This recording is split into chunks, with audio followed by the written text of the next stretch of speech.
at any age. We also have an incredible story of survival, a heart patient whose health has been restored after suffering a life-threatening heart attack. You won't want to miss it. But first, we begin with Nicole Ward, who's here.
All right, we're going to resume our finance budget hearings.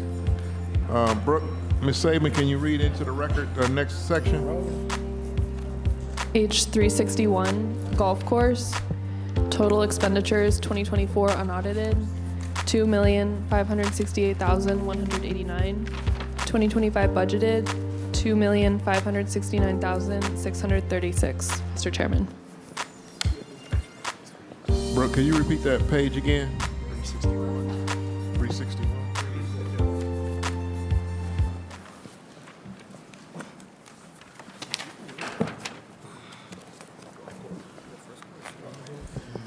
Okay. I got a couple questions to start off. Charges for services on page 361. I see that we have a steady increase for charges for services. Can you explain that, Director?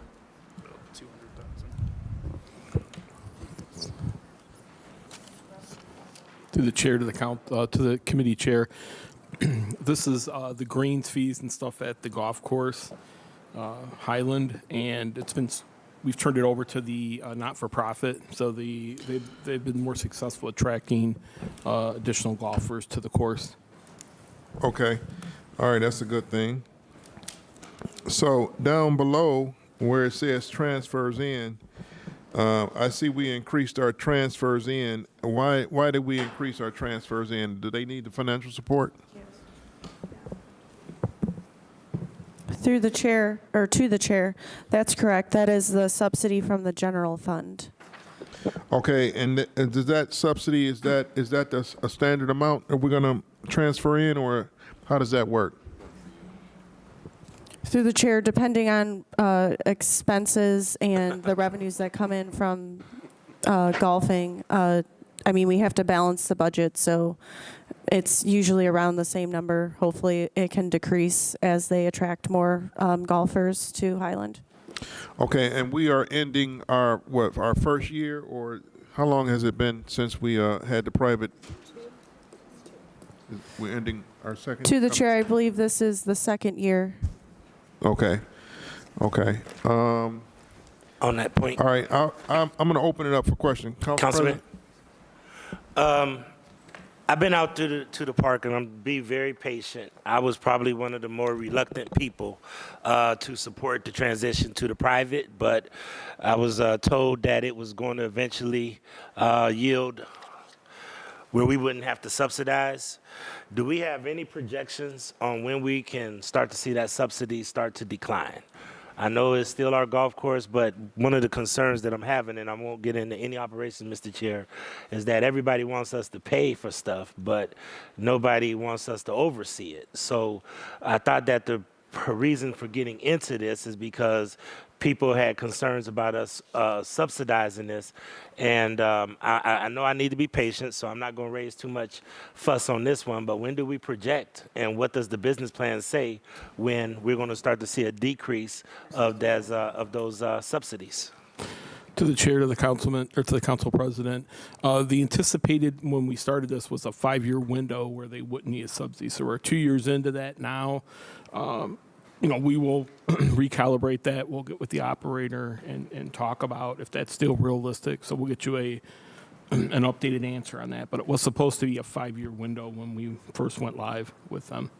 Thank you. Mr. Chair, have we looked at, through the chair, have we looked at their P&Ls, their profit and losses, in order to see if they're making money? And if they're making more money, then shouldn't our subsidy go down? Or how does that work to see when that subsidy will go down? Or do we automatically just have to subsidize what they submit to us, and they're probably starting to look at a profit?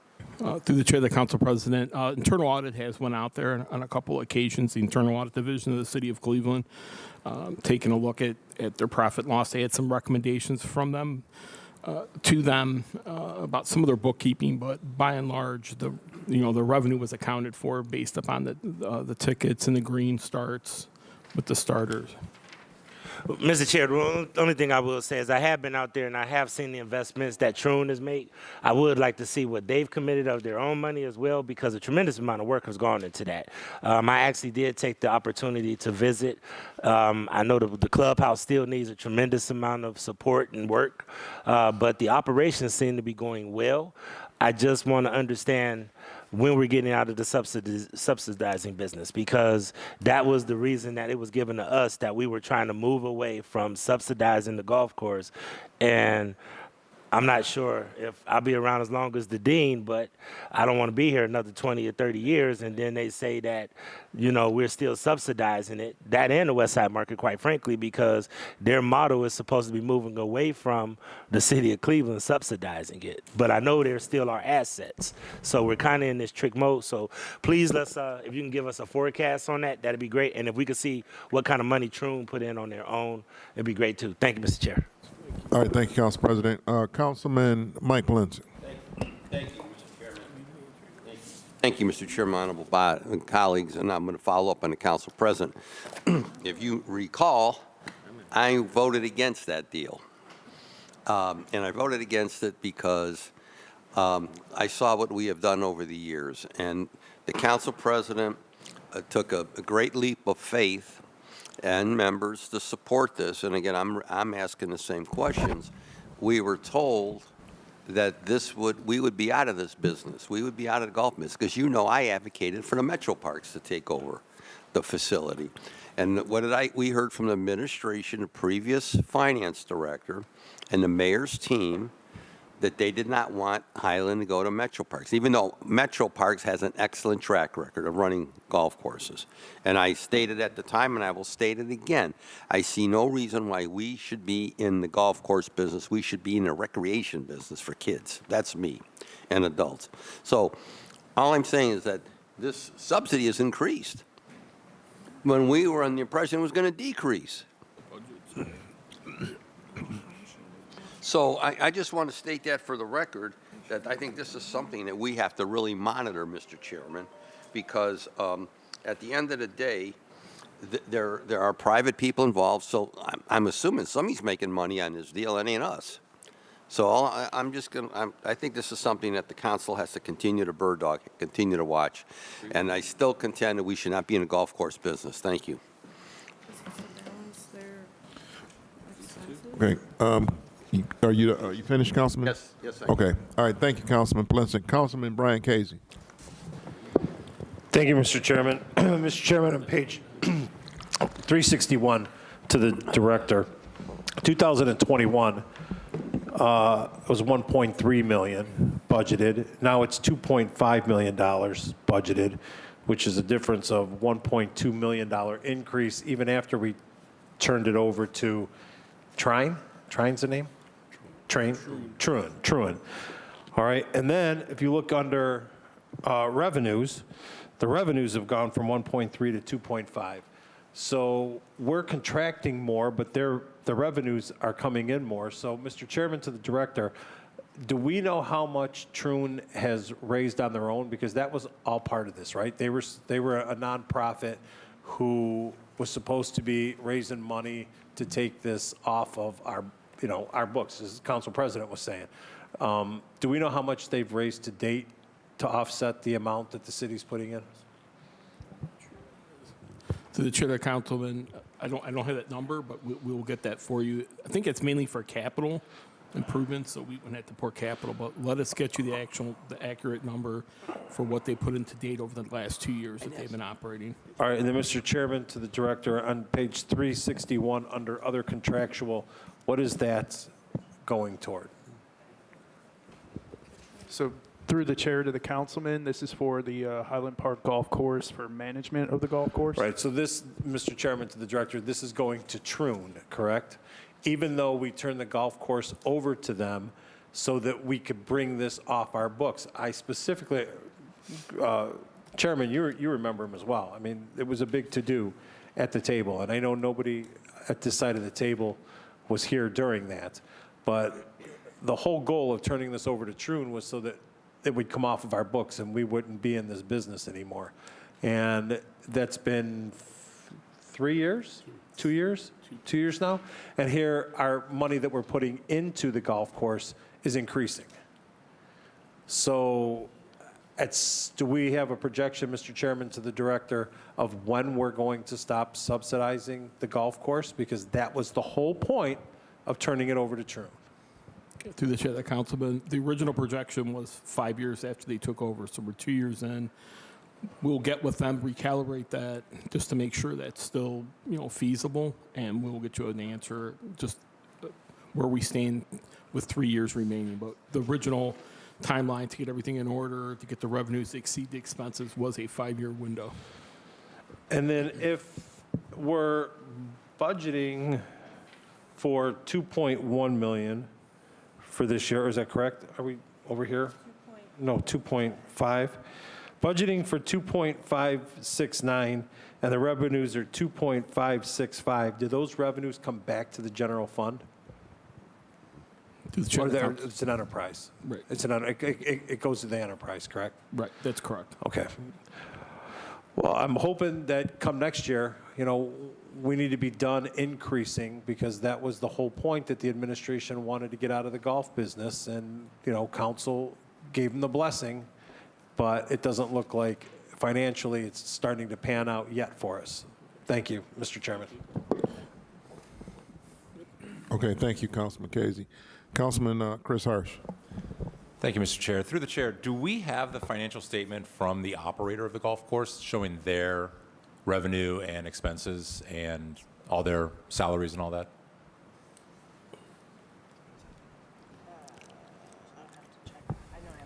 Through the chair of the councilman, yes, was provided to Public Works initially, now it will be provided to the Parks Okay. Department. Through the chair, could we get a copy of that so that we can check up to see what their true financials are?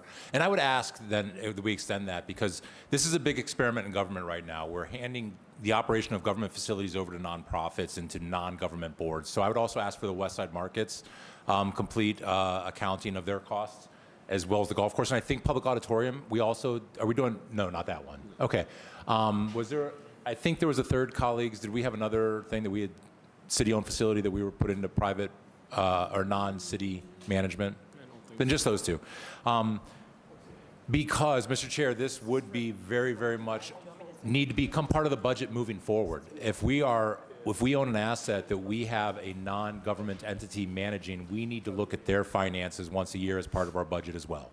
I think that just needs to be part of the budget book, because we need to know, and we are here for oversight and transparency, and we need to know what they're doing with their revenues. If their revenues totally, actually equal the 1.6 million stated in 2024, how much was spent on salaries and personnel?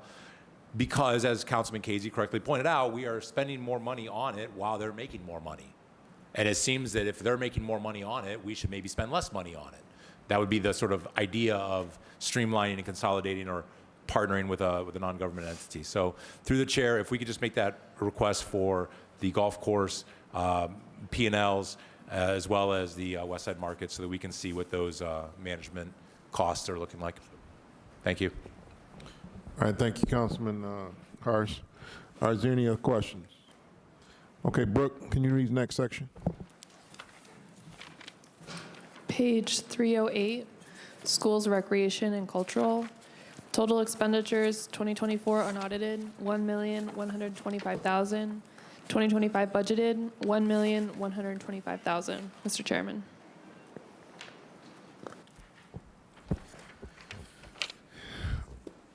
Okay.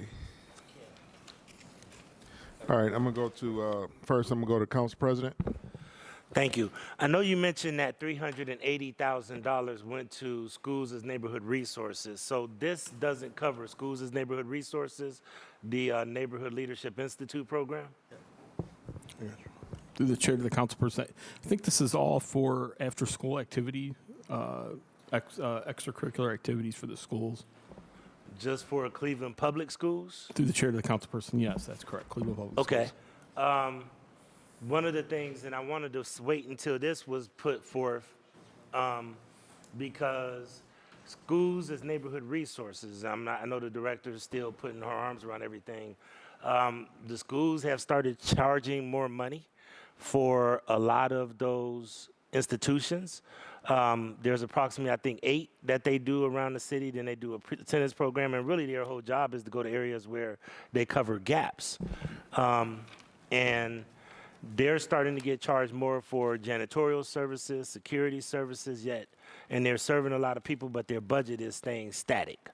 How and where can we make sure that we help them out? And I think this is the one, help me understand if I'm right, this is the one that we use to help subsidize some of the extracurricular activities from the school district, CMSD? Yes, through the chair to the council president. Yes, this is correct. This is primary extracurricular activities to the schools. This came out of the Gateway deal in the mid-90s.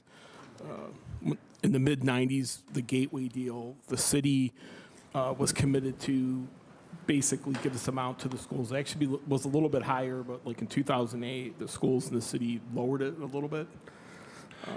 If I Yes, remember correctly, Mr. Chair, what wound up happening was we diverted some of these dollars to the NYSP, National Youth Sports Program, which was about $50,000. This is another one of those instances of we're investing in young people, but are we really taking an accounting of all of the areas that we're investing in young people? Because Schools as Neighborhood Resources is a critical program too. I can tell you in the ward that I represent, hundreds of people, seniors and children, go to Sunbeam School on a regular basis to utilize the Neighborhood Leadership Institute program. And that director has shared with me a nightmare about how the schools are starting to charge more money and his budget is staying static. And we're going to mess around and lose either programs or cut back, and that's going to be a hurt as well. So I'm looking at that very close as well to see what we can do in that area, Director. So to the policy team and to the Director, Neighborhood Leadership Institute, Schools as Neighborhood Resources, I want to see, I know that you said 380,000 has gone to that earlier. I want to look and see where and how we can potentially increase in that line item. Thank you, Mr. Chair. All right, thank you, Council President. Councilman Mike Palencia. Mr. Chairman, can you put me down? Chairman, my honorable colleagues, and I guess I have a difference. My recollection of this was, this was tied to the stadium deal. And it was originally $2 million that we had set aside. And then it was reduced over the years by the previous administration. But in light of the fact that the school levy passed, what I don't understand is because I, like many of my colleagues, have contributed towards schools in my neighborhood for various programs and initiatives. And like, it seems like I'm writing checks all the time, and like I donated a Christmas tree, an artificial tree to Memorial School for the holidays and lights, and yet I would like, and I'm do respectfully through the chair and to the administration, I think we need to re-engage them as why aren't they submitting or committing additional funds toward these initiatives? This was for not only after-school programs, but in some cases it was for during-school programs as well, if my memory serves me. And again, I would ask you to check the records, but you know, I'm 99% sure this was tied to the stadium deal that we did. Through the chair to the council, we'll double check. I mean, Okay. I thought it was Yeah, the progressive field, but maybe it was the Browns. because we own the stadium, and that's what the deal was, that we're going to take a portion of those funds and direct them toward youth programming during the day and after school. So, but again, I would think that I would urge the administration to re-engage with the school administration. They just passed a big school levy, and when I just wrote my new check for my property taxes, you know, which again they went up like all the other residents of my ward that own property, homes. I think CMSD should be committing more funds to this, Mr. Chairman. That's my opinion. Thank you. All right, Councilman Miles, you have that point. Yeah, just as we talk about the tax levy.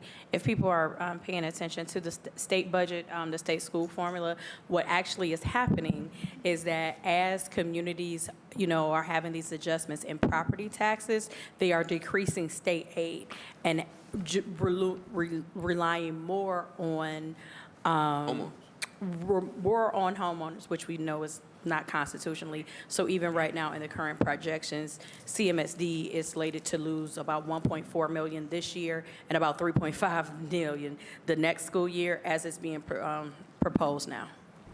Okay, all right, thank you. Next, we're going to go to Councilwoman Marr. You know what? I'm reviewing. My EA did some wonderful research into this. I'm reviewing that email. Councilman Jones, if you want to go next, I'll go after you once I've read this over. All right, Councilman Joe Jones. Thank you, Mr. Chairman, for the opportunity to look at this because though we're talking about it, it's still, Mr. Chairman, if the director could give us some clarification on what the uses of the $1,125,000 schools, recreation, and cultural contract. What is that? What is that breakdown? Through the councilman to the, through the chair to the councilman, can you repeat that question again just to make sure I understand? Yes, thank you, Mr. Chairman, to Director Nichols. We have 1.125 as a number here that has been contracted out for several years now. And it seems like it's the same amount of money each year, year in and year out. Now, I have an idea of what I think it might be, right? But I've heard some of my other colleagues talk about what the usage is potentially here. Can you please, Mr. Chairman, to Mrs. Nichols, break down for us what this $1,125,000 is used for? Through the chair to the councilman, this is to support after-school programs and programs at the school. This came out of one of the stadium's deals that the city would contribute $2 million, but it was reduced, I think, in 2008 or 2009 down to the current level. So every year we transfer from the general fund, and every year we provide this to the Cleveland Municipal School District.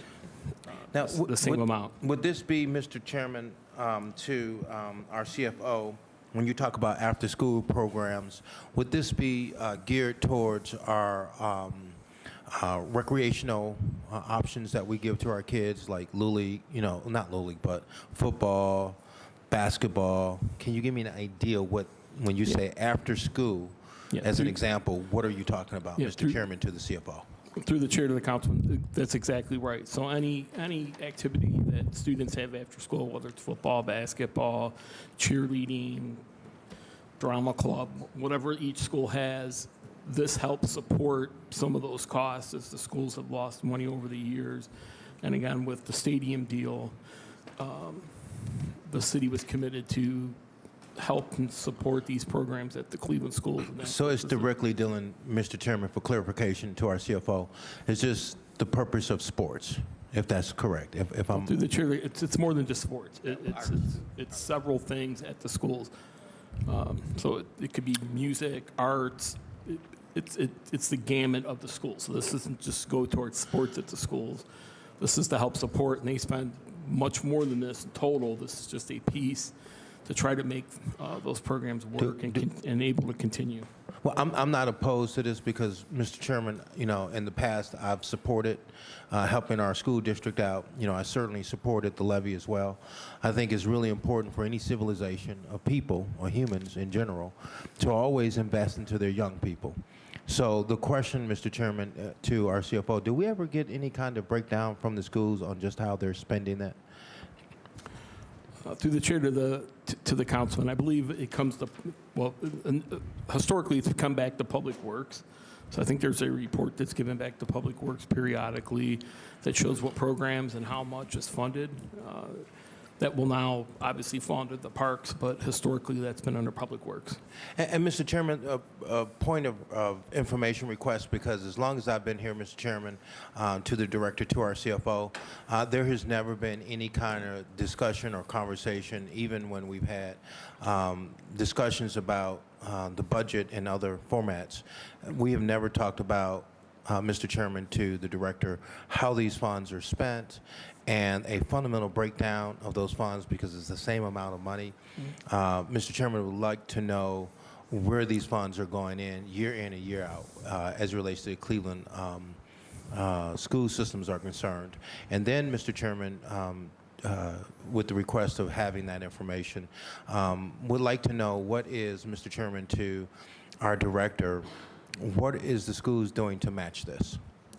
How big is the school's recreational after-school programs? Through the chair of the councilman, we will definitely get you a list of what this has been spent on historically. I'm not aware of what the school's budget is for extracurricular or other programming through the schools. I'm sure it's much higher than this, but I'm not aware of what that amount is. And then, Mr. Chairman, that's so important because, you know, we don't know if they even have a program of their own at this space and time. So there's a lot of questions I would have here in terms of the funds we spend. Again, I'm not opposed to it. I believe that if the school system is asked for it, Mr. Chairman, I think it's significant and incumbent upon us to do everything we can to empower our young people. But as it relates to this funding item, Mr. Chairman, I have no further questions. I would love to get that information expeditiously, Mr. Chairman, to the director so it gives me a better idea and concept of how we spend the money, where it goes, Mr. Chairman, to the director, in addition to seeing what their budget is overall for these after-school programs and recreational opportunities. Thank you, Mr. Chairman. All right, thank you, Councilman Jones. Councilman Brian Casey. Thank you, Mr. Chairman. Mr. Chairman, to the Finance Director, there seems to be a little bit of confusion about where this $1.125 million even comes from, whether it's the Browns Stadium, whether it's Gateway. So if you could get back to us relatively quickly, I am telling them, relatively quickly as to where the source of this money is coming from.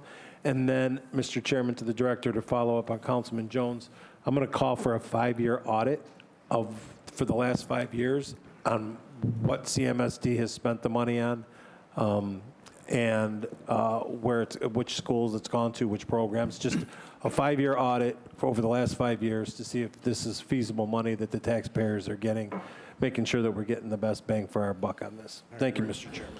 All right, thank you, Councilman Casey. Councilwoman Marr. Thank you very much. I thank you for the extra time. It allowed me to read back. I sent my staff down a rabbit hole on this actually a year ago on the budget. And just for those of you following along from the budget books at home, this line item has traditionally been under transfers to other funds. And this is the first year, to my knowledge, that it's been broken out as its own page in the budget book. Chair, is that to the Director, is that correct? To the chair of the councilperson, I don't believe so. I think this has been a separate page in the book. Now, we're going to see a transfer out. This money does come from the general fund into the school recreation cultural fund. So there will be a transfer out every year of the general fund into the school recreation and cultural fund. Okay, I'm looking at the 2024 mayor's estimate, page 291, transfers to other funds, transfer to school rec fund, 1 million, 1.125 million. Going back for the prior years. This is also what I recall from 2022 and 2023. So, you know, I do think it's been under transfers to other funds, at least last year. Yeah, through the chair of the councilperson, that's the transfer out of the general fund. But then on the other side, there's a school recreational fund. So what you're looking at on page 308 in this year's budget is once it's into the school recreational fund, every year you're going to see a transfer out of the You're general going to see fund. transfer in and a transfer out. Yeah, Okay, that's understood. exactly Thank you. correct. I always love learning something at the budget table, so thank you for clarifying that. You're right. There's both a transfer in and a transfer out, in part because of the confusion over the stadium. We went down, actually, I recall going down to the Public Administration Library to look this up. So in 1995, council enacted additional excise taxes to supposedly offset the losses from various stadium tax breaks. Those breaks included the exemption of the stadium from taxes, which was a state decision, and the tax-exempt bonds used to cover costs up front. CMSD was mentioned specifically in 2 of those excise taxes, car rentals and parking. There's a great reporter at the Plain Press who's been tracking this down, and what he recalls and what we looked up was that there was a commitment, a verbal commitment for at least $2 million to be set aside for CMSD. What we found when we looked up the legislation was that that was never formalized into what was passed in the 1990s. So there's been this cut to $1.125 million. But as others are saying, this is all wrapped up in the stadium. The idea was the stadium needs to pay its fair share into our schools. Whenever, for instance, we do TIFs, we hold the schools harmless. So this was essentially a development deal, and we wanted to hold the schools harmless. We couldn't do that under the taxing and bond structure that was available. So the deal that the city struck was we're going to basically pay out of our general funds to support the schools, and we've ended up at a rate of $1.125 million. I think what I'd suggest for all of us is that both this is tied to the future of the stadium and really unusual. Like we do not typically have CMSD on our budget books. So I would support Councilman Casey's request for an audit of where this money goes. And I think for all of us deciding the longevity of these funds, notably at a time that CMSD has really struggled to fund after-school programming. We need to sort out what we're doing here, but basically this is a very unusual sort of leftover, holdover from the prior stadium deal, and we're going to have to decide what we do with it in the future. Thank you, Chair, for the time. All right, thank you, Councilwoman Mark. I'm going back to Councilman Brian Casey. Thank you, Mr. Chairman. Mr. Chairman, to the Director, just regarding the 5-year audit that I asked for, if we could have that by April 1st, it'd be appreciated. Thank you. All right, any other questions on this section? No, Mr. Chairman. All right, Brooke, can you read the next section in? Page 191, Division of Park Maintenance, Toy Porch Commissioner. Page 192, Salaries and Wages, 2024 unaudited, $7,963,560. 2025 budgeted, $4,959,826. Page 194, total expenditures, 2024 unaudited, $20,920,580. 2025 budgeted, $11,445,895. And page 196, number of employees December of 2024, 121. Budgeted 2025, 103, Mr. Chairman. All right, thank you. All right, I got a question on page 194, under the capital outlays. We go from 20.9 million down to 11.44 million. Okay, can you give us an explanation about where that money went? To the chair, that's actually the total expense for the Division of Park Maintenance. So Yes. this is the division that's split into 3 separate sections. So that's why you see the big decrease from 20 million down to 11. Okay, and then it transfers to capital projects. It was last year, it was 2024, it was $1 million, but we didn't do a transfer this year. Why is that?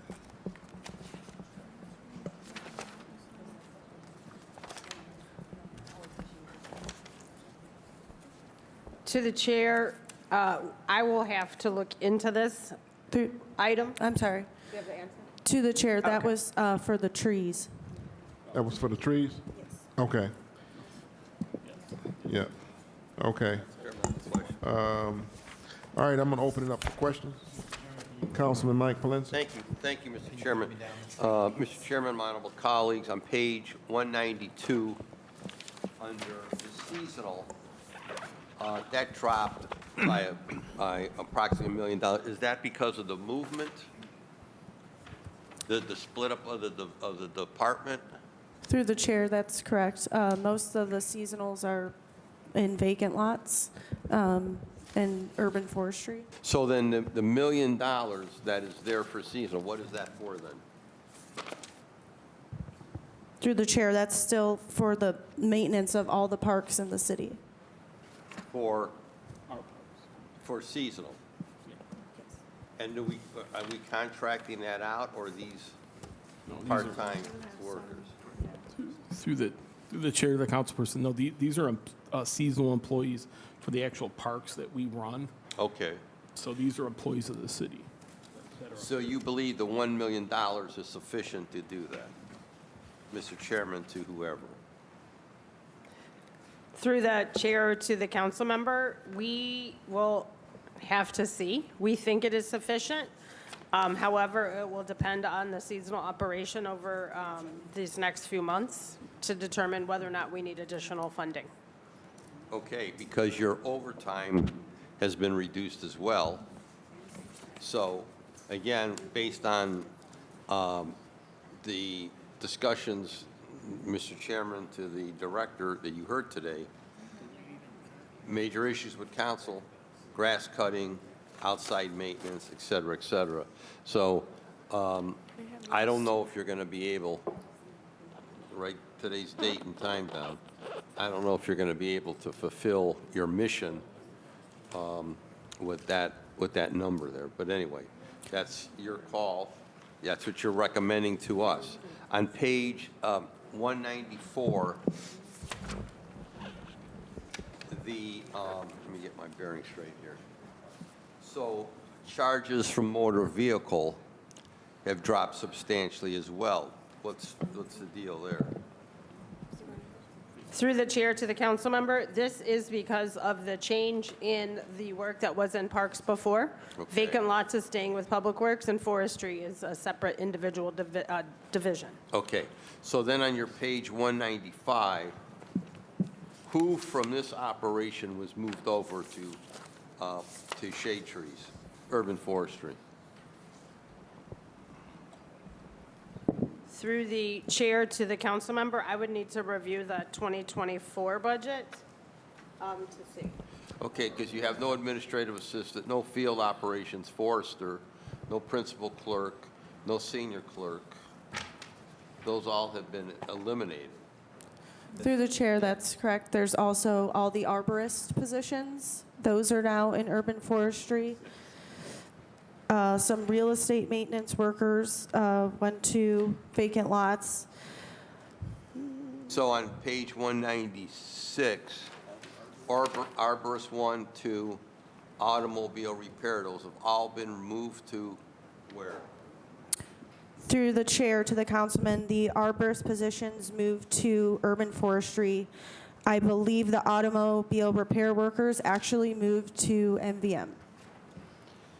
Okay, on your going back to 195 under service and maintenance, if you could provide to us on those 1, 2, 3, 4, 5 positions, what the pay bands are on those, I'd appreciate that. Okay. And I think that's, again, I guess the reoccurring theme here is that I'm hoping the administration is taking into consideration everything we got to do going into the spring and summer, because if not, come June and July ain't going to be too pleasant around here. Through the chair of the councilman, I just wanted to point out, under other contractual, there's 1.5 million that if the employees can't handle the seasonal employees, there is some backfill in. There's 1.5 million in other contractual Let me for. look on what. Mr. Chairman, can I ask for a point of clarification? Councilman Jones, please. Mr. Chairman, thank you. Councilman Jones. Councilman Palincic has the floor. Yes, I'll if it's a point, I'll let him go. Thank you, Mr. Chairman, to my colleague. Just wanted clarification. What page are we on? And other contractual? Through the chair of the councilman, it's page 193. Thank you, Mr. Chairman. Thank you, my But colleague. again, you've reduced your other contractual from $4 million to 1.5. Through So- the chair, that is, that was the total, the 4.6 million was the total other contractual for park maintenance, vacant lots, and urban forestry. So in Public Works admin is where vacant lots lies. There is $3.1 million in other contractual. In urban forestry, there's $2 million in other contractual, and in this budget, it's $1.5 million. Okay, well, just so you've thought it out, and you're laying out to the body today, that you're going to be able to fulfill the mission that we expect to be fulfilled this spring and going through summer. Thank you, Mr. Chairman. All right.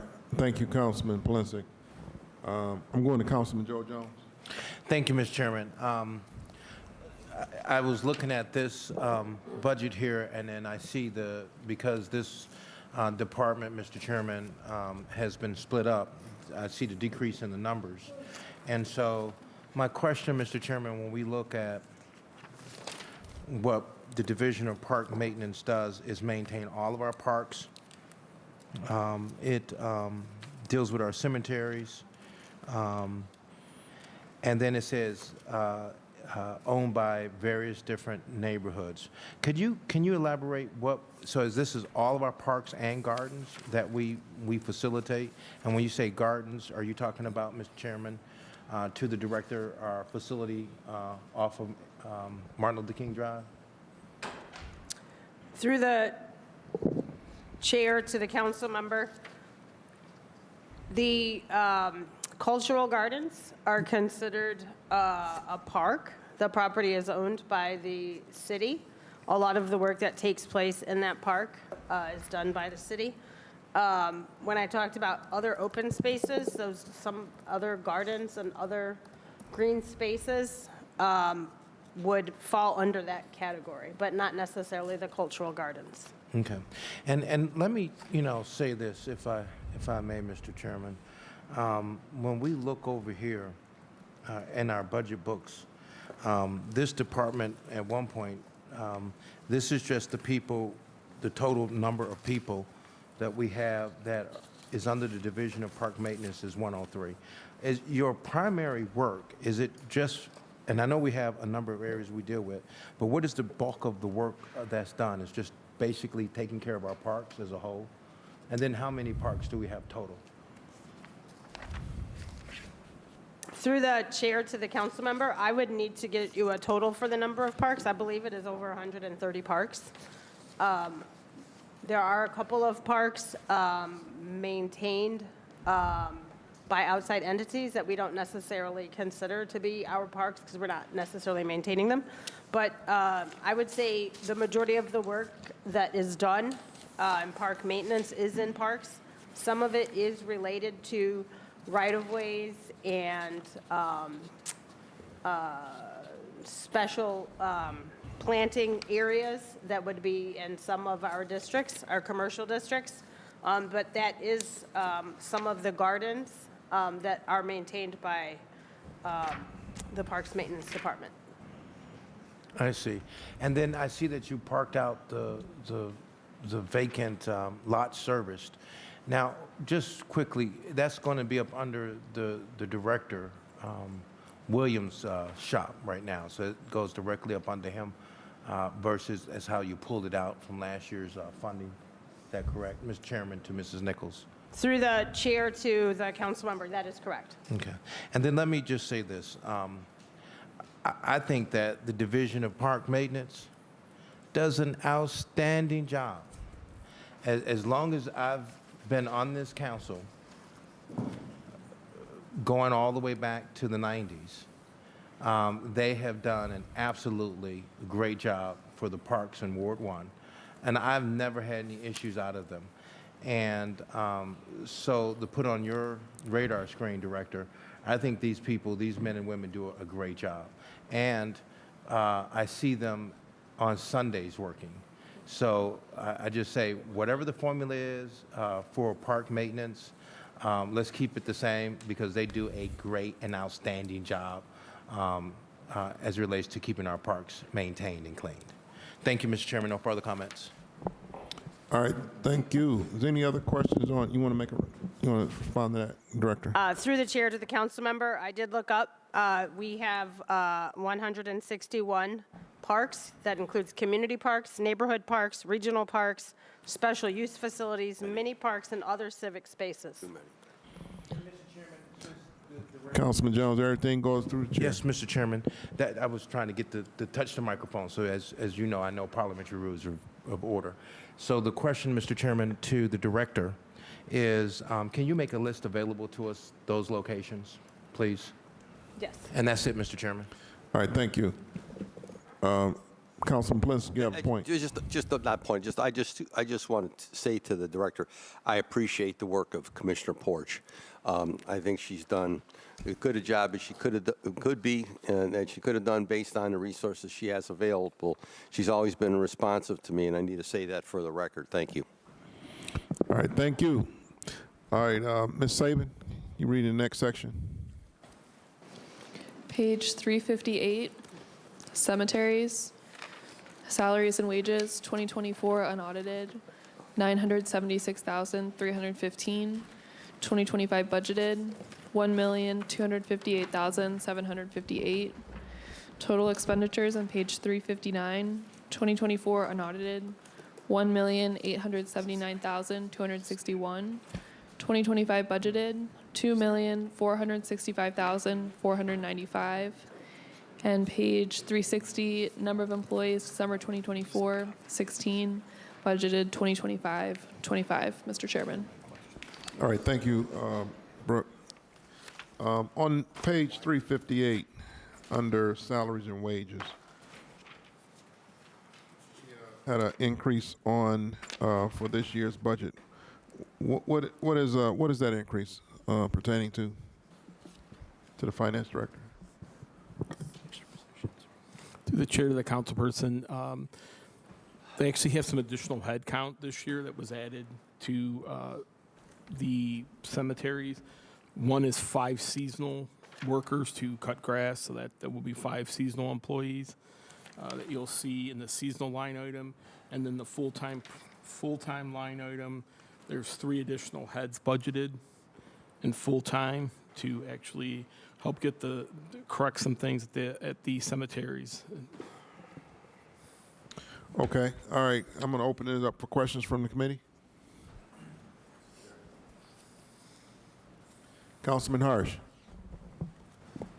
Thank you, Mr. Chair, and I apologize because I do think I missed the operational hearing when cemeteries came up, but I did have an incident at the cemetery this year, and I had to learn a lot about cemeteries and about cemetery maintenance. My question through the chair, does this budget reflect any increased spending in cemetery grounds upkeep, or are we just basically just towing the line here? Through the chair to the council member, because of the change coming out of Public Works, there are some shifts. It does not necessarily reflect an increase in terms of the amount of workers or the amount of money. Okay. It's just really showing the work that will be done for this upcoming year, but no major changes. The reason I'm asking, Mr. Chair, is I know that when headstones fall over, and it's far more common that headstones fall over than get knocked over. Roots pick up headstones over 120 years. Roots will knock over headstones, branches fall. But they are difficult to place back, and they're heavy. And the gentleman told me that they need basically heavy equipment to be able to come in and lift those up. And I'm just wondering, where in the budget would the expense be if I want to consider this, in future budgets? Where would the expense be for bringing in I don't know what equipment you hook a crane to pick up a heavy stone, but is that in like a maintenance contract, or is that in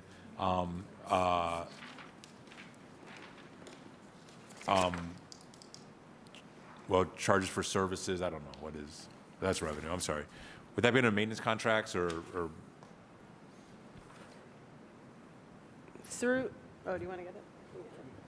Through the chair, to the councilperson, if we had to get a service like that, it would probably be under other contractual services.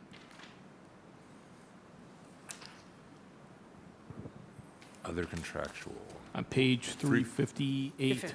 Oh, 358. I'm on the wrong page. Next page. Okay. Got it. All righty. Thank you, Chair. Appreciate it. All right, Councilman Jones. Thank you, Mr. Chairman. Mr. Chairman, to the director here, it seems like the budget is pretty much the same kind of budget it was in previous years.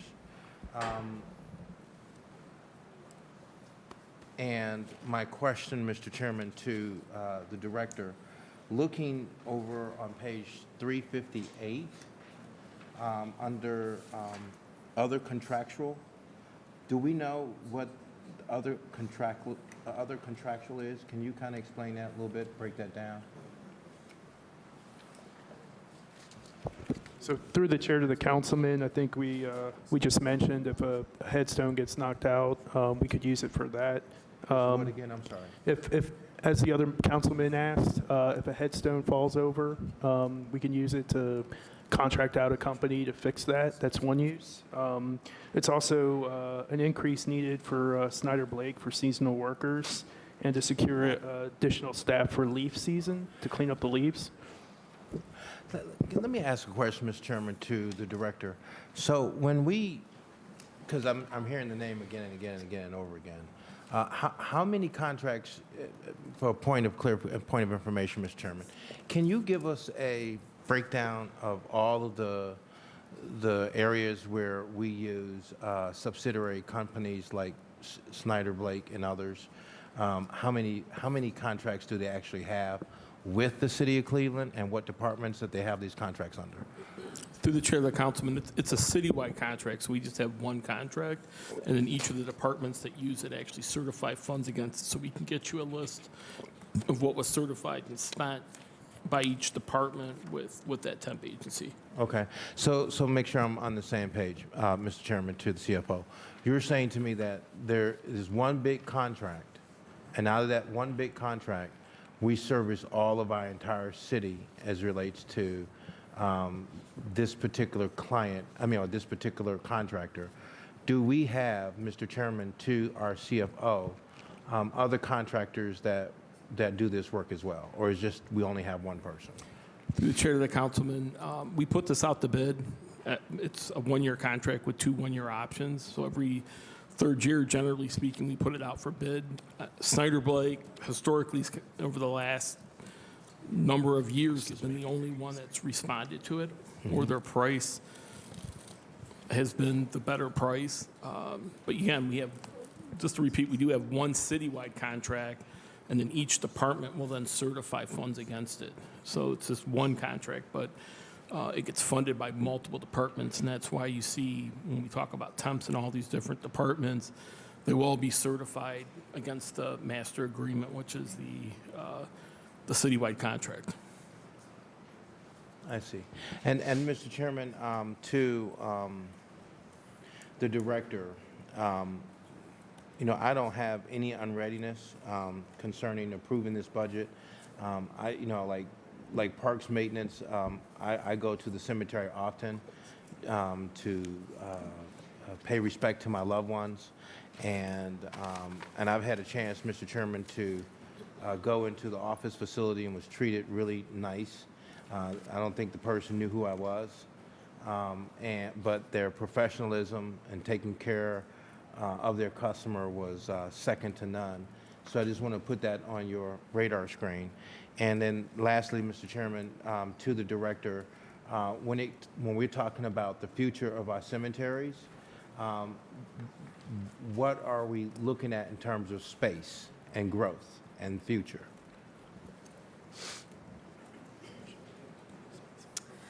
Through the chair to the council member, that is something that I will need to spend a little bit more time on. When we look at the existing cemeteries under the auspices of the city at this time, we have to look at the number of burial plots available and estimate long-term what the needs might be for our city. So this is going to be a project that the Parks and Recreation Department will need to work on. I see. And then where we got revenues on page 361, what is the breakdown of the revenues that we actually receive from our cemeteries? Ooh, I don't have that page. 360, what page are we on? What page number are you? Mr. Chairman, to the director, page 361. Yes, those are. No, I'm sorry. Correction. Mr. Chairman, page 360. Okay. Looking at the charges for services, is that, through the chair to the council member, is that your question? The charges for services, the top line? Yes, would that be, Mr. Chairman, to the director, the amount of money we receive for burials?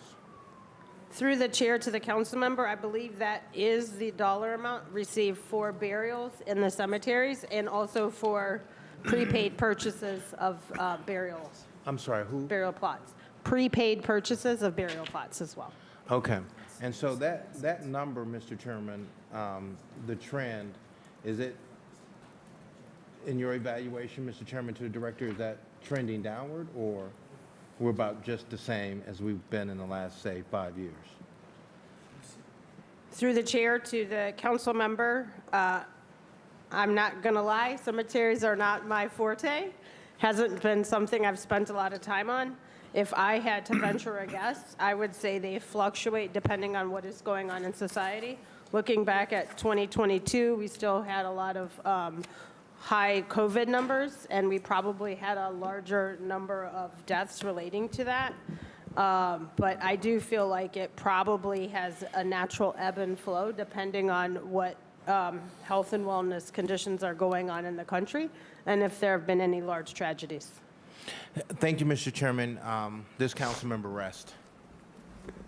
Thank you, Councilman Jones. Brooke, can you read in the next section? Page 310, Cleveland Stadium.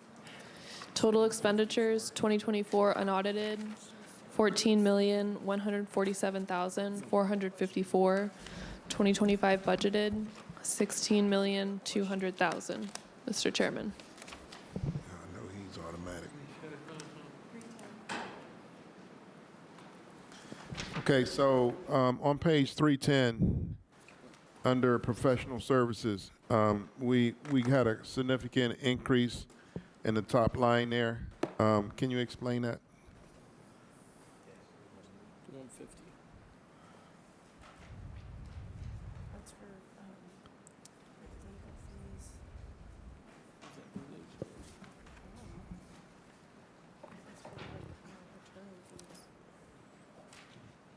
Was it for the assessment? The capital assessment? Through the chair to the through the chair, every so many years we have a capital assessment of the stadium. So I think we budgeted money in professional services to do a capital assessment of the stadium to validate when the Browns request repairs or enhancements.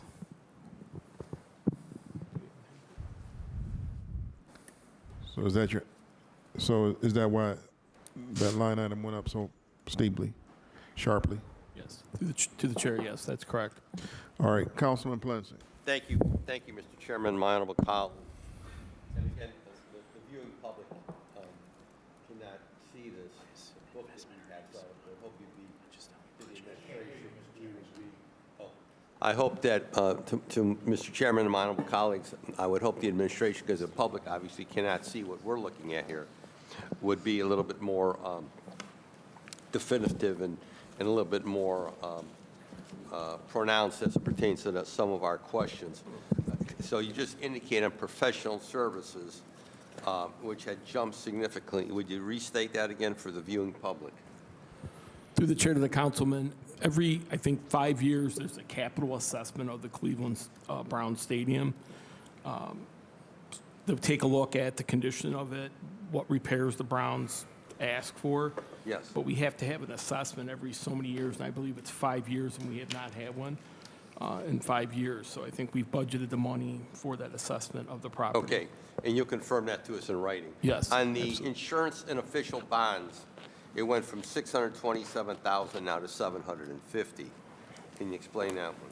Through the chair of the council, this is the insurance on the stadium. So we're not sure until we send out to get a quote to insure the stadium, what it'll be. As you see, it's the last couple of years, it's been in mid 600,000.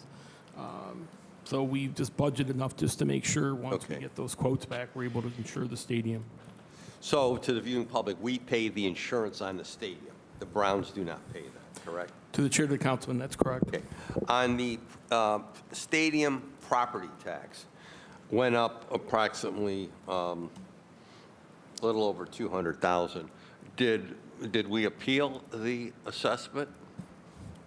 To the chair, to the councilman, because of the reappraisal and so it's well publicized. Yes. A lot of the property values went way up. I don't believe that we appealed it, but we will double check with the real estate. I would ask because real a estate lot, office a lot and of get you- Cleveland residents appeal their taxes. Yeah. They We can appeal get their you- taxes. Yeah, through the chair of the And- councilman, we'll get and- you an answer from And real as estate you on can that. see, taxes were relatively stable until this new assessment, which went up. Now we're paying $1 million on property taxes, which again, the Browns are not paying. Let's go down to the transfer to debt service fund, the 9.3. Explain to the viewing public what that is. Through the chair to the councilman, this is the debt service that comes out of the Cleveland Stadium Fund to service the debt on the stadium. So in essence, that would be like like on your mortgage would be your interest. Through the chair to the councilman, it's principal and interest. so Yes. Yes. Okay. It's like the payment. So it's 9.3 million this year, and we will continue to pay that through 2028, correct? Through the chair of the councilman, yes, we do have payments through 2028. Okay. Then under capital outlay, there's a significant increase there. Explain that one. Now to 3.7 million out of 5 million. Through the chair to the councilman, this is our anticipation of capital repairs requested by the team. If you go back about 3 years, in 2022, it's around 7.9. Then it dropped to 4.6, then 3.7. But when you go back several years, it averages out to about $5 million per year for capital repairs on the stadium. So this is what we anticipate or we're budgeting because on average, that's kind of what we've been paying in the last several years. Okay. So then our expenditures for Cleveland Browns Municipal State, Cleveland Brown, what is it now? That's called Huntington Bank Stadium, I guess, okay, right? I should look out the window here. Is going to be for this year alone $16,200,000, but yet the revenue that is coming in, and so touch on the revenue side. The other shared revenue, explain what that is.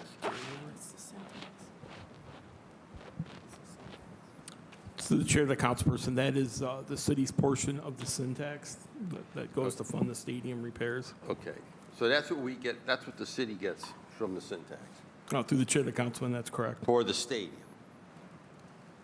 It's our portion, yes, it's Yeah, 1/3 because that we 1/3 gets- direct to the yes, stadium. Okay. correct. Then the $10,650,000, the transfers in, explain that one. Through the chair of the councilman, that's a transfer from the general fund to the stadium fund to help fund the debt service of the stadium. To help fund debt service and what else? Because it's more than debt than, Any of the expenses above the line, property tax, insurance. okay.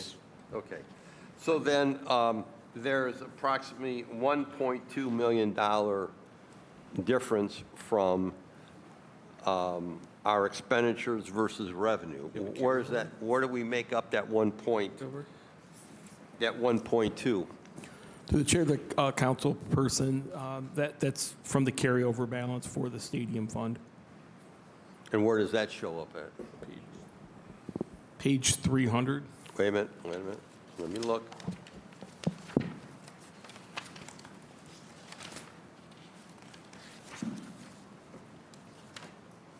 Page 300. Okay. So that will be receipts, expenditures. And where do those funds come from again? To the chair of the councilperson, these are in the Cleveland Stadium Fund. So primarily what you see in there that makes up that balance is syntax we've collected. Yes. That's the bulk of what's in the carryover balance is the syntax money that can be used for repairs. Okay. So then the cost of the Cleveland Browns Stadium to the taxpayers this year, including debt service and capital, you're estimating to be $16.2 million. The chair of the council person, that's correct. Okay. Anything that I have left out, any other dollars that we are directing toward them that is not included here? Through the chair of the council person, the only other one that I can think of off the top of my head is there's a $2 million transfer out of the general fund that also goes to them for expenditures that when they did the major upgrade down there, we were going to pay $30 million of that, $2 million a year for 15 years. Yes. So that's an additional $2 million to pay for those repairs and enhancements from that the big rehab plan that was done about 10 years ago. So where does that show up in the budget? It's page 295 out of the general fund. 295? Yes. Let me look. Yes, 295.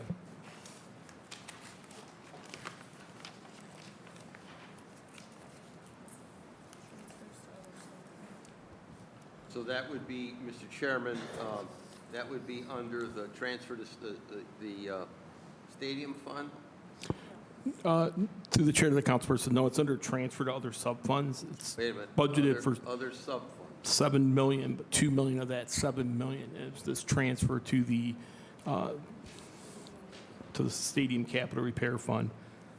Okay, because it would be hard for anybody to find that if you didn't tell us that. That's the mystery bookkeeping, I guess, right? Okay. So then so when we're committing to the Cleveland Brown Stadium this year, then it's 18.2. Through the chair, including that 2 million out of the general fund, yes. Okay. I mean, I'm for transparency in what we are paying on the stadium, because a lot of residents, I find, do not really understand what we are paying for the Brown Stadium and what we have been paying for 30 years on the Cleveland Brown Stadium. We have to continue to pay to 2028 and then hope at that point we have a tenant. So again, I think that the council needs to understand what's all involved in financing of that facility. Thank you, Mr. Chairman. All right, thank you, Councilman Palencia. Is there any other questions? Mr. Chairman. Councilman Harsh. Thank you, Mr. Chair. I, too, am fascinated by stadium financing, as we all are. It's our favorite subject in Cleveland. Through the chair to, I think Mr. Gentile probably best to answer this. I'm looking at the 2025 budget and the 2024 budget, and I'm seeing that our taxes in the 2024 budget, we allocated $798 million and a couple $100, and in the unaudited, we paid $798,000 for taxes. And we paid $797,000, so we were only about $1,000 over budget because they're taxes, and we could pretty much figure out what they're going to be ahead of time. So in this year, the budget for the stadium only goes up about $300,000, and $200,000 of it is in the taxes, where we're now allocating $1 million for stadium taxes. Have we, through the chair, already seen the tax bill, and we know that that million is going to be just like right there? We're paying about 25% more in taxes, like everybody else had to pay more taxes for everything as well? Yeah, through the chair of the council person, I think we've just gotten the bill, but not in time for the books. I think it's around. We'll double check. I think it came in at around $900,000. Okay. Due to the reappraisal, but let us double check and get you the actual number because the bill came after we presented this book. Sure, but we feel good through the chair that that million is going to cover the taxes and it's not going to come in higher than that. Through the chair to the council person, no, we do not believe it's going to come The only in. other really increase in the 2025 budget over 2024 was an extra $100,000 in professional services. We'd only allocated $50,000 in that last year's budget. Apologies if already asked. Maybe I just didn't hear the answer. But what is the extra $100,000 in professional services? Yeah, through the chair of the council person, every 5 years we do a capital study on the stadium. So this You started off with that. Yes, this is the budgeting for that. Okay. Report. I heard you say that. I didn't know you were talking about that line. Great. Mr. Chair, it looks like when the stadium is paid off in 2 years or 3 years, that $9.3 million transfer to debt service goes away. The stadium comes down to about $7 or $8 million a year in expense. So basically, the stadium becomes half as expensive once it's paid off than it is right now. Important for voters to know. Thank you. All right, thank you, Councilman Howard. Councilman Joe Jones? Thank you, Mr. Chairman. I'm going to be really brief here. I think that for starters, Mike Polensek did a wonderful job breaking this down so that we could understand where everything is at. But I got hung up on a piece here that just needs a little bit more clarification. We have a total of $16.2 million that is going to be spent on the Cleveland Stadium. That is our bottom line, or do we have more that we're going to spend that's not shown up here, Mr. Chairman, to the director? Through the chair Clarification. of the council person, it's 16.2 out of this budget.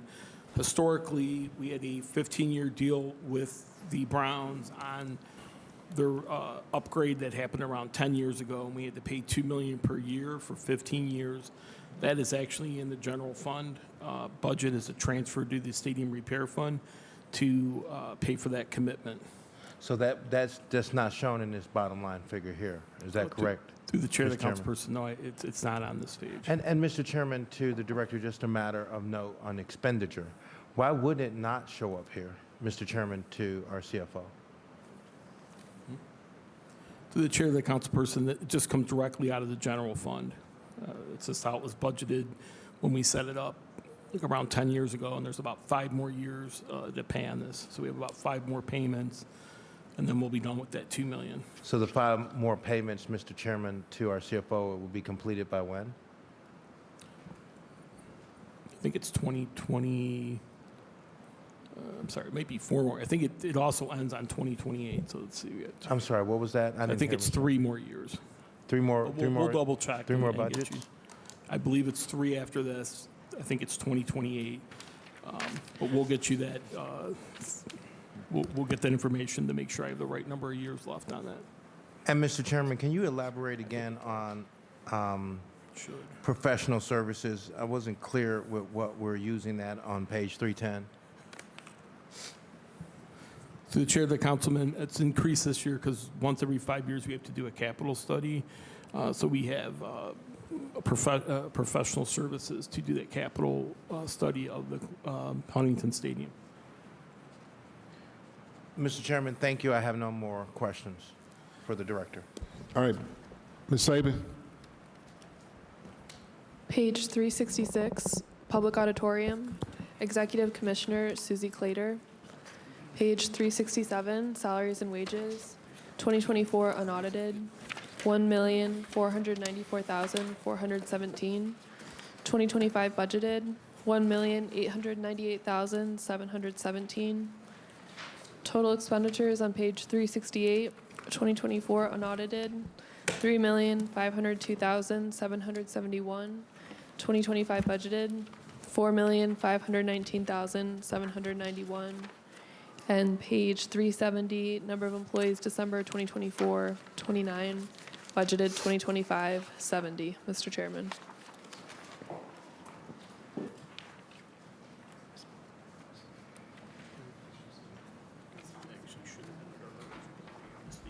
Brooke, can you repeat that page again? Yeah, compare that page. 366. 66. 366.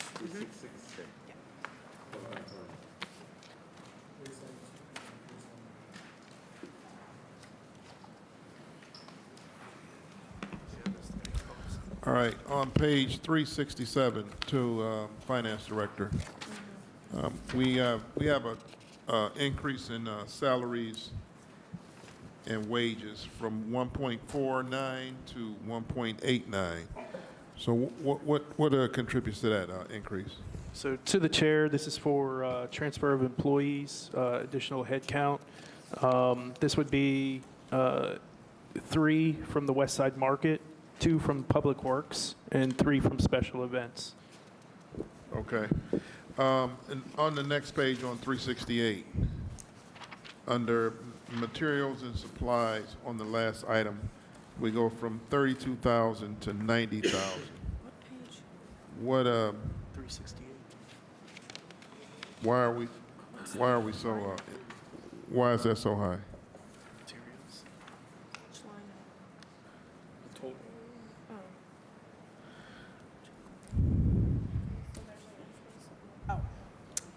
To the chairman, there have been significantly more events going on in Public Auditorium as of this year. The charge is using the building for a large number of events, which definitely increases the number of guests that we have in that building.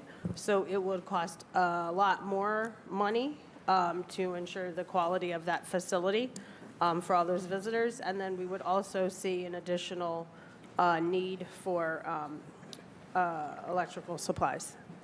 Okay, on the top line on 369, charges for services, we had a big dip in charges for services. What happened at that there?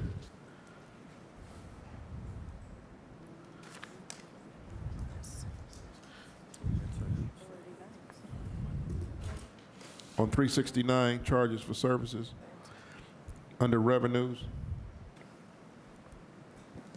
we're projecting a shortfall. To the chair, I'll have to look into that and see why we are projecting a shortfall when we are having an increase in usage. I will check. Okay, and in the same revenues, under transfers in, we're transferring in well over $1 million plus than we did from 2024. Why is that, Director? Through the chair, that would be mainly due to the additional staffing that we have at the public auditorium. I believe last year's budget was around 11. This year's budget is 22. Right? Yes. Yes, full-time. Yeah.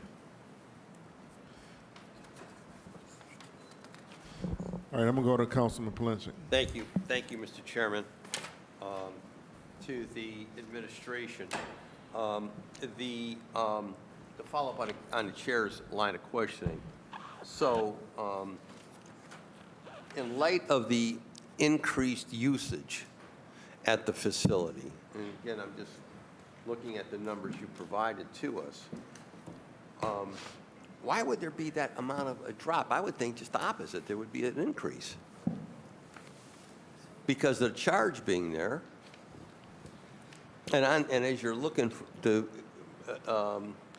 elaborate on that number, I have not been there for a game. I've walked through when there hasn't been any, as I'm going over to the music hall for various safety-related events. Who controls the concessions for the games? Through the chair to the committee, council member, there is a provider who does operate the concessions at that building. I would have to look into the agreement and see what those terms are, but we do have an outside concessions provider that also does catering at that facility, should it be rented out for other events. Okay, do we get a piece of that? Does the city get a piece of that?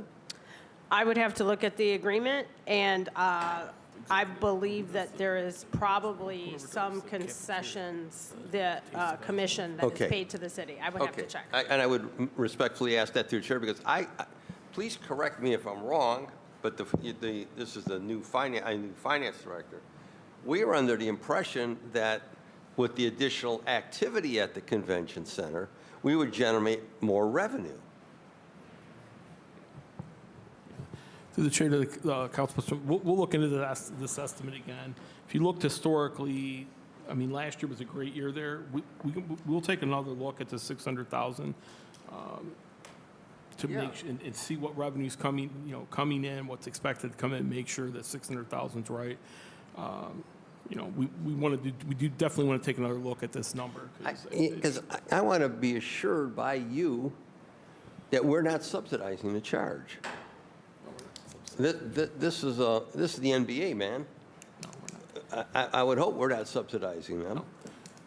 To the chair of the council, no, we are not subsidizing the charge. So let us take another look at that number just to make sure. So then, we'll get you something back. The miscellaneous, what's the miscellaneous revenue? Through the chair to the councilman, that's the rent collected for everyone that has space at public auditorium. So that's for anyone who uses it. That's where that line is. Through the chair, city divisions. like such as Public Works admin who has space there. Yeah, it's for other Okay. chargebacks to other city divisions. So, but then the charge for service, the play on words, the charge, whatever they pay us would be included in that.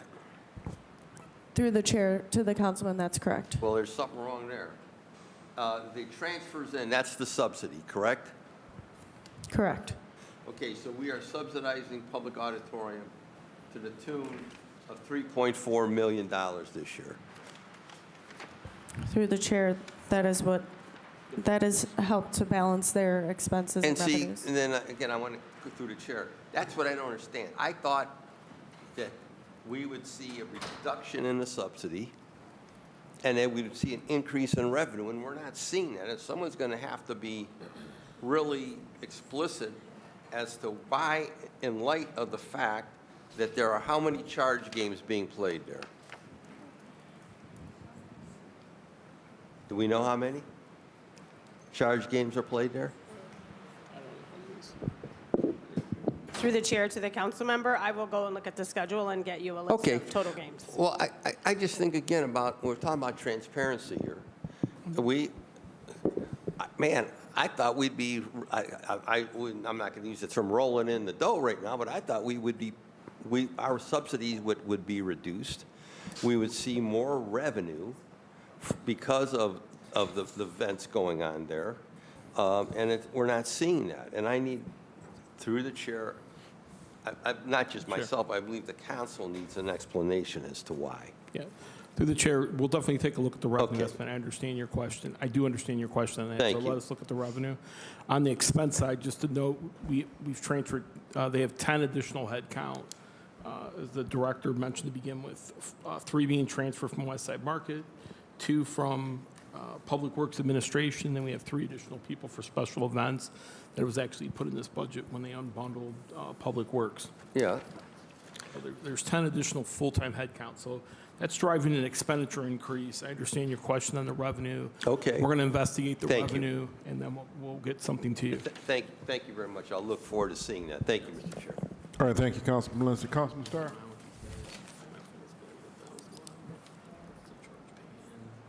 I'll be quick, Chairman. Just for this public auditorium, I just wanted to ask through the chair, within this budget, does this part of the budget actually shows a reflection of councilmatic events?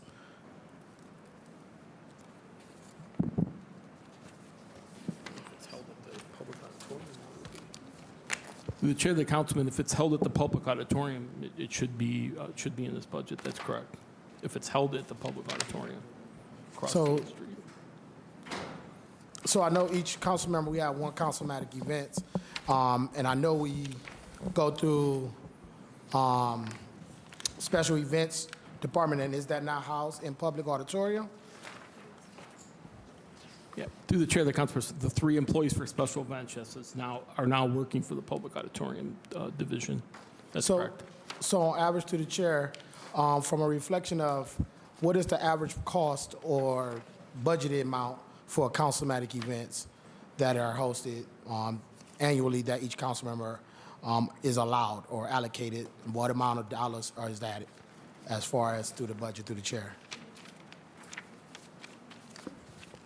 Through the chair, we'll have to get you that number. I'm not sure what that number is. Okay, yes, and then also, I believe I got some data that showed that we've, on average in the city of Cleveland, we have 200 to 300 different events throughout the year. So what I am definitely wanting to just bring up that I am requesting is an increase of councilmatic events for each council member per year. I just don't believe that one event a year is enough as far as a council member. I think that should be something that we need to also look at. And then also through this budget, I see that we do have the charge and other events taking place here at the public auditorium. I definitely would like to put a different opportunity for us to host something else in our community. One of the things that I hosted last year in collaboration with Cleveland Community League was for them to have their cheerleading competition.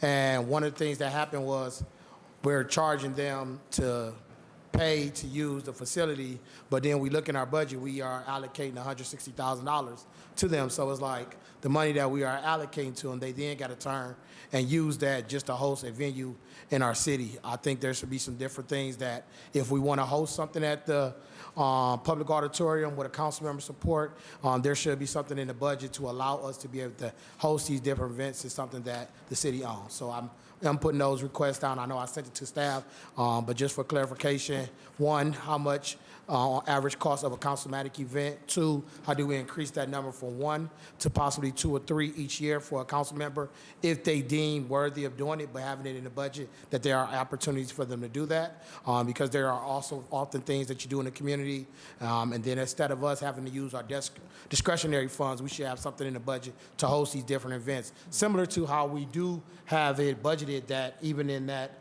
Huntington Bank Stadium, there's supposed to be 4 or 5 events, I believe, that the public can actually host at that stadium as well. So similar to that, how we have a couple different things from there. And I look forward to getting that information from you, as well as making sure that we have something in the budget to allow us to be able to rent out or use public auditorium 5 or 6 different times, however number you can meet, so we can be able to host things there. Thank you. All right, thank you, Councilman Starr. You want to respond to that?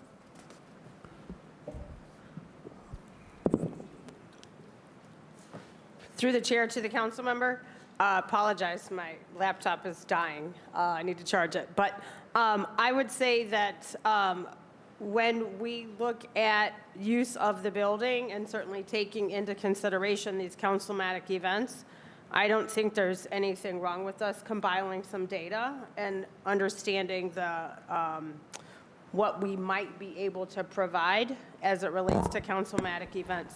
I would say that this year, 2024, as well as our current year, 2025, have been a learning curve.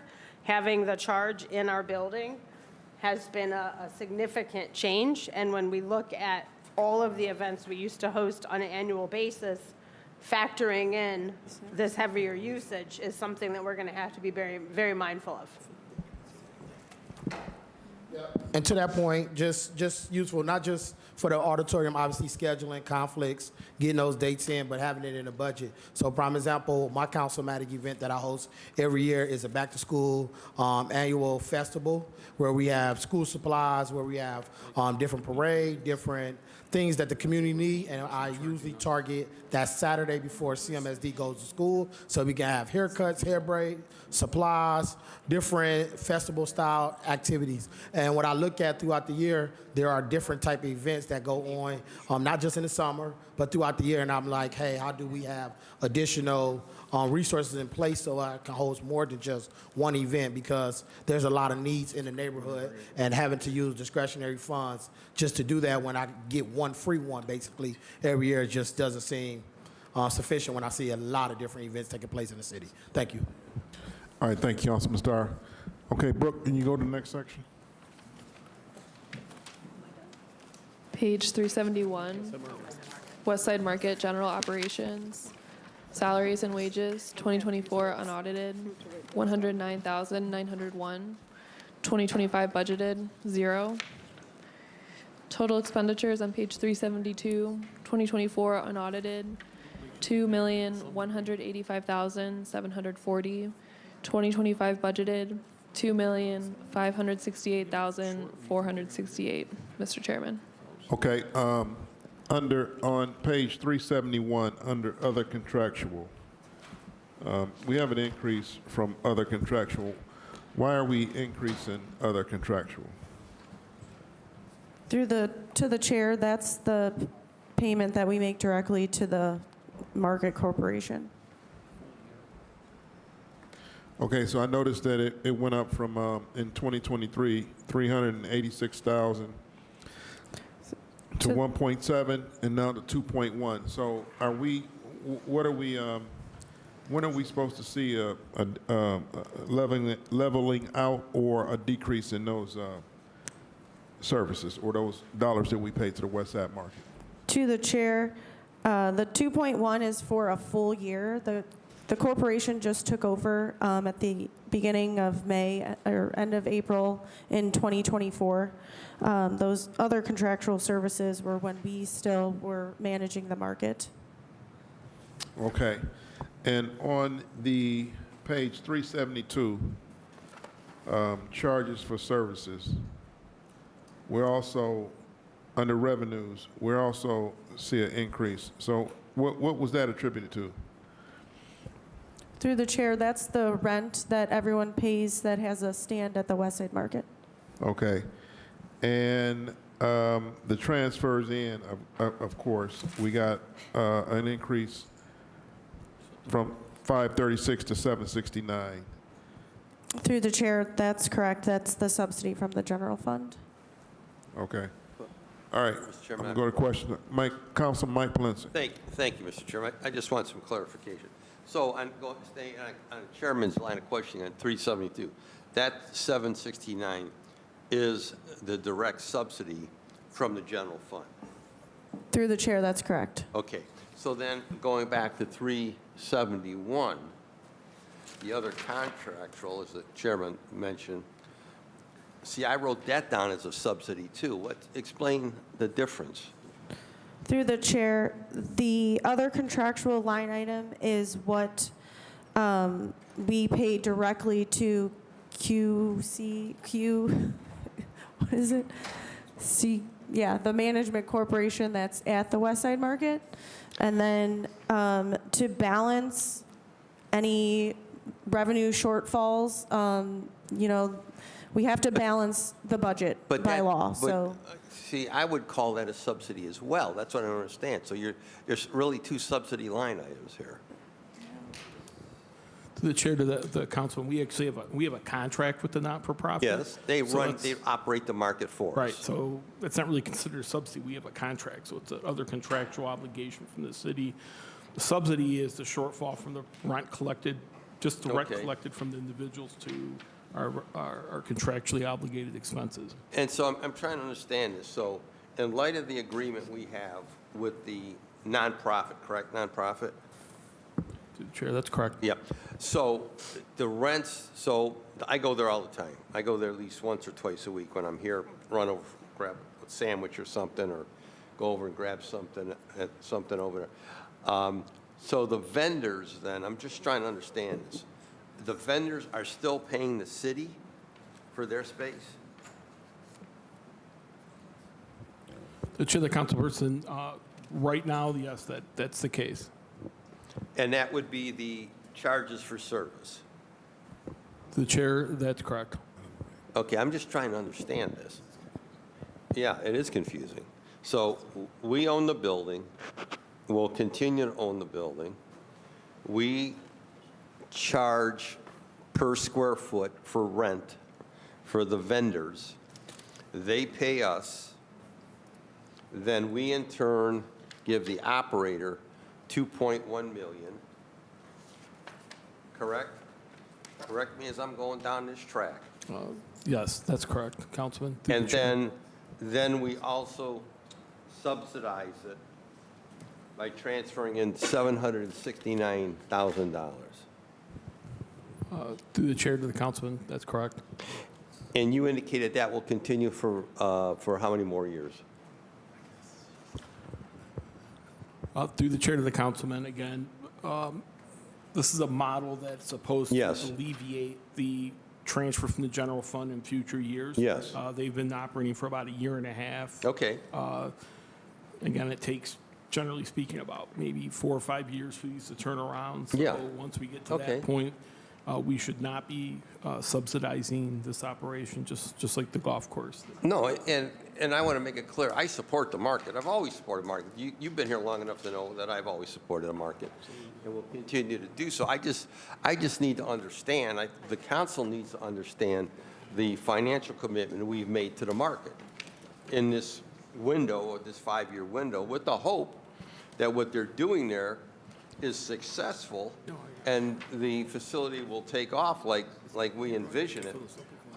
Even though I'll tell you, I'm still greatly concerned by the vacancies there. Vacancies, and when I was there last week, I was concerned again, still seeing vacancies in the market, which I thought there would be an expeditious effort to bring in new vendors or additional vendors. So that's my line of questioning, Mr. Chair. And I just want to make sure that we're staying on top of this because, again, revenues, with our subsidies, revenues and expenses are pretty close, but without the city's financial commitment, obviously the market would be in deep trouble as it presently stands. Thank you. All right, thank you, Councilman Palencia. Councilman Chris Harsh.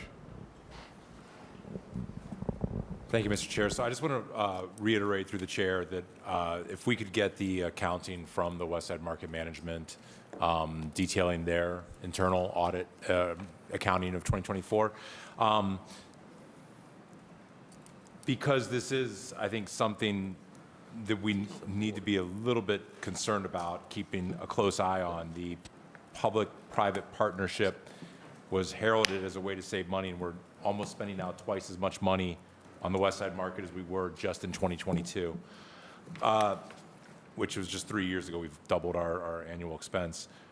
Through the chair, the market is an enterprise fund. It has to come in even every single year, correct? And we insert money to make sure that happens, the transfer in, right?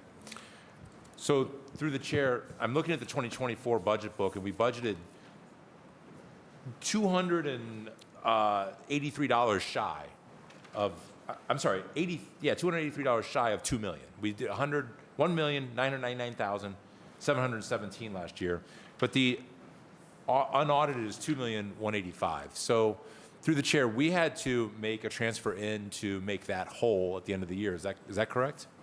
Was that part of the transfer? Through the chair, that's correct. We did a supplemental at the end of the year for $200,000 for the management fee that was not budgeted at the beginning of the year since the corporation took over at the end of April. Okay. Because we don't want to see these things go over budget, right? So I want to just sort of echo Councilman Palencic's concerns. This body was told that public-private partnerships would be more efficient, would raise money, would be able to bring outside funding into these establishments. And the Westside Market is vitally important to Cleveland. It is one of our cultural, iconic structures. It is as synonymous with Cleveland as anything else can possibly be. It's very important that this be run well and managed well. But if costs double every couple of years, then that doesn't bode well. So when we get those financials through the chair, how long do you think we should be expecting that? Like the end of the day, by tomorrow? Because I want to be able to, I think we ought to be able to share this as well. And are we going to have rules or restrictions on sharing that information publicly? This week? Through the chair, the councilman, we should have them by the end of this week. The end of this week? Yes. Okay. And through the chair, do you know if there will be any restrictions on us sharing that information publicly? Since it is a public entity and it's public dollars and... Through the chair to the council person, we'll check with law. I don't think there should be a problem, but we'll have to double check with law department just to make sure. But I don't think there should be a problem because we're a public entity. Okay, good, because the transfer in went up 40% this year, and we're spending more money on it, almost twice as much as we did 3 years ago. So let's keep an eye on that. Thank you, Mr. Chair. All right, thank you, Councilman Harsh. Councilman Kevin Conwell. Thank you very much. On the Westside Market, I know you over there as law director. Westside Market. Yes. You know what? I never could understand. Even, I inherited the Eastside Market project in the implementation of the project from the former council member Jeff Johnson to the chair, and he had to go somewhere else to get funding to develop the Eastside Market. But anytime, even since I've been a councilman, if they caught a fire at the Westside Market to the chair, to the director, that place caught fire. And before the year was out, the Westside Market was back up and running, and they were doing things over there. If Councilmember Jeff Johnson didn't find a way to rehab the Eastside Market, it probably would have been flattened or raised. You know, he had to fight to get that thing taken care of. So I don't understand why people, you know, you got to fight on both sides of the track. Because in our neighborhood, Glenville neighborhood, even before Save-A-Lot or Myers came around in that area, whatever the case may be, it had nothing. And people over there, cancer, like myself, I'm a cancer survivor. People who had diabetes, all these kind of things, and nobody opened up for the Eastside Market. And they always talk about, and the city owns the Eastside Market. They own it. It's not even a stepchild. And it makes me so disappointed and so mad that people don't work for that market. What I'll do when we ride the neighborhood, I'll call you up one day. I know you're busy, you got a lot. And I'll take you over there to the Eastside Market. It's run by Neon Health Centers. Neon Health Centers put at least $4 million into the Eastside Market. The city put close to $2 million, at least 1/3 into the Eastside Market over there. But we do need to have the city to pay attention. And matter of fact, Neon lease the Eastside Market, I think it's $1 a year from the city of Cleveland. But they do nothing for the people and my people in that area at all. And then when you spend a lot of money through the chair for the Westside Market, millions and millions of dollars. But then when you look at this, especially the abject poverty on the east side and the abject poverty around Glenville and Collinwood and the southeast side, they spend more money on the Westside Market than the people over there.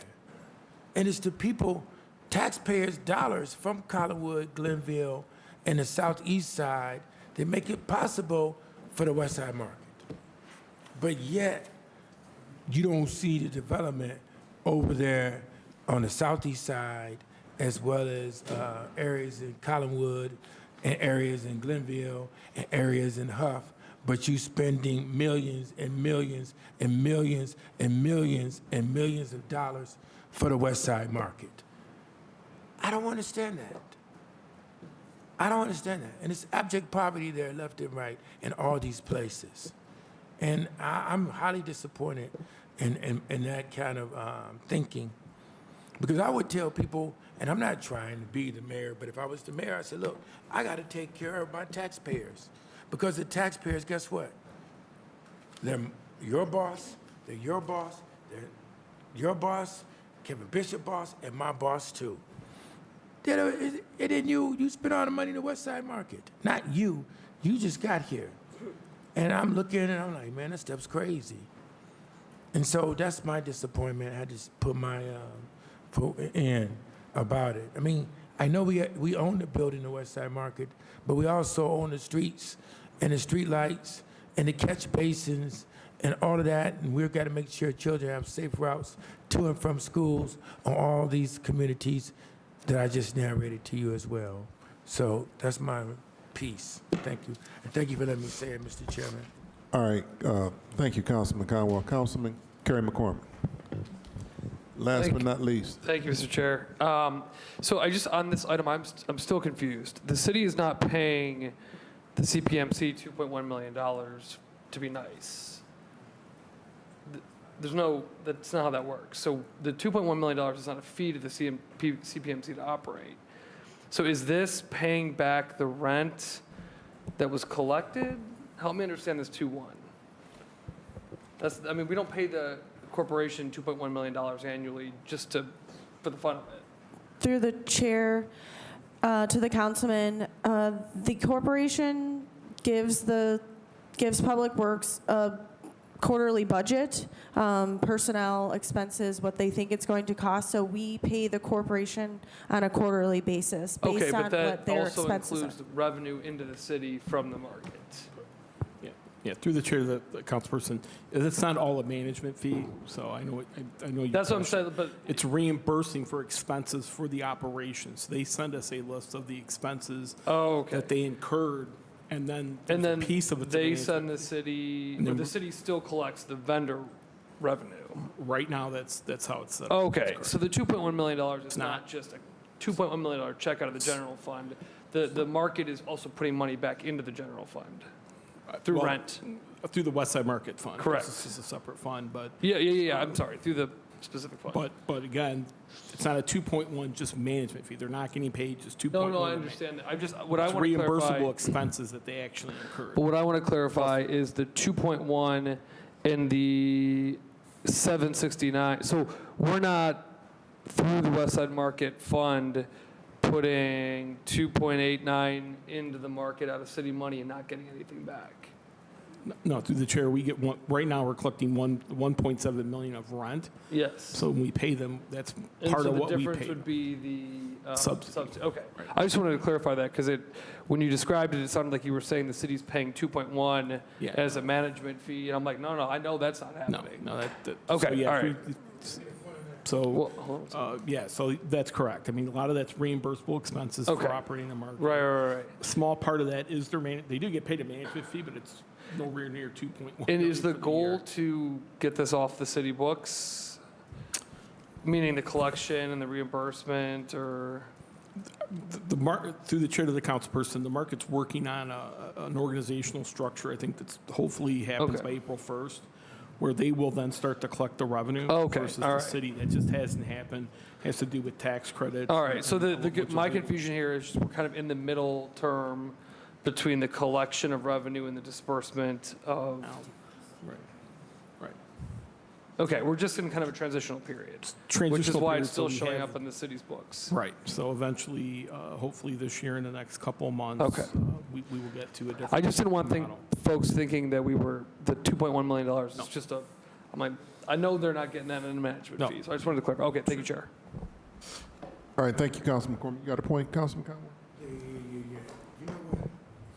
Here's the other point. And I know the city, the money is coming back, but through the chair to the controller, when you look at a circular economy and you build a grocery store and some of these other wards, and then you have other businesses and houses that will come into that neighborhood, and then the city can tax dollars and payroll dollars from people that's working in that neighborhood, and guess where the money goes back to? To the city of Cleveland. So it'll come back in another way, and you know, because you studied economics, in that circle of the economy, it will go back to the city coffers just as well. I like the Westside Market, but they can't come to me with that nonsense, and I understand both ways of it. Thank you very much. Okay, thank you, Councilman Conwell. Brooke, can you read the next section? Page 84, Boxing and Wrestling Commission.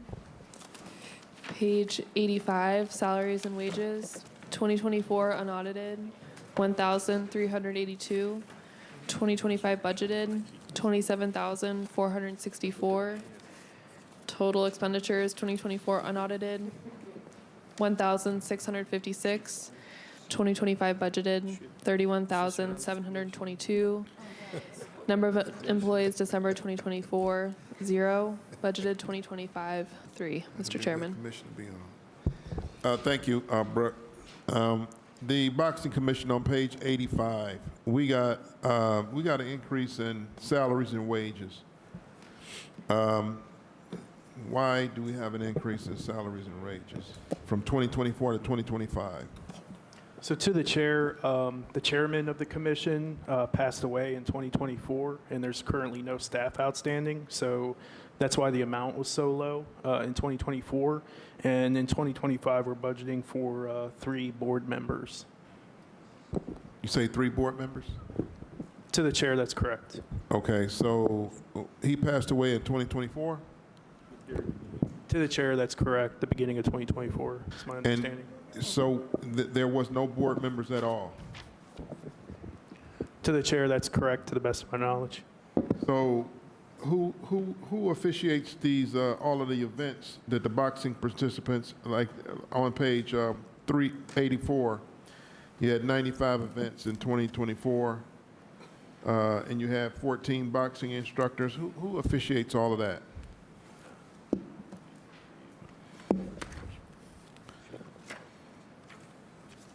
To the chair, I recently learned that this falls under Parks and Recreation, and I don't have any responses to your questions. I'd be more than happy to do some research and see what I can find out. Does anybody else have any response? Okay. Councilman McCormick. Thank you, Mr. Chairman. First of all, we should get rid of this commission, but the theory behind it is, from what I understand, it oversees the policies and procedures of boxing in Cleveland. So it's not supposed to like actually be refereeing boxing matches, but I think it's supposed to like oversee the policies and procedures. Councilman, I mean, through the chair, I don't know. Councilman Palencia. Mr. Chairman, I'm inclined. I thought they just increased the budget. I thought they were going to assign them to the Community Police Commission so they could referee the battles taking place over there, okay? That's why I thought there was an increase in the budget, okay? That's what I thought it was all about. I didn't see any additional, I didn't see Hulk Hogan and anybody else here coming into town or any professional boxing match. I thought that's why, so that's not the reason. That's what you're telling me? You're not going to assign them to the CPC? What are you doing here? Explain it to us. Thank you, Mr. Chairman. Through the chair of the councilperson, we're budgeting for one chairperson and then two additional board members to get them back to full staff. And right now we have 0 members. Is events? Are we having events?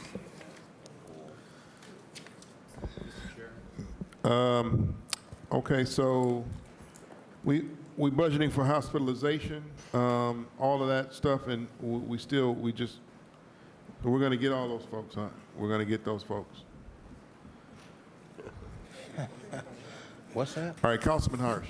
Mr. Chair, I remember previous year being told that the Boxing and Wrestling Commission certifies events, that somebody has to go in to certify an event. If there's a Gold Gloves event or something like that, we needed this commission to go in and certify the event and say this is a legitimate ring and all the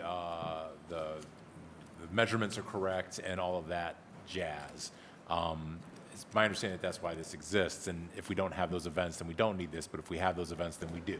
That's the way it was explained a couple of years ago that sort of answered my question. Okay. Now, how long has this boxing commission been around? Ever. It was before you, Councilman Palencia? Yeah, before me. Okay. Councilman Jones. Thank you, Mr. Chairman. How many visitors, or how many events, how many facilities? I don't think nobody knows that answer, Councilman. So is that, hey, listen. So this is like a ghost organization, sounds like. So is it a ghost organization? I'm going to ask the question, Mr. Chairman, to the director. The chair of the councilman, right now, again, there are no board members. So we're budgeting for 3. 1 is the chairman, 2 are the board members. But currently, there are no members of this at this point in time. So did we say, Mr. Chairman, did we go over who the chairman is, the commissioner? The chair of the commission. Who's the chair of the commission? Through the chair, through the chair to the councilperson, right now there are 0 members. We did have a chairperson who passed away very early January of 2024. That position's not been replaced, and the 2 board members have been vacant for quite some time as well. Wow. So Mr. Chairman, to our CFO, we have a nominal amount here. It's not a whole lot. It probably would only make a percentage of the percentage of the budget, right? So last year, did we use this $31,722? Or was it put back into the general fund? Through the chair to the councilman, looking at the 2024 unaudited, we only used 1,656. Again, that's because the chairman passed away early in the year. So we did not use $31,000. So that money did come back. I guess the question, Mr. Chairman, for clarification, is that did come back to? Through the chair to the councilman, that's correct. It just falls to the bottom line. I see. Mr. Chairman, hey, listen. I guess how we proceed and move forward on this is, I guess, the privy of the chair.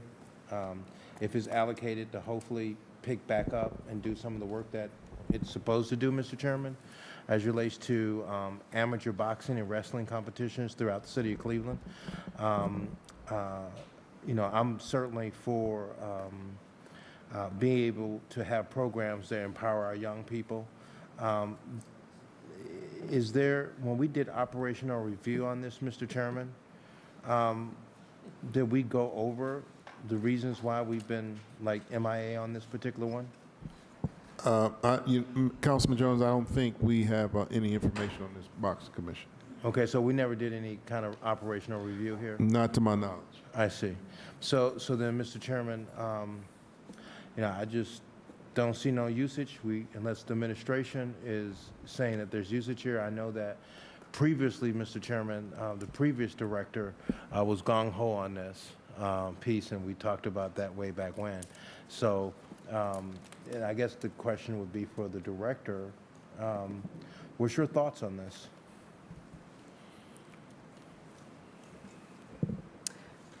Through the chair to the council member, I really would need to do some investigation. I would like to do an operational review. I would like to have some historical information and context. It's sad that the commissioner passed away this past year. I really would like to gather some additional information before making a recommendation on how this should be handled. Mr. Chairman, I don't have any further questions. I'll yield to the informational gathering that the director, Mr. Chairman, to the director, when she brings that to us.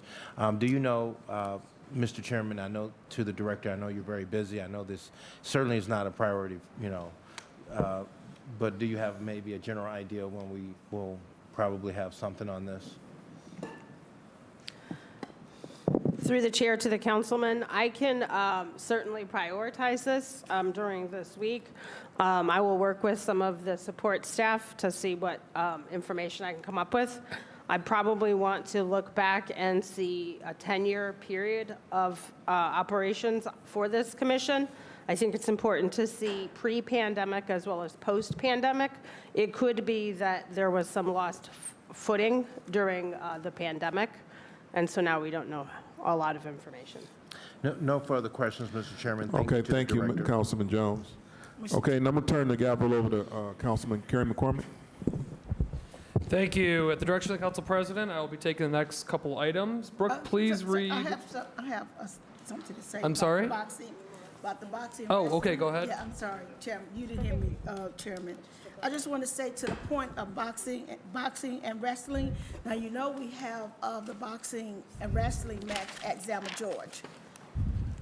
If you guys, as chairman, are you aware of that? We have a boxing at Zama George. The boxing mat, I just put in a new boxing ring at Zama George last year to upgrade it. It's very vibrant. It's very active. We have a lot of young men and women that go to tournaments in Columbus and have won awards, due to the championship. So, Chairman, to the director, since you said you were going to do some operational review, definitely review that at Zama George, because that boxing and wrestling rink at Zama George is vital. It's very vital to the community of our youths who come all over to train for this skill and also be in championships all over. They have pictures and posters, and they have trophies everywhere. So please consider that as a factor. This could be something that was overviewing that, and it's unfortunate that the commissioner passed away, and it's unfortunate that I don't know if the committee was aware of that, but this boxing ring has been at Zama George over 10 years or more, way before I even came council, because I even took some lessons myself as well, just to be, just to stay fit. So this is vibrant to the community. So I just wanted to give my most important view of this. Thank you, Councilwoman. Okay, you're welcome. And definitely, I don't think that, talking about the commission, we know there's boxing and there's wrestling in Cleveland.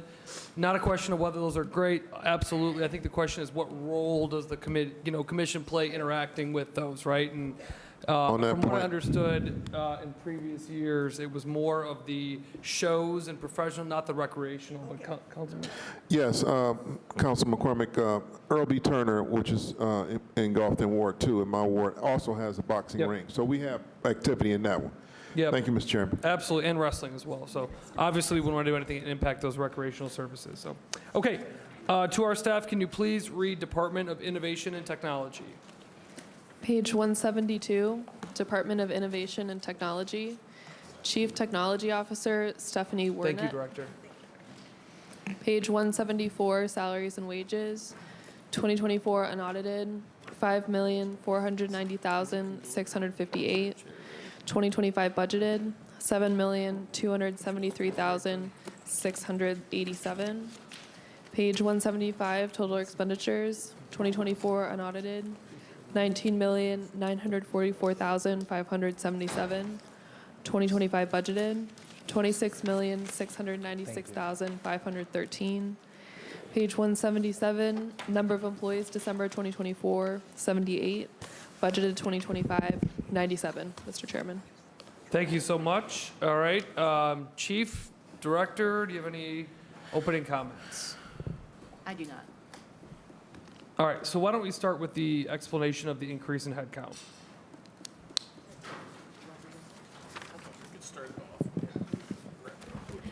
Good afternoon. Can you hear me? Yes, we got you. Okay, excellent. So we are asking for in total 18 more permanent positions, 1 part-time, which was a student aide. And of those, I would say 3 of them are administrative, and the remaining 15 are more endemic to the IT department. And the easiest way to understand them, because I know that these titles are very confusing, is we're really asking for fundamentally 7 more people across the city to help us do project work.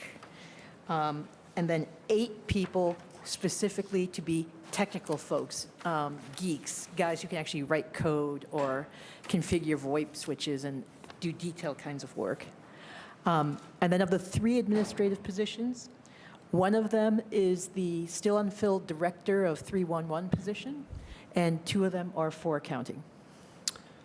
Okay, all right. And to add, Go ahead, yep. Councilman, of those, 2 would go in urban AI, 1 for the director of 311, and the remainder in IT. Thank you so much.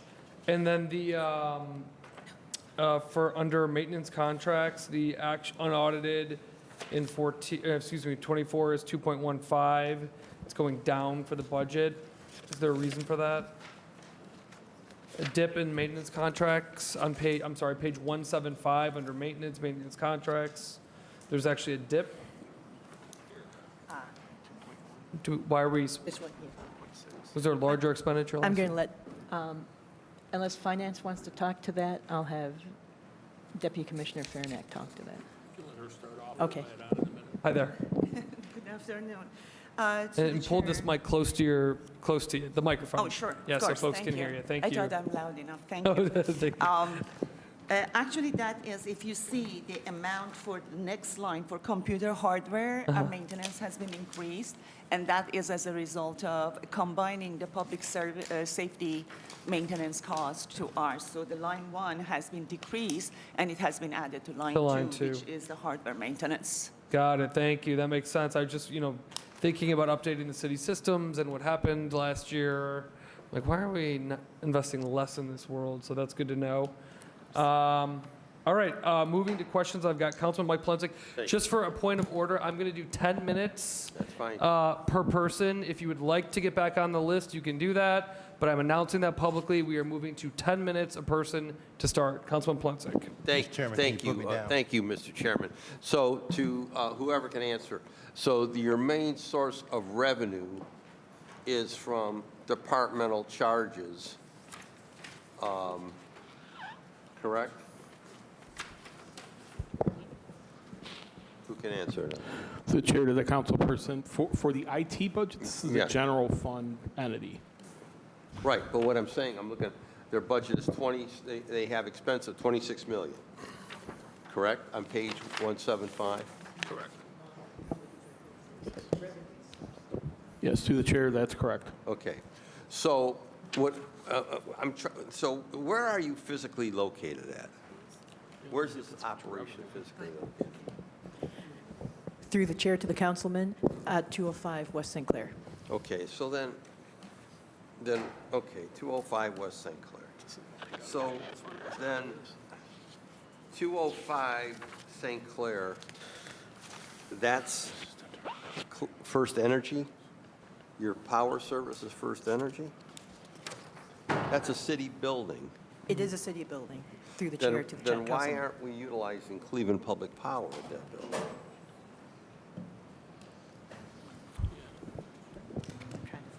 Through the chair to the councilperson, right now there's a split between CPP and other electricity. CPP is 236,000 budgeted, and the other electricity is 211,000 budgeted.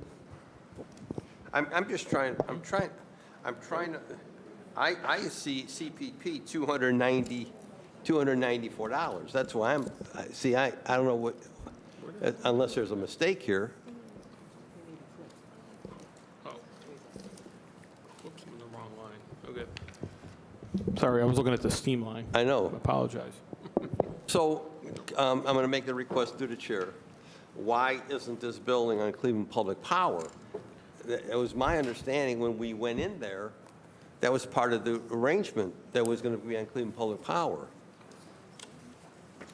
Do you have an answer for that, Director, or should we put that in as a request? Put it in as a request. Okay. Okay. Does our staff have that request? Thank you. So then, and you'll get back to us on that. So the uptick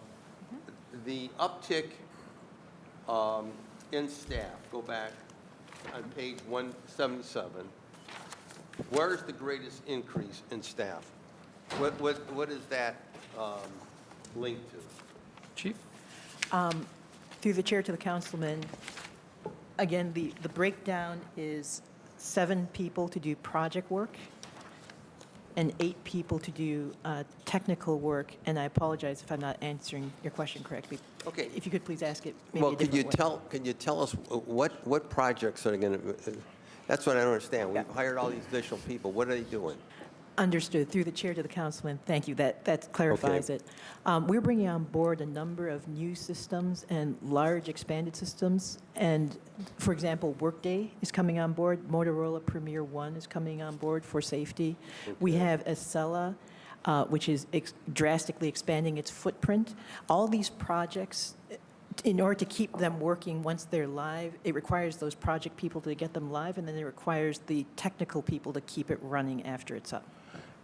Okay. Mr. Chairman, could I ask the distinguished lady to speak up a little bit so I can hear her down here? Thank you. Sorry. And so this is the area of, Mr. Chairman, innovation and technology that would handle any types of attempted hacks, any type of outside interference with our systems, correct? Through the chair to the councilman, yes. Has there been any other efforts to utilize ransomware since the original one took place I'm sorry. last year? I'm sorry, through the chair to the Has there councilman. been any other outside efforts by any type of entity?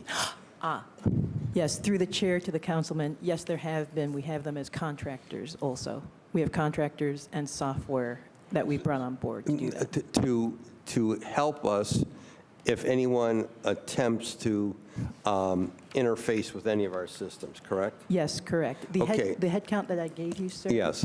encompasses Okay. some personnel to help run that, but it's only the people. Okay. There is no contract. So then the text that I received yesterday from municipal court judges, what is our engagement with them as it pertains to what happened over at Muni Court? Through the chair to the councilman, we are providing support through administrative expertise, but technically those systems aren't in the expense budget. They're not, but Muni Court is a part of the city. We fund Muni Court. Yes. Well, I'm trying to understand it because as I text back to these judges, why wasn't firewalls put up like we have put up? To the chair, to the council person, the court runs all their own computer systems. They're not Okay. in our network. They're not in our data center because they're sub-elected. So they have their whole computer operation. The general fund side is talking to them today to try to assist them, but they run their whole security. They have their own people for Okay. that. Well, they're not in our- I'm just, like I said, text back, I said, why wasn't firewalls put up like we put up, especially in utilities? And I think I'm going to say this, because I've got 10 minutes, I'm not going to go over right there. I want to make sure through the chair to the administration that we are engaged with them as closely as we can. Because I don't know if this is an effort of ransomware. I have no idea what has been imposed upon us. But I want to make sure that we're all working together to deal with what has transpired here. I was just concerned with the texts that came to me, and I was responding back saying, well, wait a minute, what's the engagement of the city? We fund Muni Court. We fund the municipal court operations. We fund their technology. Correct? To the chair, to the council person, yes, that is correct. Okay. I'll leave it at that point. So Chief, you are engaged with their teams over there in a supportive role, even though they're not our systems. Is that accurate? Yes. All Okay, right, thank that's you, what I need Chief. to hear. Thank you, Mr. Chairman. Thank you, Councilman. Councilman Joe Jones. Thank you, Mr. Chairman.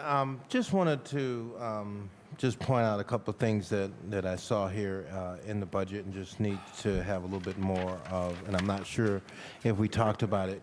When we go back to last year's budget and then we look at this year's budget, it's a huge, dramatic sea shift here. And wanted to ask the chairman to the director, when we look at these different metrics that have been established here on page 172, is quite a bit remarkably different from the previous year's department, and the name has changed. Can you just add a little light on that and what has been added to information systems and services to give us a better grasp here on what we're looking at? Yeah, through the chair to the council member, if you'll recall earlier, I believe it was this year, IT moved out from underneath finance, used to be a part of finance. So IT, 311, and Urban AI are all rolled into one group now.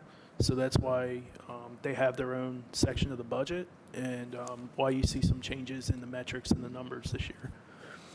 Right. So, and then that's what kind of like had me kind of confused, because these numbers that are here are dramatically different, but the same as relates to the expenses of 19 million from last year to right on down to our revenues, which is, Mr. Chairman, the same question that I've had with some of this. It seems like some of this stuff is just copied over from one year to the next. And I just don't understand how some of these numbers, especially when it talks about revenues, are the same. And I'm referring to page 175 of the budget book, where it says our revenues is at 425,000. It's a duplicated number from last year's February 1st, 2024 report on page 171. It's at the same amount. How did that happen, Mr. Chairman, Yeah, in terms of the revenues being identical? Through the chair to the councilman, so the expenses are quite different this year, and most of them are from the increased head count. So we go from 19.9. You saying, I'm sorry, for clarification, Mr. Chairman, you saying from the increased head count? Through the chair to the council member, that, as well as the merging of the three groups, which totally increases the head count, you'll see an increase there. In terms of numbers that you see that are budgeted as of last year, we budget the best we can, and it's all estimates and projections. And a lot of times, the number that we put in there may be the same as last year as a budget number, just because that's what we expect either the revenue or the expense to be. So it's not a matter of copying and pasting, it's whether we think that we're going to do better or worse or the same than we did the prior year.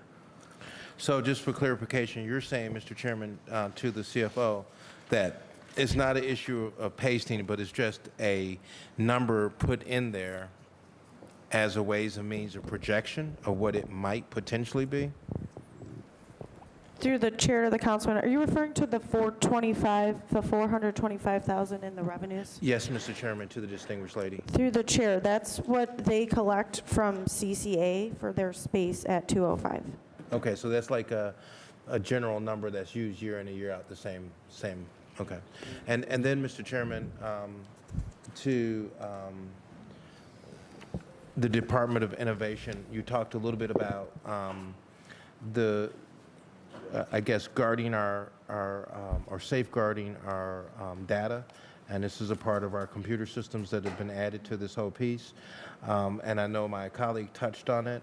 How safe, because I know that we had an issue last year, how safe are we right now with our systems and putting the proper firewalls and that kind of data in play?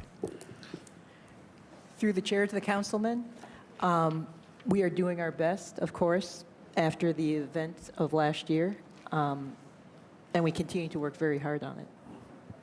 Okay.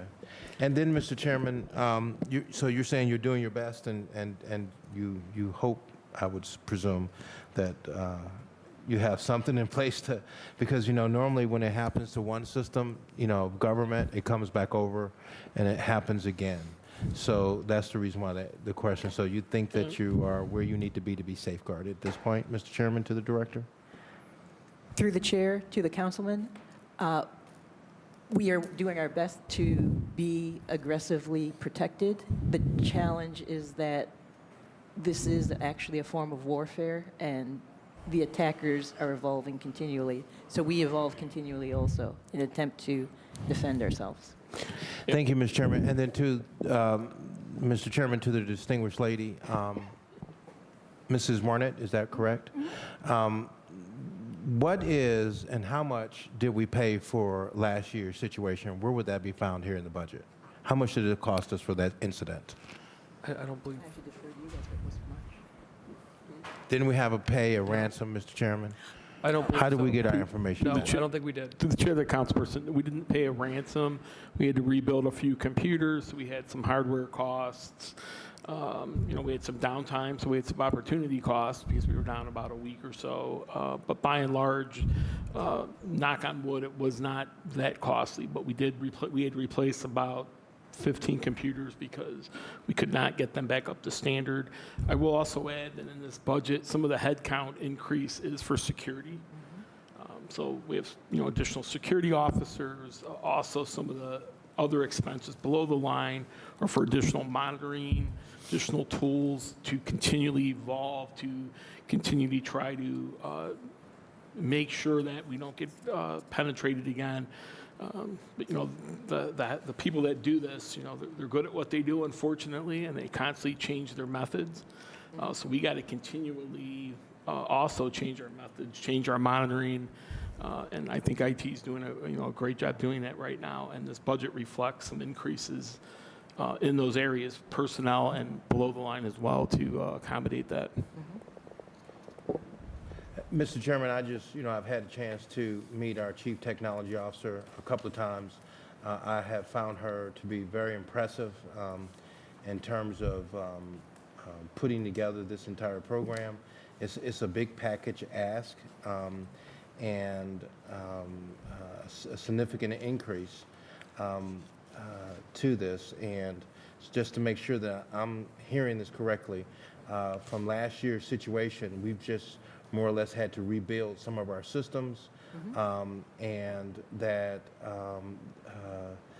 we didn't have to pay any kind of ransom for our information. We just rebuilt our systems and were able to restore our data and I presume put the kind of safeguards in place to protect our computer systems.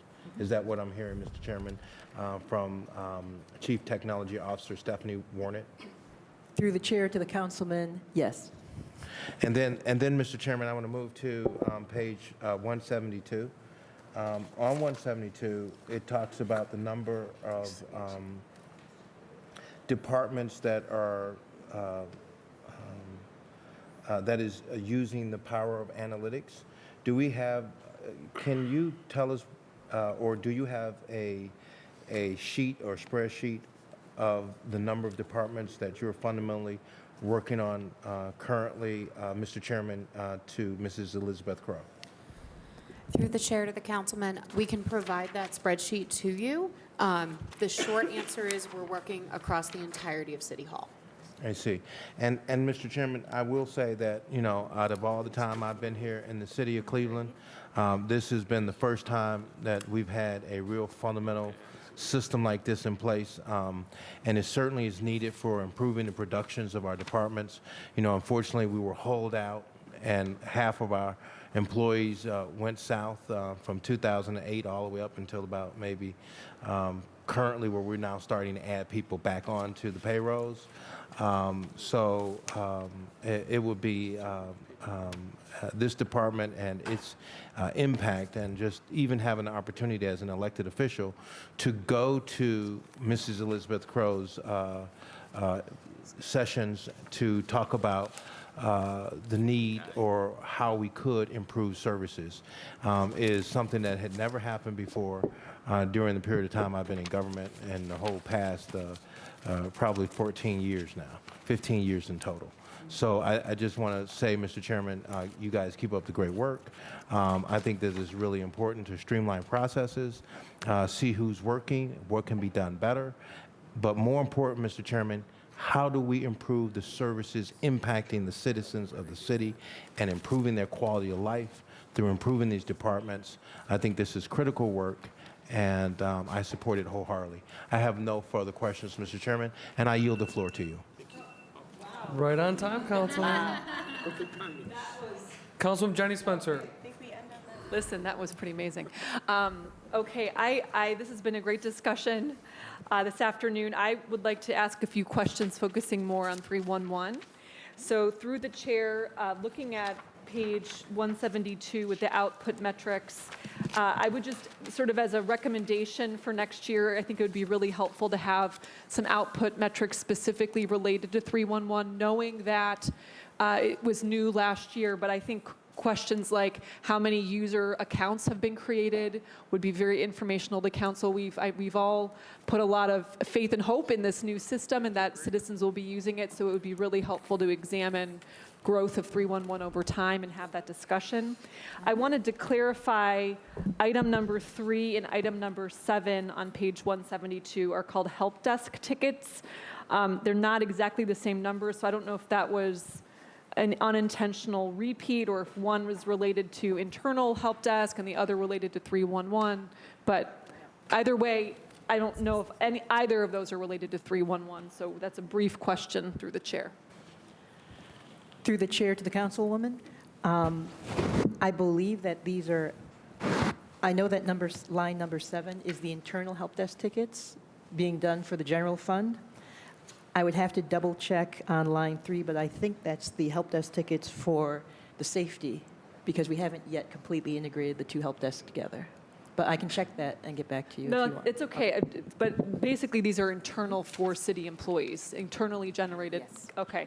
So back to my kind of statement, which is it would just in future years be really helpful to have some more explicit output metrics related to 311. I know some of that is within citywide calls. I wanted, along the lines of 311, wanted to ask where, in terms of the 311 call center, which I'm embarrassed to admit I haven't visited, so I don't have a visual of what that environment is like. How many positions do we have at the 311 call center? Through the chair.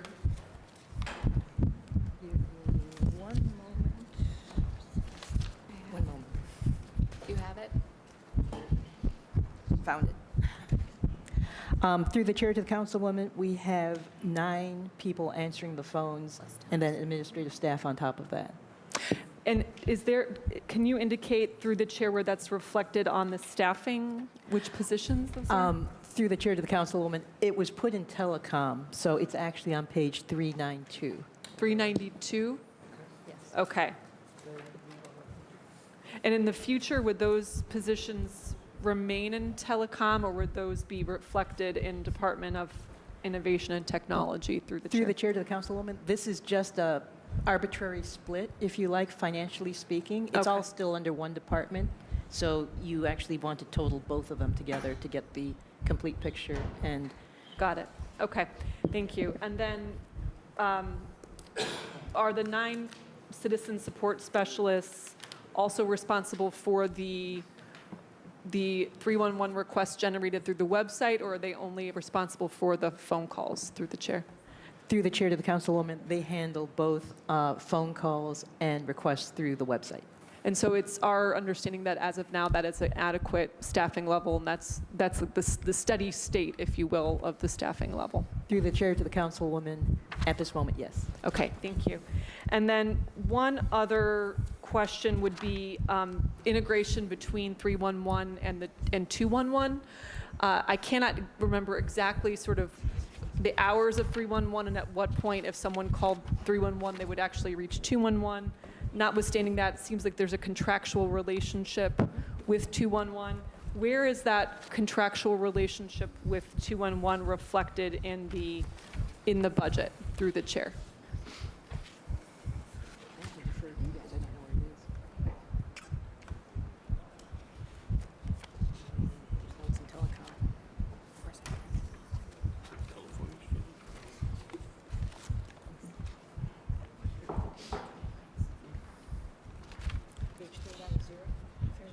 Is it under, it's under the telephone exchange?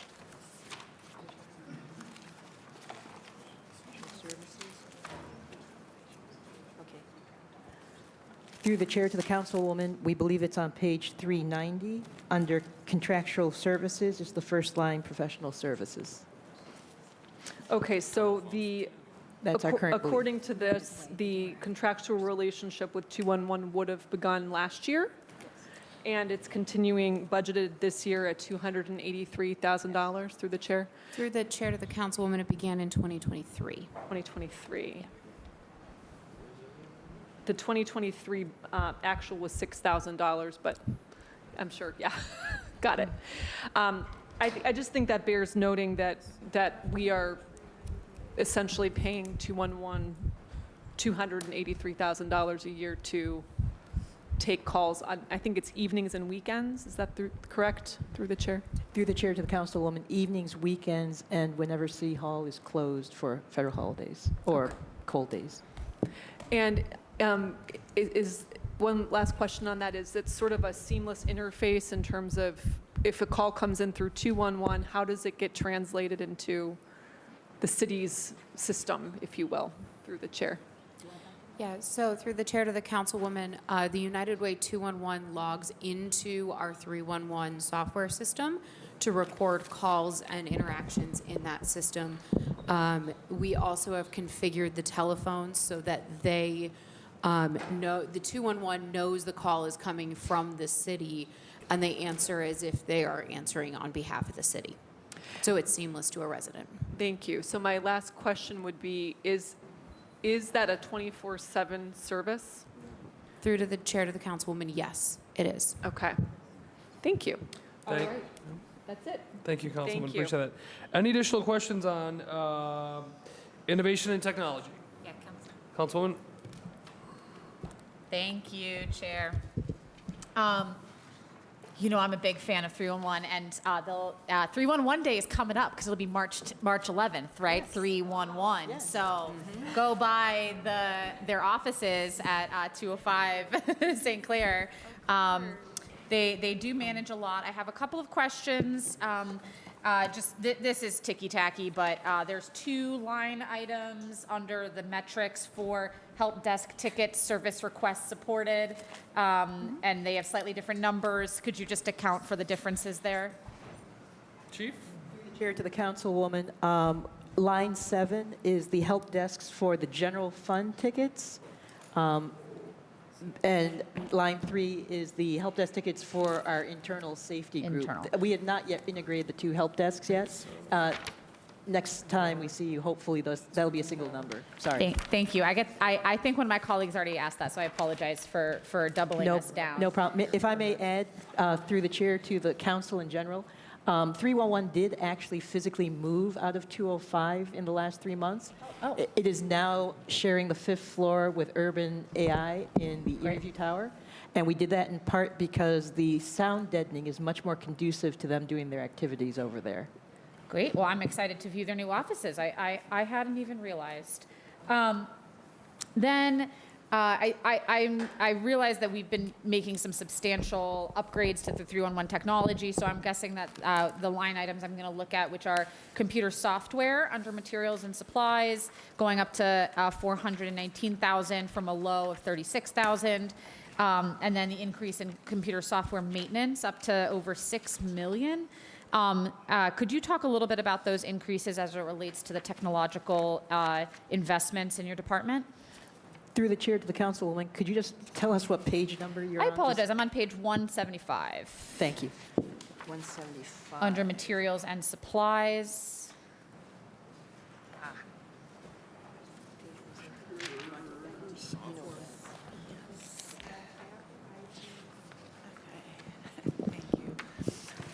Through the chair to the council member, I'm sorry, is it loud enough? All right. Are we talking about the 6.337? I'm talking, I'm sorry, I listed two items. One was on computer software under materials and supplies, and the other was computer software maintenance under the category maintenance. Sure. The line item under the computer software is actually increased as a result of our NetApp, which is our storage, and also increased for the other utilities that we use across the city. It is a smart sheet, and also we are using the Adobe. So increased, the licenses has increased tremendously. That's why the cost has gone up. The second line is, as you mentioned, is under the maintenance, which is computer software maintenance. Those are all of our contracts for all of our software across the city. Okay, thank you very much. I was recently navigating the county treasurer office's helpline for residents with tax questions, and there was no Spanish-speaking option. And so I tried on her behalf to get through to somebody who could get me a direct number, and it was a total, it just couldn't work. We're talking with the treasurer about it. He was very receptive to what they needed to do to change that. But at least the last time I called 311, we were in a similar position where there wasn't an initial prompt for a Spanish language option. Could you talk a little bit about what you're doing to move in that direction through the chair? Through the chair to the councilwoman, the city uses a language line. So when someone calls and requests for Spanish, we dial in a translator. Consistent to other languages, Spanish is in our top 3 languages here in the city. I think it's number 2. Mandarin Cantonese is up there on the short list. I'm going to quote wrong on what is number 3 on the top 3.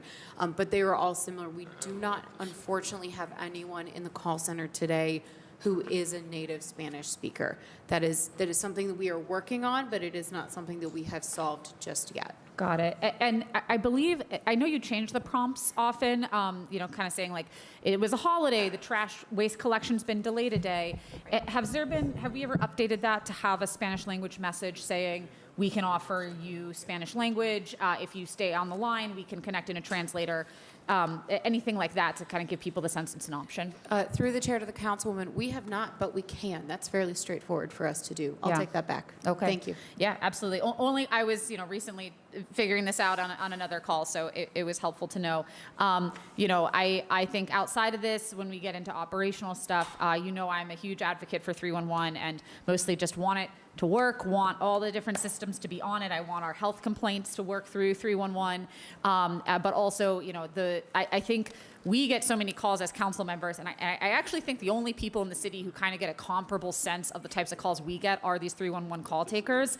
And they also often get the type of just sort of frustration because people call in when they're at their limit. They call in when they are like, I have been trying to get this street light turned on 100 different ways and it's not getting done. And I both think your call takers manage that well, and also sometimes it can spiral into something that is can be almost abusive or, really beyond what I think a civil public servant should be expected to take in. And so, I appreciate your department trying to navigate how we handle those particularly touchy moments when our residents are coming in because of their own trauma and frustration, but putting that onto people who are just trying to get the right thing done. So like, please say thank you to your staff for me. And, we are going to continue, I'm going to continue pushing in 2025 for updates to 311 that continue to make it a best-in-class service for our residents across all our departments. Thank you. All right, thank you. I think that was the last question that we had for Department of Innovation and Technology. We'll now move to Office of Urban Analytics and Innovation. To the chair, they're all rolled into one now. Oh, so that was everything then? Yeah. Telephone. All right, good. So we're on the Community Relations Board. Thanks, everybody. Appreciate it. Great job. Nice and easy. Thank you. All right, thank you. Community Relations Board. Page 74, Community Relations Board, Director Angela Shute-Woodson. Page 76, 2024, unaudited salaries and wages, $1,464,723. 2025 budgeted, $1,563,195. Page 77, 2024, unaudited total expenditures, $2,823,257. 2025 budgeted, $3,495,268. Page 78, number of employees December 2024, 30. Budgeted 2025, 37. Chairman. Thank you. All right, Director. Yeah, through the chair to the committee, just want to point out that we do have some green sheets here. We got, after the budget book was printed, we got a request to add 2 part-time employees to this division. They are for translator services, and they are part-time. It's about a $25,000 increase to their budget, and it flows through to the other pages. So they affect pages 76, 77, and 78. Okay, thank you. Where's the green sheets? I don't. They passed them out. All right, Director, did you want to make any comments before we move forward? To the chair and to the body, to explain a little bit about the green sheets. So we have been overwhelmed a lot with trying to do translations in our office. We feel with these part-time positions of students to come in and to really help us address, especially now with things happening on the federal level, we could use the help more than ever with translation in the many different languages under the Asian umbrella and as well as our Hispanic friends. All right, Director, is there, I know we don't have the year-to-year, is there an increase in this year's budget other than that 25? It looks pretty static. To the chair, I will say there is one new item that is $75,000 for the back-to-school fair supplies. So what is that for? So that's going to be housed in CRB now? Where did you take it from? Through the chair, yes, we added that under the other contractual line item. Where did it exist before? Where did the money come from in the past to do the back to school? In another department, donations, what? To the chair of the council, I believe it came out of the PIO budget historically, or last year. Okay, so that's where I'm trying to get to. If we're adding it in similar line of questioning that we had before, then do we see that $75,000 decrease in the PIO budget? Yep, we'll double check on that, but I think that's where it came from, but I'll look at the book and we'll double check on that. All right, right Ms. now. Odie Martins, can we make sure we get that follow-up? I want to make sure if that $75,000 was taken out of the PIO budget, which is mean that it was transferred over to CRB, or is this just an addition to CRB? We just need to know in order to make sure we look at this. Okay? All right, and I love the translator. I think that is phenomenal. That's all I have right now. Chairman, I have one. Councilman Michael Polisic. Mr. Chairman. Thank you, Mr. Chairman, my honorable colleagues, and good to see the director as always. On page 76, you've asked for the more explanation on the back-to-school supplies. Under professional services, an increase about 200,000. Can you explain that one to us? To the chair and to the councilman, one of the increases, as you well know, we have been working with Safe Streets, Safe Schools. And we do have one contractor, Children at Play, that literally covers 2 police districts right now. Most of the contractors only cover 1 police district. And so we're trying to increase that area for them to continue the work that they're doing in the 2 police districts. When I'm speaking of the police district, that also considers they're in schools. So when we say safe streets, safe schools, they are also in our K through 8 as well as our high schools, trying to help young men and women that are transitioning from the Ohio DYS system and also the county detention facility, Metzenbaum facilities into our schools. Okay. The violence interrupters on page 78, are they defined as project coordinators? To the chair and to the councilman, for the most part, yes, they are defined under the civil service as project coordinators. Okay. Then of the agencies that we have funded, the outside agencies, to do violence interruption, youth engagement, et cetera, where does that show up in this budget? Or is it someplace else? What is the agencies that we fund? Repeat the question. The outside groups that we fund for do violence interruption, youth engagement, community dialogue, where does that show up, the outside groups? The 10-point plan and all that. Sure. To the chair and to the councilman, they're showing up under professional services, but also we have a grant from the state of Ohio through the Criminal Justice Department that also awards another segment of that work, but it's primarily working inside the facilities. And how much is that grant? That grant is $2.1 million. Okay, so there's a $2.1 million grant. And how would you best describe that? Does what?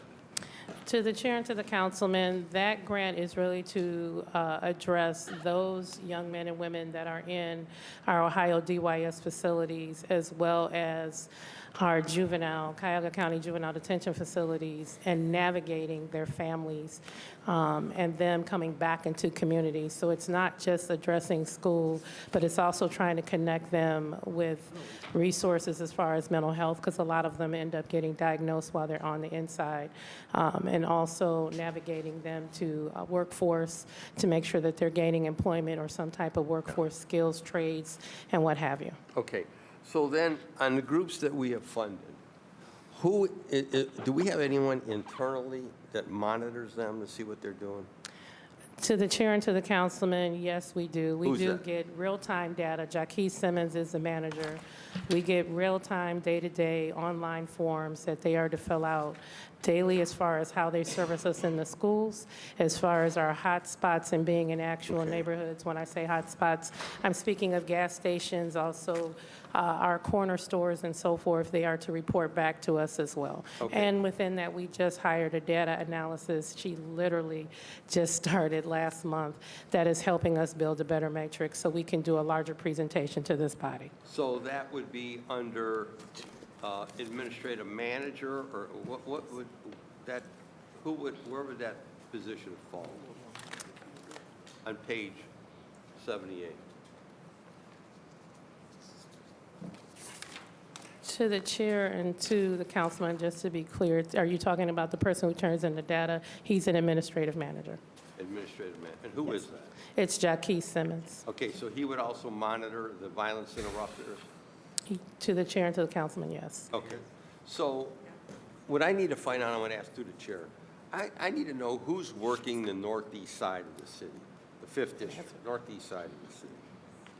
Because, Mr. Chairman, one of the concerns I'm starting to have, whether it be the groups that we have funded through the Cleveland Foundation, some of the other groups that we have funded, I'm trying to ascertain who's watching what they're doing, who are they reporting to, and are we seeing results in the field?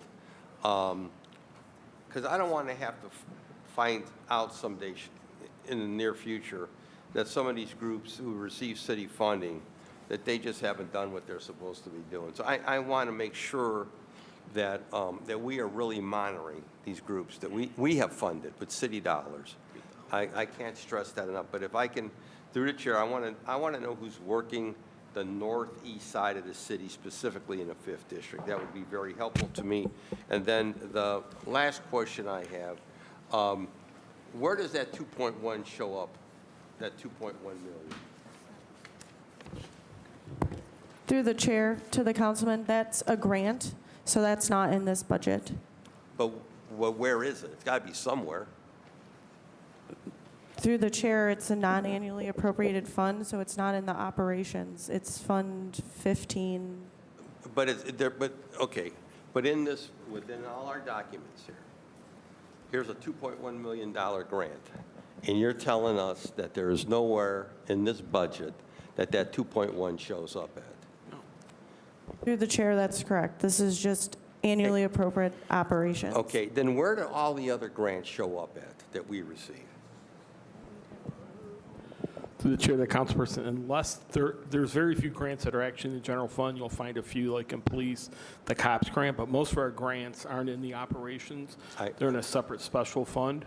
Okay. So they wouldn't be in here, but there are a couple that. So then show us, where's the special fund? Where's the documentation on the special funds? If we wanted to ask, where's the grants, the list of the grants in the special funds? Where is that? To the chair, we could get you a list of all the special revenue funds, which are the grants. Okay, you're going to do that.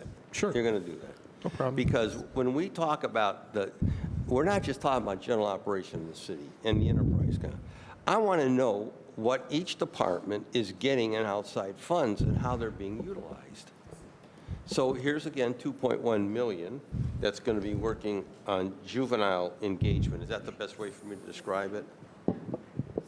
To the chair, to the councilman, yes, and Okay. also to the chair, to the councilman, to answer what I can about the northeast side in your area. Yeah.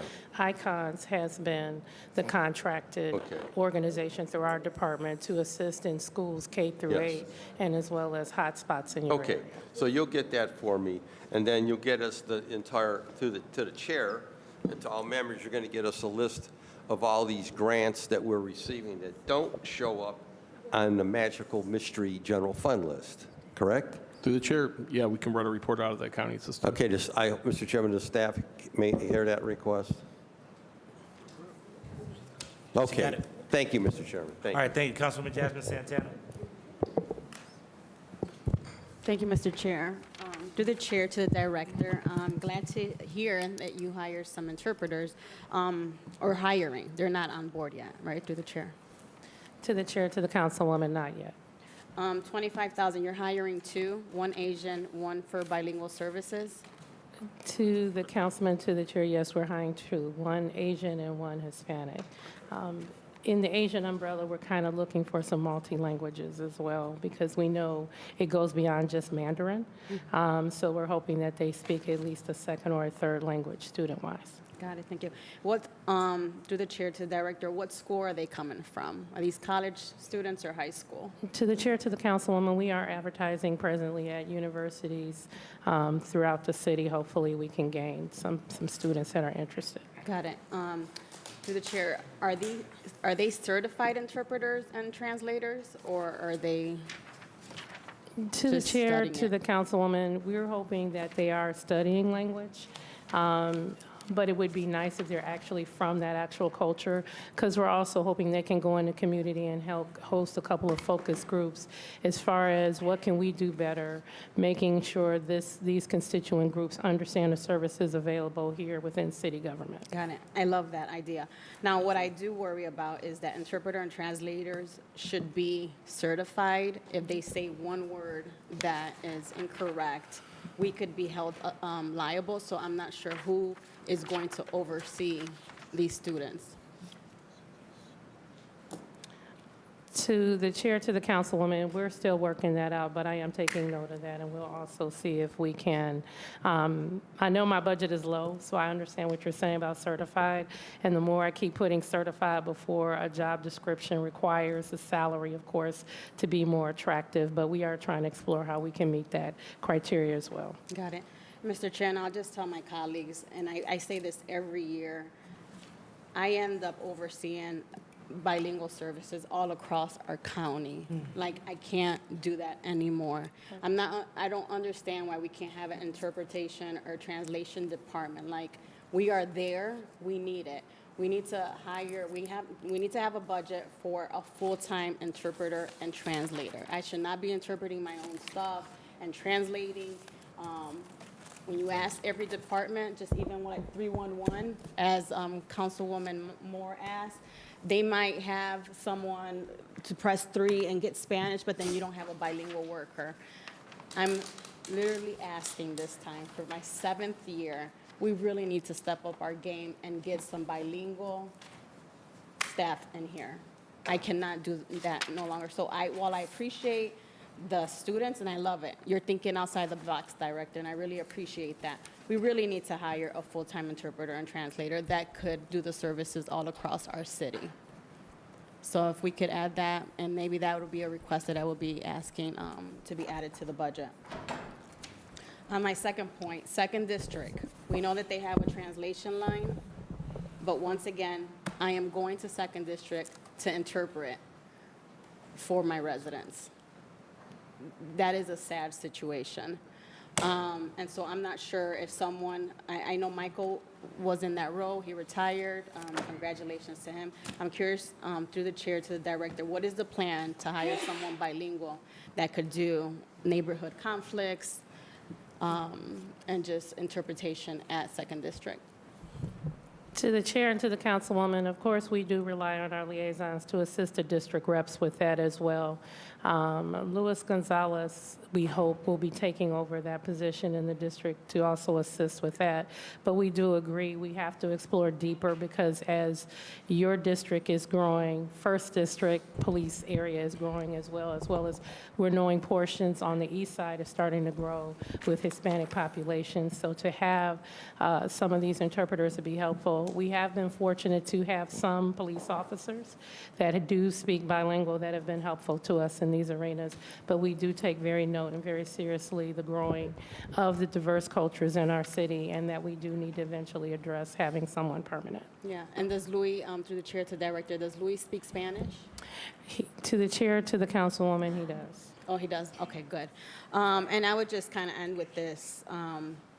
Once again, you know, we need help. We are the fastest growing population, and so having bilingual staff present around just makes our office easier. And you know what, I am going to add something else. As far as your liaison, I'm not clear on their roles, so I'm not sure if you could provide that to council members of like, what is their task? What am I calling Chris Martinez for?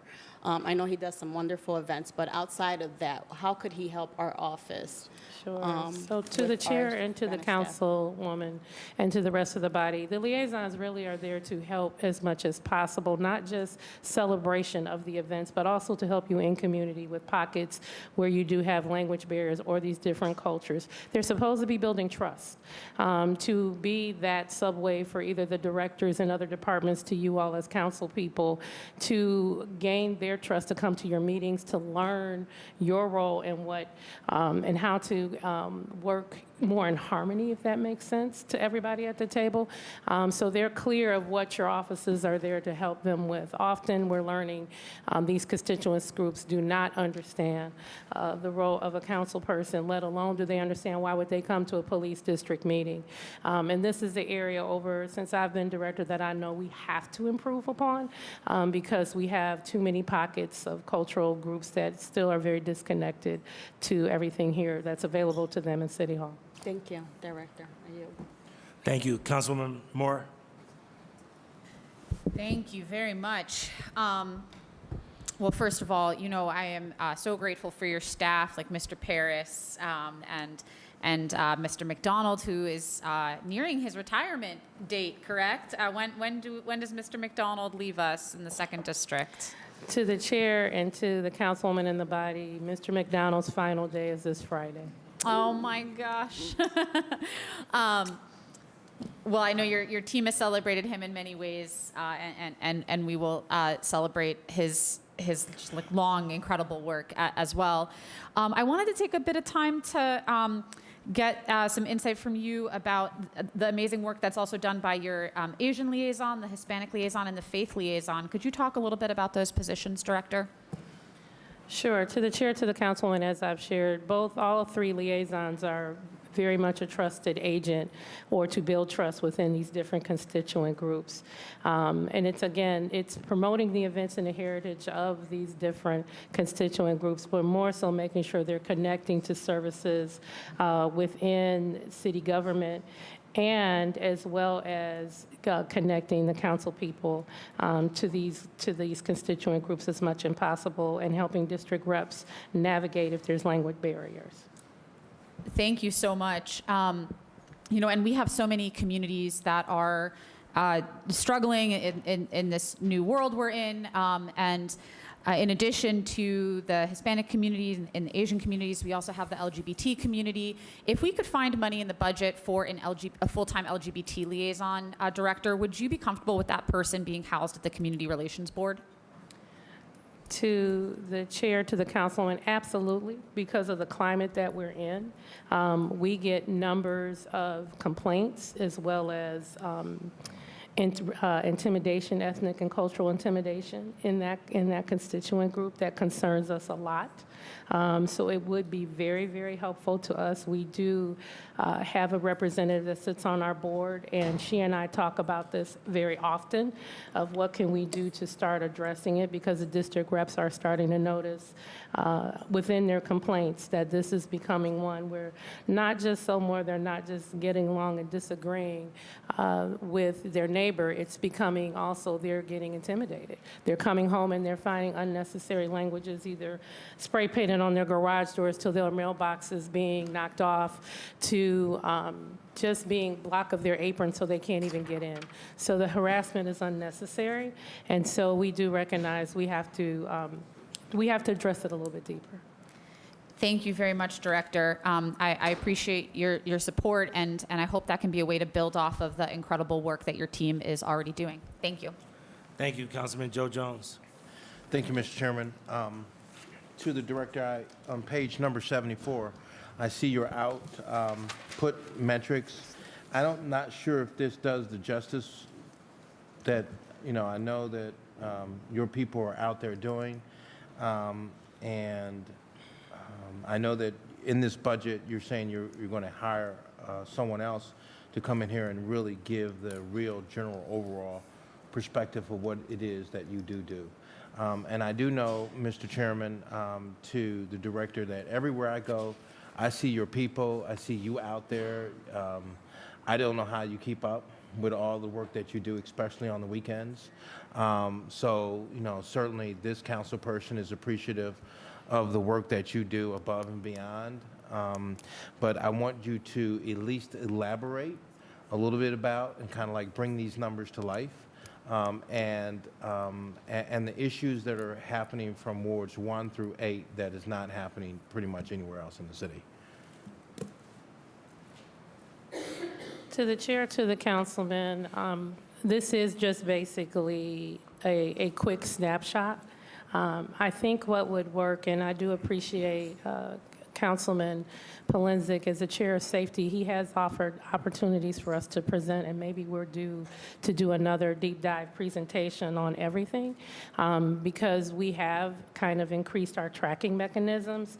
And again, it's just trying very hard now with the data person we have, especially because I get asked a lot of questions at this table about violence, the impact on violence, as well as our young men and women returning back, like how many jobs have we placed them in, how many services have we connected them to.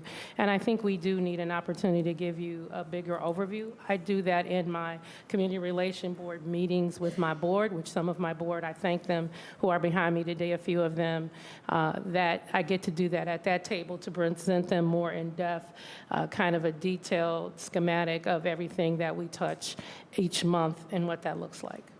And Mr. Chairman, I would just, be remiss if I didn't, say this.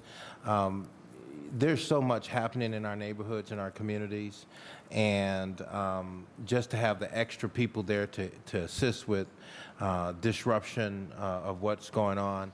I had a situation last year where one of your people called me, put me on the phone, Mr. Chairman, and to the director, and there was actually a fight at John F. Kennedy with students and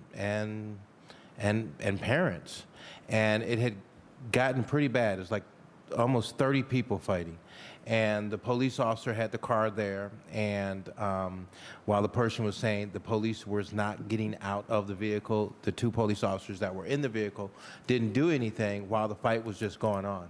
So it allowed me an opportunity, and that's why I say I thank your people, to get on the phone, call the commander of the 4th District, and let him, and which he is a great commander, as the council president has stated previously earlier in our hearings.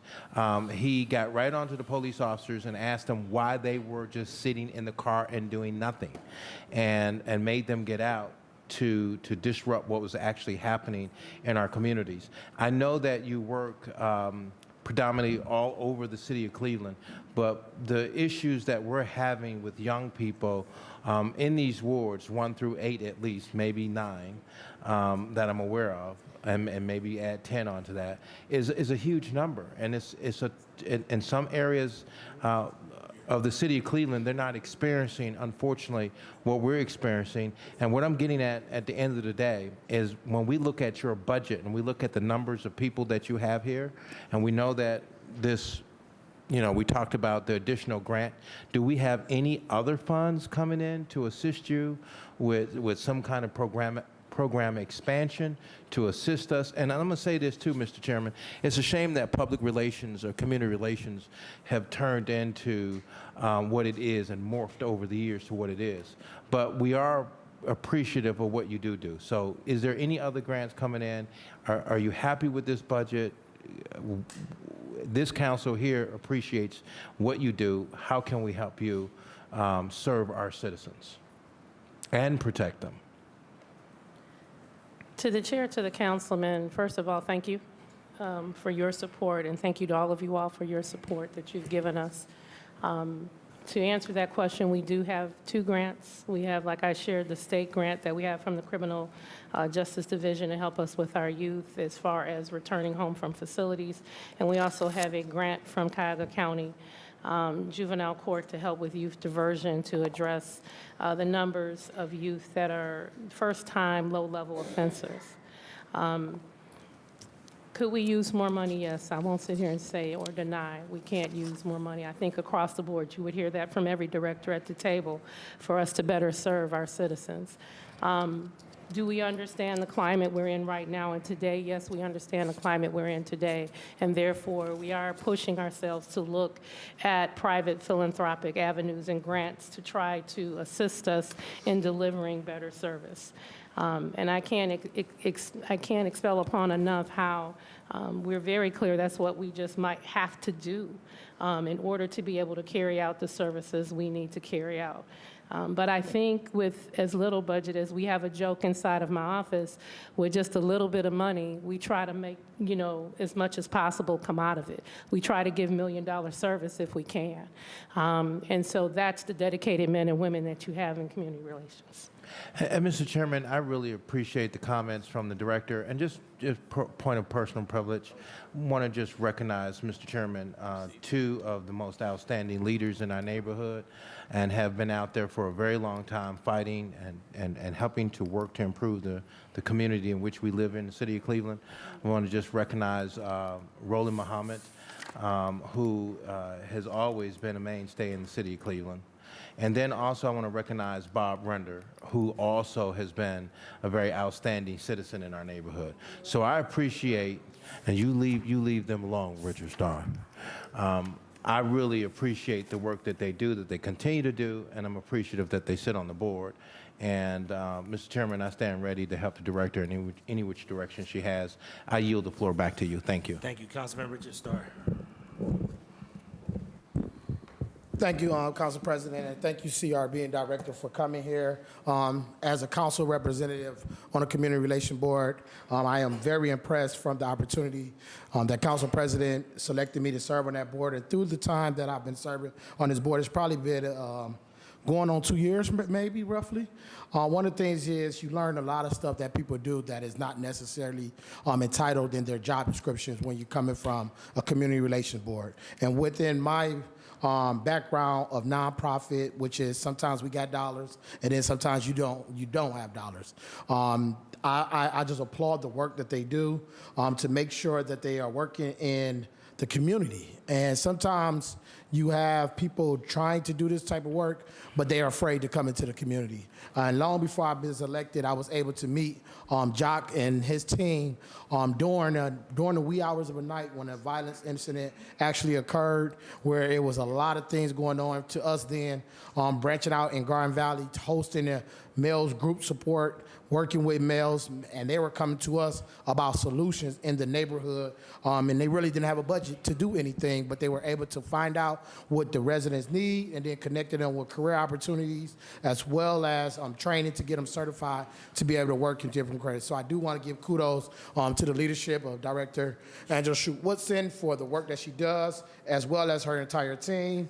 Y'all are doing amazing, and you know I have one of the best reps over in the 3rd District, so we do it real good over there working with us. But as it relates to this budget, in a picture-perfect world, one question through the chair to the director, or which of these budget, like which of your staff, do you have staff, I know you're all in the community in different areas, do you have actual staff or actual programming in our neighborhood recreational resource centers? And if so, within this budget, can you elaborate on any programming or anything that you're doing inside of the neighborhood recreational center? To the chair.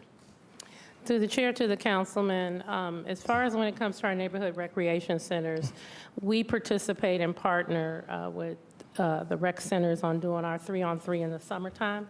That's basically to give kind of an informal opportunity for young people that are coming out of the DYS and county systems to just be a normal youth.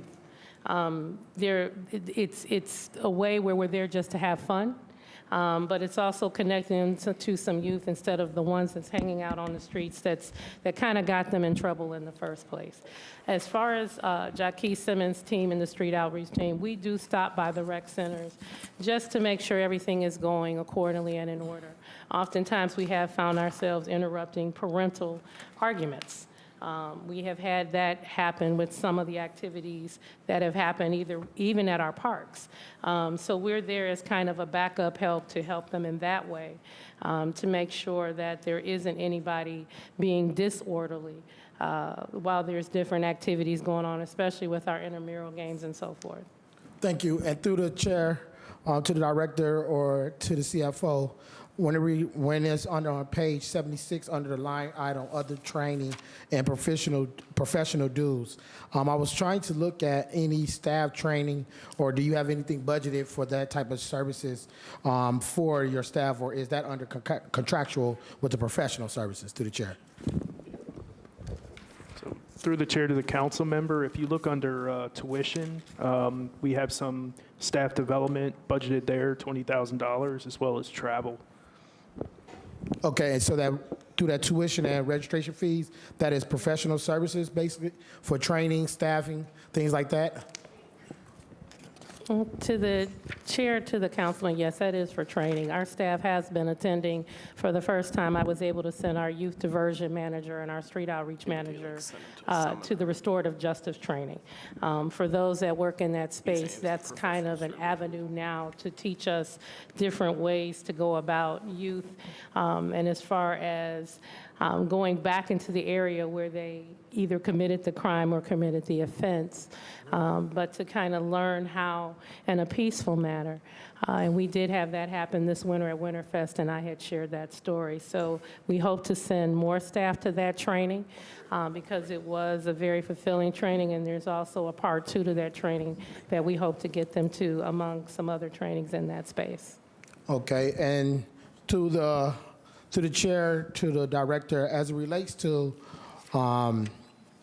this violence that we have. I know we're working in different areas, different organizations, coming together to come up with our plan as far as violence prevention, how to be preventive. Is that something that you are working on as well as in your department? Just trying to figure out, is there some alignment going on, or is this a lot of things going on overall for violence prevention strategy? I know the work that the CRB been doing since 1945, just trying to get some understanding with this outreach, with the preventive work through the budget, or as far as staff levels go. Do you have anything in place regarding that? To the chair, to the councilman, so I try to be as clear as I can at this table that, again, our youth are those youth that are in the system. We're trying to prevent them from going back into the system. Some form or some fashion, they have already been picked up by the police. They've already been given some type of citation, some type of offense.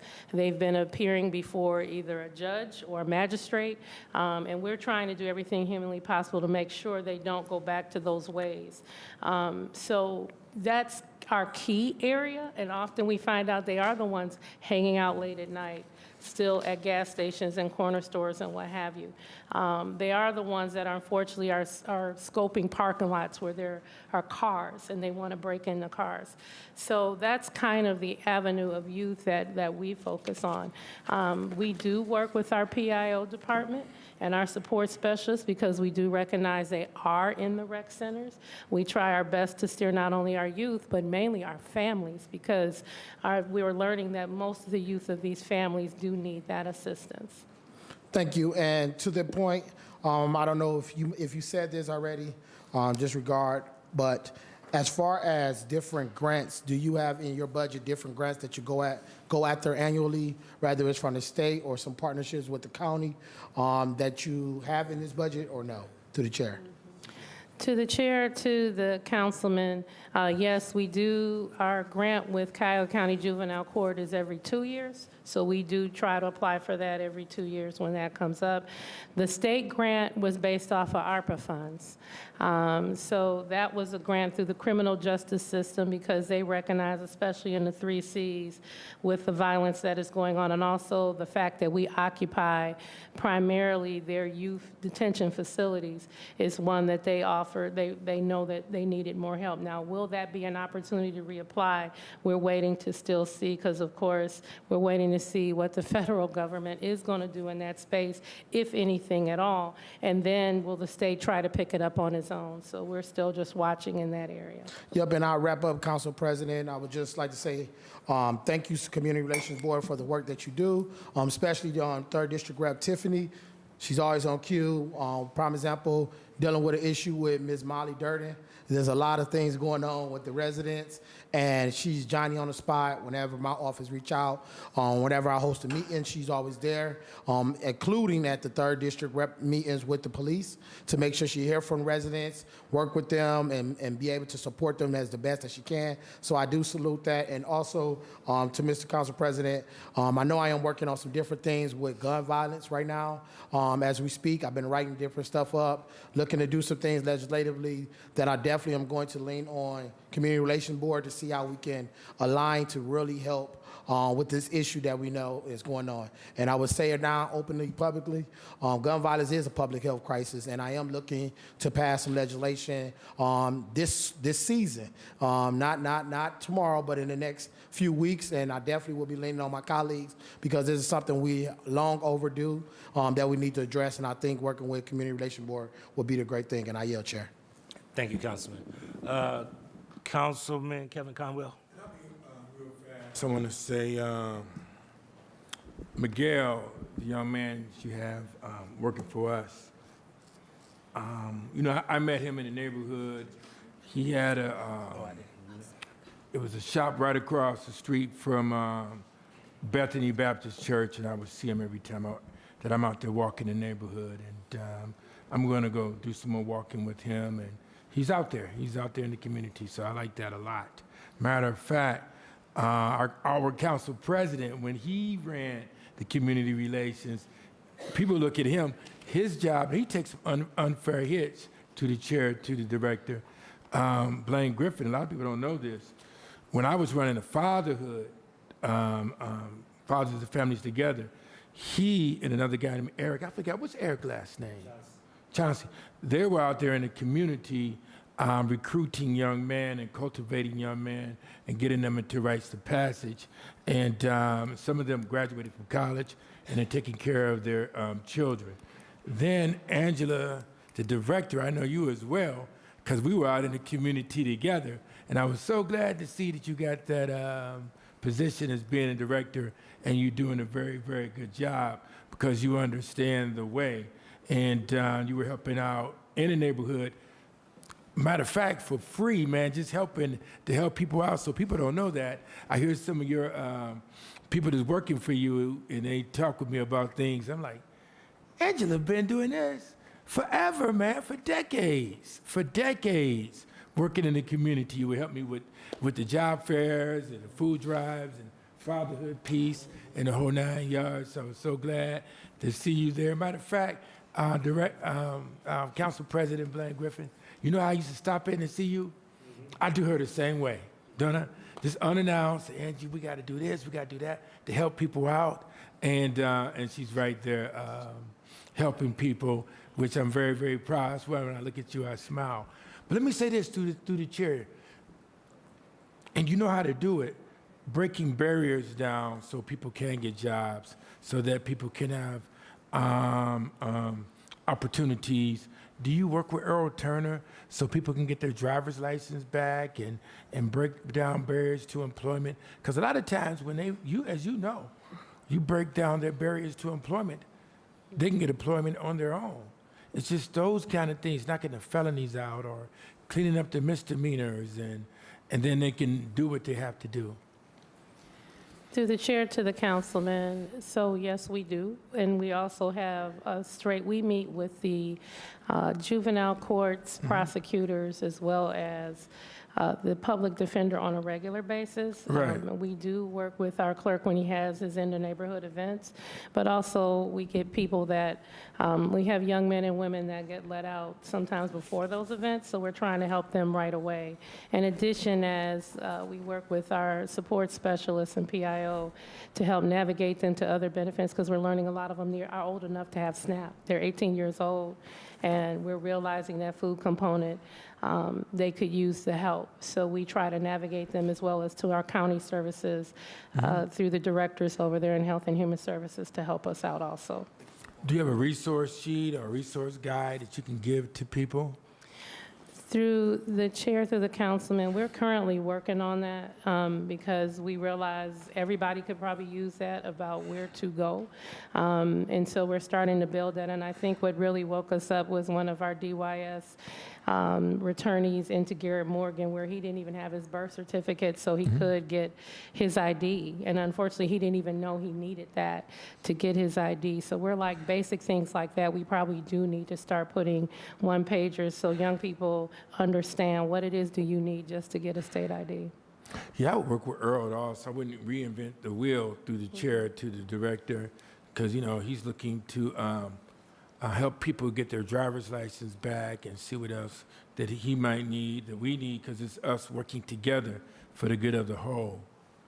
And when you get the resource sheet, I'll drop it off in my neighborhood, but it's one house I don't visit. That's Letitia house. I hate to mention your name, because she got that big dog over there, and her big dog chased me last year and almost got me, but she saved me. So I don't go to her house no more. You know, isn't that right? That's a big dog. So I don't go over there anymore. But she's all good. We just out in the hallway laughing about it. Get that resource guide together, and then we can put it in our newsletters also, so that people, so they can see it, you know? So you're doing a good job. I'm there with you. I'm right there up front. Thank you very much, and thank you, Director. Goodbye. Thank you, Councilman. Councilwoman Jenny Spencer. Thank you, Mr. Chair. I know we still have quite a bit on our agenda this afternoon, so I'll keep it brief.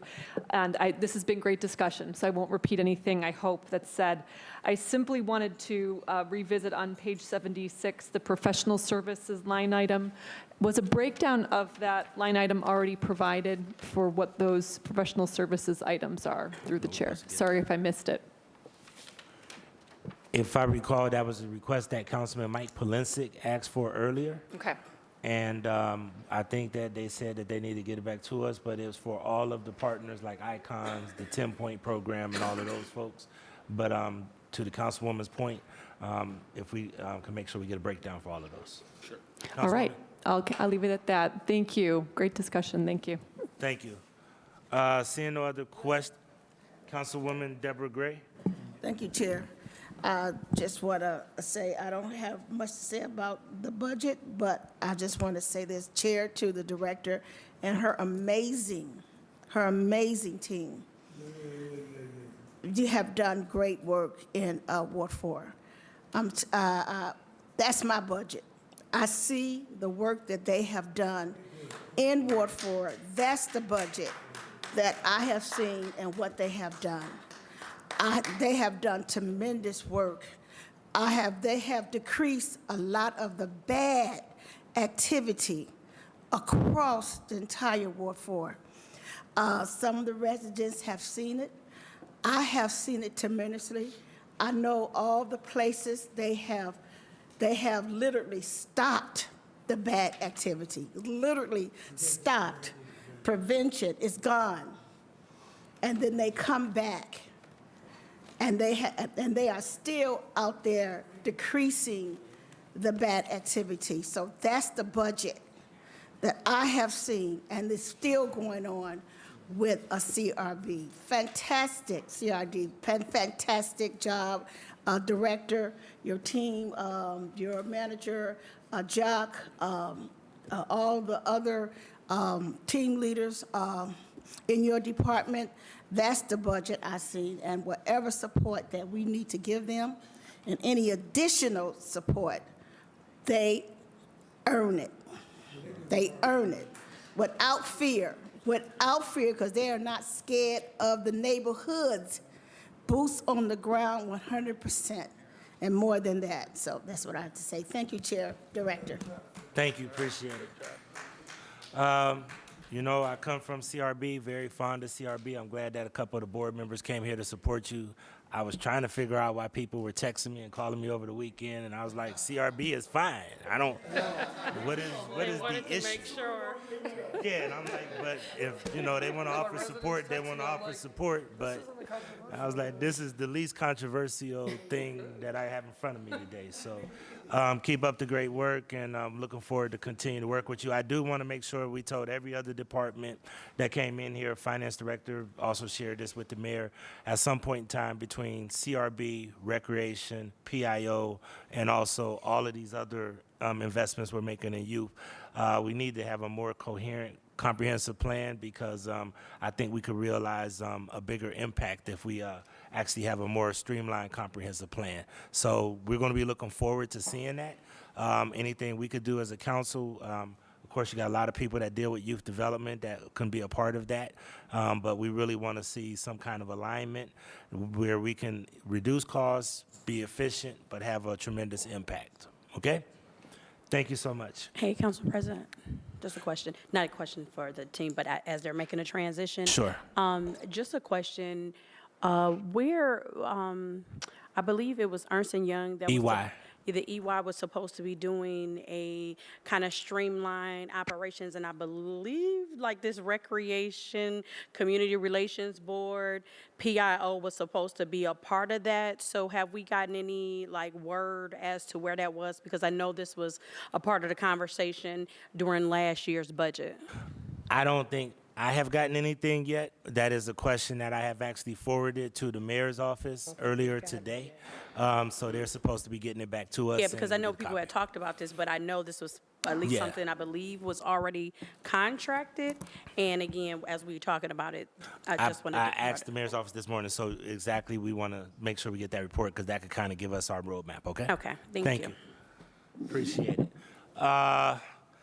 please go to Office of Prevention, Intervention, and Opportunity. And ladies and gentlemen, even though we are only doing budget today, I want to make it clear that we still have 4 departments to go. So if you guys brought your sleeping bags, fine, but just want to make you aware that we're going to be here for a while. All right? All right, please read PIO, Office of Prevention, Intervention, and Opportunity. Page 92, Prevention, Intervention, and Opportunity, Chief Sonia Pryor-Jones. Page 93, Salaries and Wages, 2024 unaudited, $1,282,527. 2025 budgeted, $1,615,602.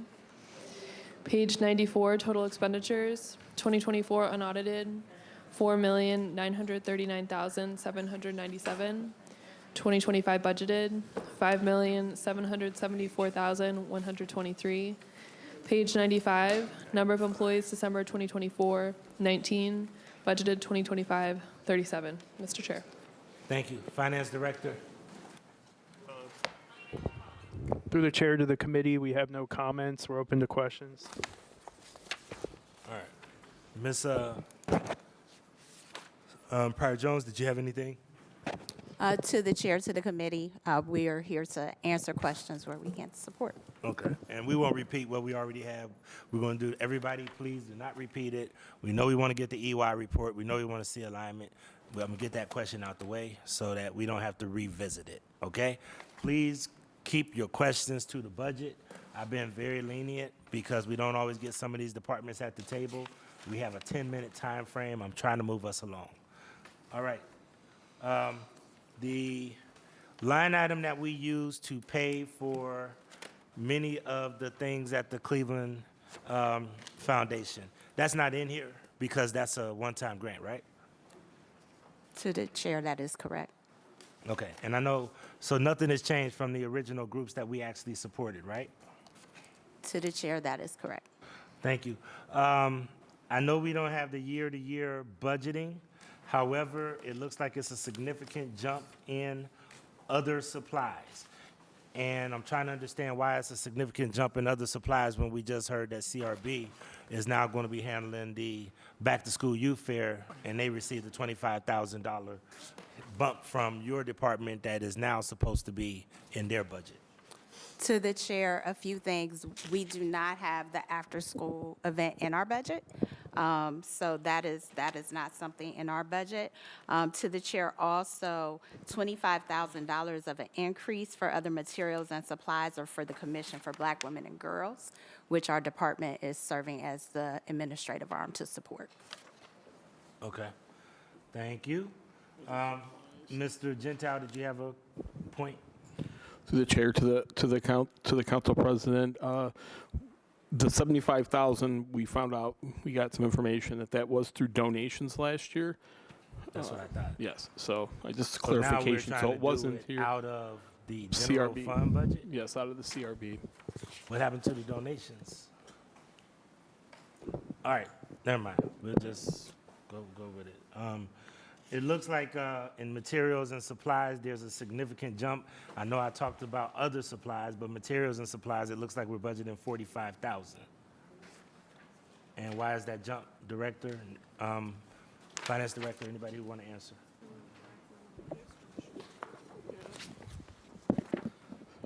To the chair, that's the total for the material and supplies, so it went from 5,500 to 45. The majority of that is what we talked about for the supplies, other supplies, and let's see what else went up. And special events went up by a big amount. So I'll let them speak to special events. That's not true. Please.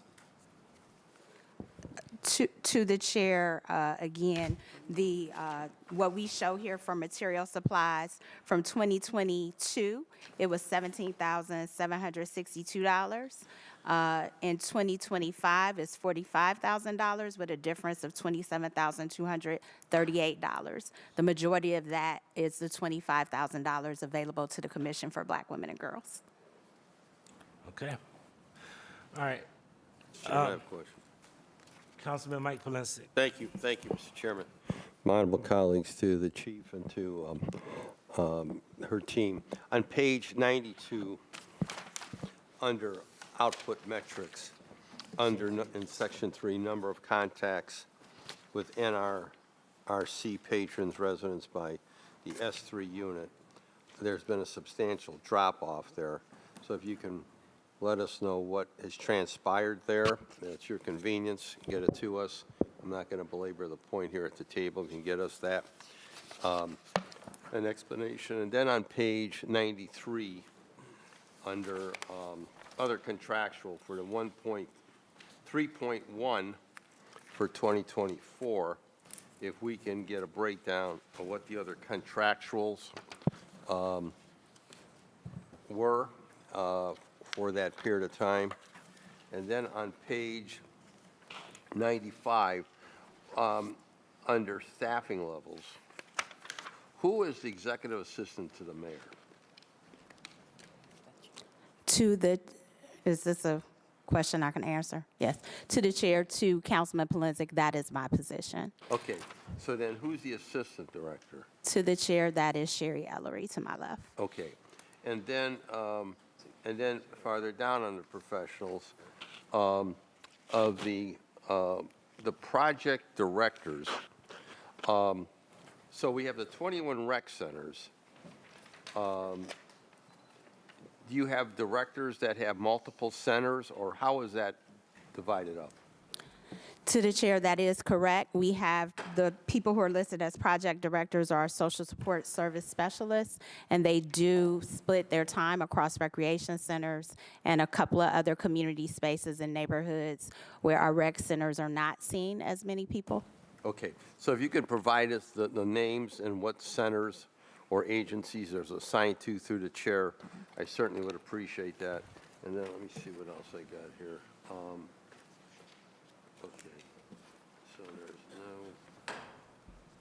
no, I think, Mr. Chairman, I think that's the bulk of my questions. Thank you. Thank you, Councilman Brian Casey. Thank you, Mr. Chairman. Mr. Chairman, to the director, on page 95, if you're the executive assistant to the mayor, and I don't know when it became popular to take chiefs out and make them executive assistants to the mayor, but you were employed in December, correct? Because here it has number of employees for executive assistant to the mayor is 0.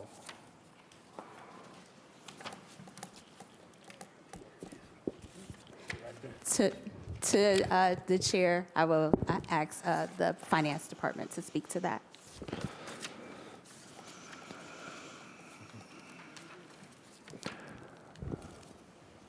I mean, if we know that the chief was the executive assistant to the mayor, we budgeted for it, but then it's got 0 as an employee, but then you're budgeting for her again. Chair, the council, we're going to have to check into that. It probably should be 1. Let us double check. This may be a spot where we didn't put the 1 in there. I just want to make sure the chief still has her job. Yeah, she still has her job. Thank you, To the chair. So, Mr. Chairman, to the director, you'll have to get back to us with that one? To the chair, the councilperson, yes, we'll get back to you. Okay. And then on page 93, under other training and professional dues, travel has gone up significantly, as well as mileage for the private autos, even though we haven't increased our staff. So, Mr. Chairman, to the director or the chief, can you explain that one? Through the chair to the councilman, we actually have increased our staff significantly since 2022. In 2022, we had 9 people when we arrived. We now have 22 through the general fund as well as grant funded. All right. And then on page 93, other under contractual services, other contractual, the $3.4 million, there's no dollar more than $50,000 that goes out, Mr. Chairman, to the director without legislative authority, is there? To the chair, to Councilman Casey, yes, and in fact, there was an amendment recently made to ensure that. No, yeah, what I'm saying is that all contracts over $50,000 through prevention, intervention, and opportunity, anything over 50,000 is with legislative authority, correct? To the chair, through the chair to the councilman, correct. All right, thank you, Mr. Chairman. Thank you, Councilman Harsh. Mr. President, I had the same question, Councilman. They just wanted to break down other contractors. Same approach. Councilman Conwell. Yeah, thank you. I mentioned this in passing to the chief. You know, you guys always fund the art programs that I push every year to Music School Settlement, Rainey Institute of Music, Julio de Burgos, and Arts Inspired Learning. Last year I had a problem, had some trouble. Remember that? I don't need that trouble this time. So where are we at? Oh, I had a trouble. I didn't talk with you. Through the chair to councilman, it is in the budget request. It's in the budget. And so where are we at with the other art programs in the recreation center through the chair? To the chair, through the chair to the councilman, based on the requests of the different managers and what we see as programming that makes sense for each neighborhood, arts are one of the categories that we do also fund through expanded programs. So what you're telling me, you fund the arts programs through the recreation centers? You're still doing that? Through the chair to the councilman, yes, some of the arts programming available in recreation centers are also a part of the expanded programs portfolio. Good. You know, we still collect musical instruments, sometimes to the tune of $100,000 worth, and we give the instruments to the children. We gotta keep pushing that. I will put in my newsletter, and if you ask the other council members, they'll put in their newsletters as well, because you want to have that in the recreation centers. Because one of the things, and I understand what you guys are doing. I understand what you're doing. You're doing prevention. Yes. And like where we push a lot, people push football, basketball, baseball. You know, I play sports as well. But the arts and some of the other things that you're pushing and you're creating builds character as well. And you need those individual service plans for the youth and the children and the rec centers. It's just that with the rec centers, one of your biggest issues, I'm gonna be plain and blunt, and we talked about it with the new director over the recreation center, is that we gotta keep the plants up. And meaning the recreation centers. The recreation centers are the plants, where they gotta be clean, and when children leave their homes, they can't see that poverty what they're trying to escape from. I mean, you go there and you try to practice or do what you guys are trying to do, and if it's not safe, if it's not clean, then you guys bear the brunt of it. They say, oh, nobody's coming in. But they gotta keep it clean, they gotta have it safe, so the children, when they leave their homes, they're going into the recreation centers and they're benefiting from it. So you bear the brunt of that, I see it. You know, so, I mean, I'm there 100% because I understand the way. Thank you very much. Through the chair, thank you, councilman. So just quickly, is that in there? To the chair is what in there? The 4 arts programs? That he just talked about? Yes. Okay, great. So we don't have to go back and forth through reconciliation. My man. Okay, thank you. Cool beans. Because that was a struggle last year. Councilman You Stone. didn't know. Thank you, Council President. My question would be through the chair to the chief would be,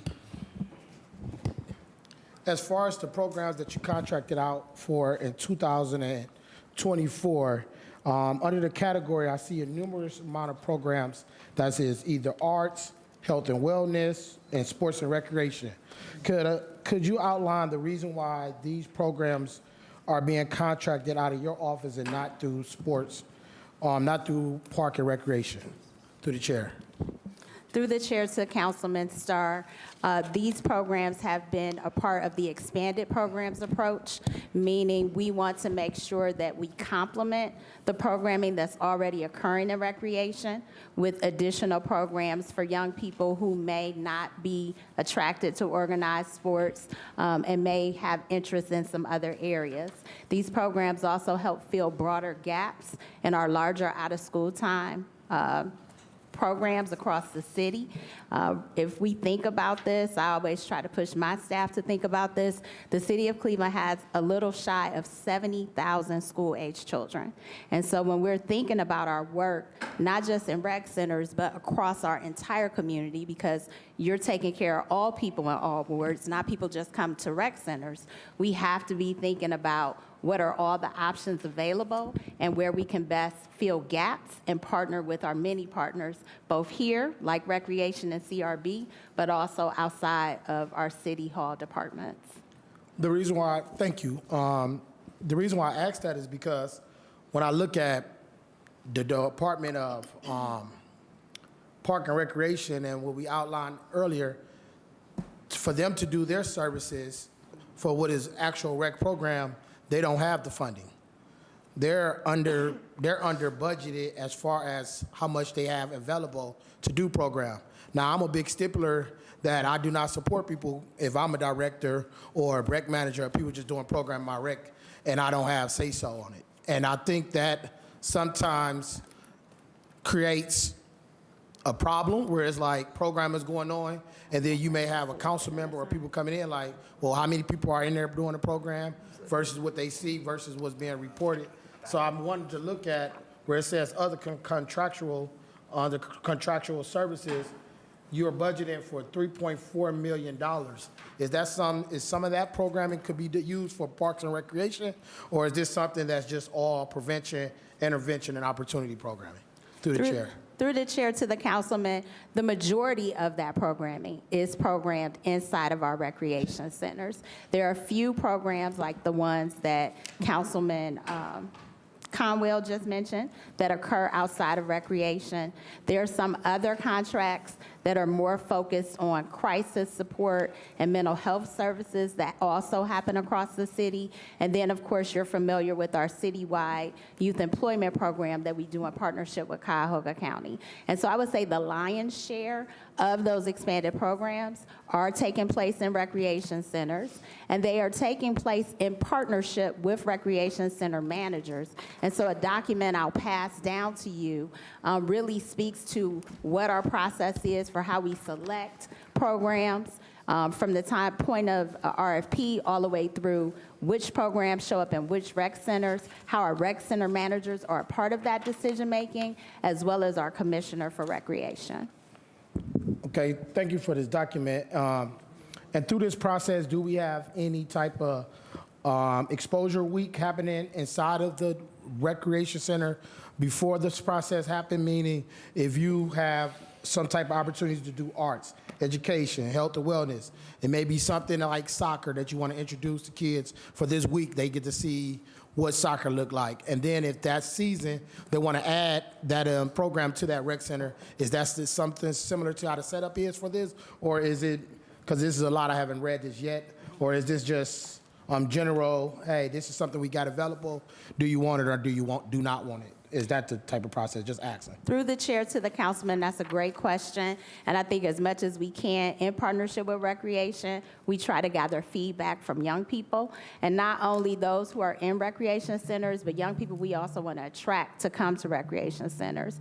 Every year in partnership with the departments here, as well as our external nonprofit partners, we do a Thriving Youth series where there's a youth summit. And as a part of that day, we spend a lot of time tapping into youth voice and finding out what kinds of things are on their hearts and minds and what they want to see. Also, Commissioner Gisson-Tanner has done some new open house sessions across all of the recreation centers, typically at before high peak seasons, where he gives people an opportunity to stop by the recreation center, hear about programs available, sign up, and then as well as give feedback for programs we may not have that we should be considering for the future. Thank you. And through the chair, as far as some additional within that 3.4, million budget. I'm looking at it, is there a way that we can get more of a request of a breakdown of each category to say, okay, this is more so geared to sports? Because I'm looking at the categories, I do see education, arts, career and job, health and wellness, and sports and recreation. I'm trying to get a breakdown to say, if it's sports and recreation, health and wellness, it should be something that just the recreation, the Department of Recreation should have. I do not believe it doesn't make sense for us to create a position where we have a director and program is happening in our department, but it's not coming straight from her. Meaning, it could be a partnership, but I think the director of Park and Recreation should have complete oversight of that type of programming. Now, when it comes to the prevention side and the intervention side, stuff like that, I believe your office should be able to do that. So if we can break down that $3.4 million request for this budget, I think that can really give an understanding of who is doing what is what, because it's like PIO is they got a specialist. They specialize in different things from prevention, intervention, and opportunity, but when it comes to sports and recreation, I think the experts will be Director Nichols and Gissa Tanner and them, so it wouldn't be so much of a burden on you to have to do something or your staff to do something from that when it should be there. And I just yield, Chair. Thank you. Through the chair to the council person, I would also say we don't do ourselves a great service with our current marketing and communication skills. And so we're working really hard, just like many departments, to improve that with the addition of Mr. Postwait. That should be labeled specifically non-traditional sports. And what I've seen happen in other communities, you might sample something non-traditional like rugby or soccer, right? And once it gets a bit of a following, then there's an appropriate conversation with recreation about, hey, how do you want to take this on and do it long term? Yep, and I agree. And from that standpoint, just from my sports management studies and working, if it's sports, it's me. Like when I was a director and I had 50 different sites, I would have a fit if someone else is implementing that in one of the rec centers. Now, if a manager or director was bringing in something with a school and they chose to do that, cool, I'm okay with that. But when it comes to the rec center, I think we have to really lean on those managers to give them the support and authority to say, hey, this is what your kids is telling you want. This is who you're dealing with every day. Well, go ahead and make it happen, as opposed to having this contract out to different offices. I think sometimes it just create a lot going on, more work for everyone. When you say, hey, this is sports and recreation, it's up to you, because therefore then the accountability comes on, not saying the PIO got to say, this is how many kids we have. It's down them, hey, how many kids you have, what is your recruitment plan, because this is what you're doing in sports and recreation. And that's all I have, that's it. Thank you, Chief. Thank you. Councilman McCormick. All right, let me make sure I time myself as well. Alrighty, Chair to the Chief, you got to stay consistent. Chair to the Chief, where in your budget do you have youth employment? Through the chair to Councilman McCormick, in the budget under other contractual is also where youth employment sits. And what's the dollar amount for youth employment and other contractual? And so the dollar amount for youth employment and other contractual is $1.6 million. Okay, and do you know what that is compared to last year? And so compared to last year, there was an increase because we did a partnership with Cuyahoga County to extend summer youth workforce for young people who did not have a plan after high school. So there's more dollars this year than last? Through the chair to the councilman, yes. Thank you.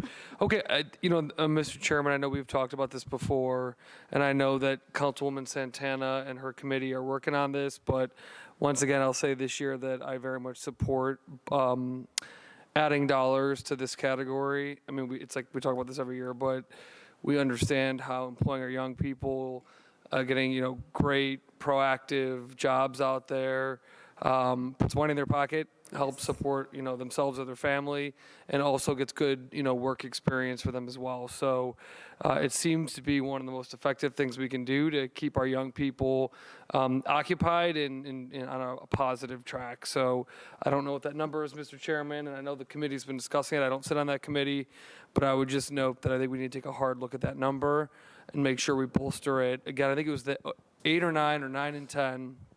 years when the Obama administration sent dollars for, and we used them for youth employment. I think those were like the 2 lowest years of youth violence in a long time. So, we may have learned something from those 2 years, but I want to take a hard look at that. Thank you, Mr. Chair. Thank you. Councilwoman House Jones. Thank you, through the chair, to the chief and team. Just a clarification on the budget under other contractual. Was part of this, I know we had a safety committee meeting about 2 weeks ago, and it was ordinance 43-2025 that asked about the 2.8 million. Is this part of the same or the different? And if you can share that, please. Through the chair to the councilwoman, yes, it is the same budget, but it's the temporary budget, which we're seeking as soon as possible so that we can be ready for summer. Okay, so just clarification. So it was 2.8 in ordinance 43-2025 that we had in safety committee on February 12th. It was a temporary budget that was really looking into the full budget, which is 3.4 million, correct? Correct. Okay, thank you. All right.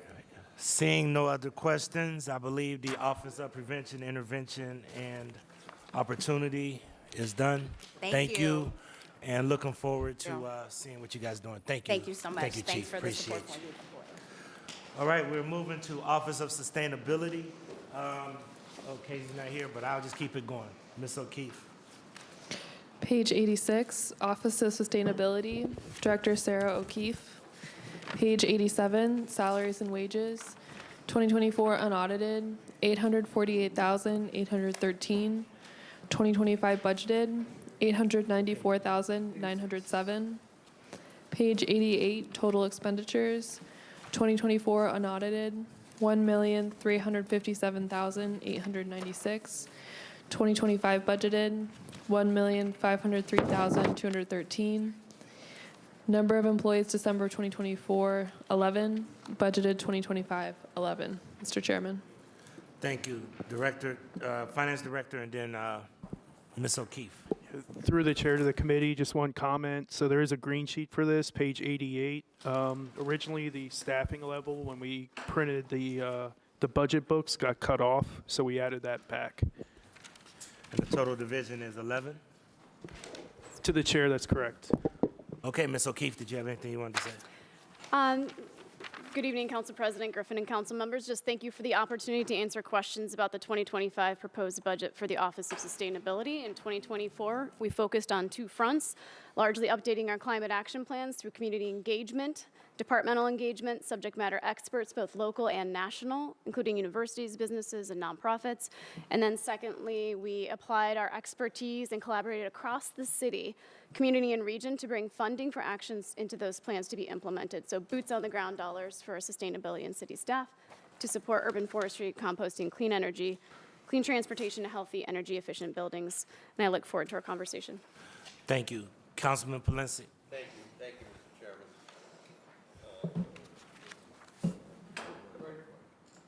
Thank you.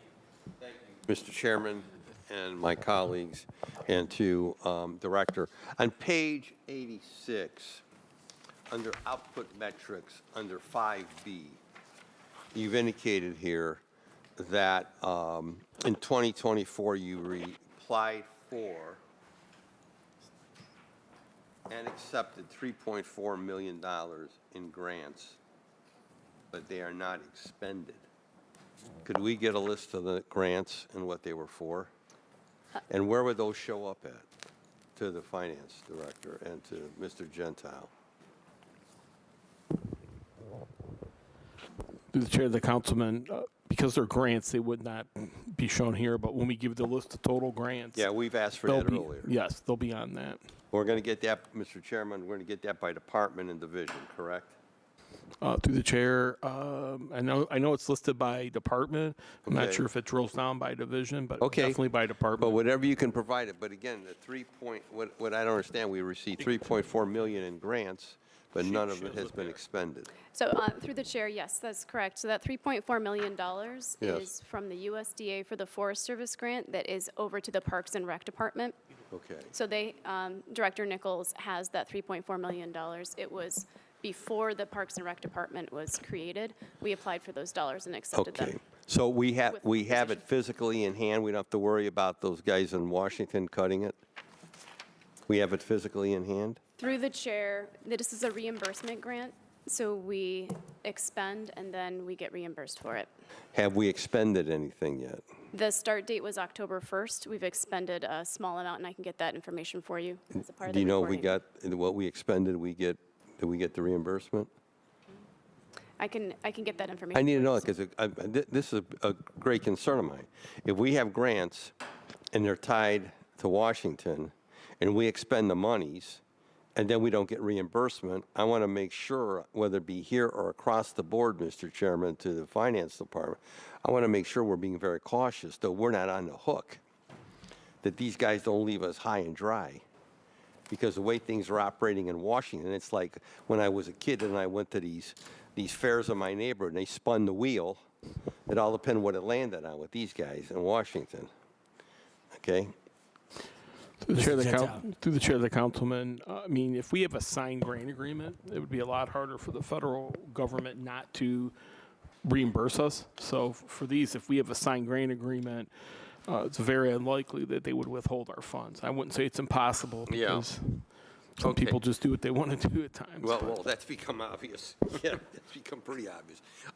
Okay, on page 87, under professional services, if you could provide to us what you're proposing for 2025, I won't belabor the point here now. And then at some point, obviously, this department is going to be, has been and will be, a lot of it's going to have to be contingent upon getting federal or state grants.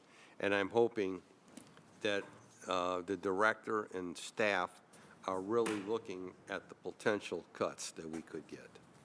I think, I'd say here, but I think across the board, I want to say to the finance director, I hope we're being very cautious as to what we are just assuming we're going to get out of Washington, is we might get the big Zippo, okay, out of Washington.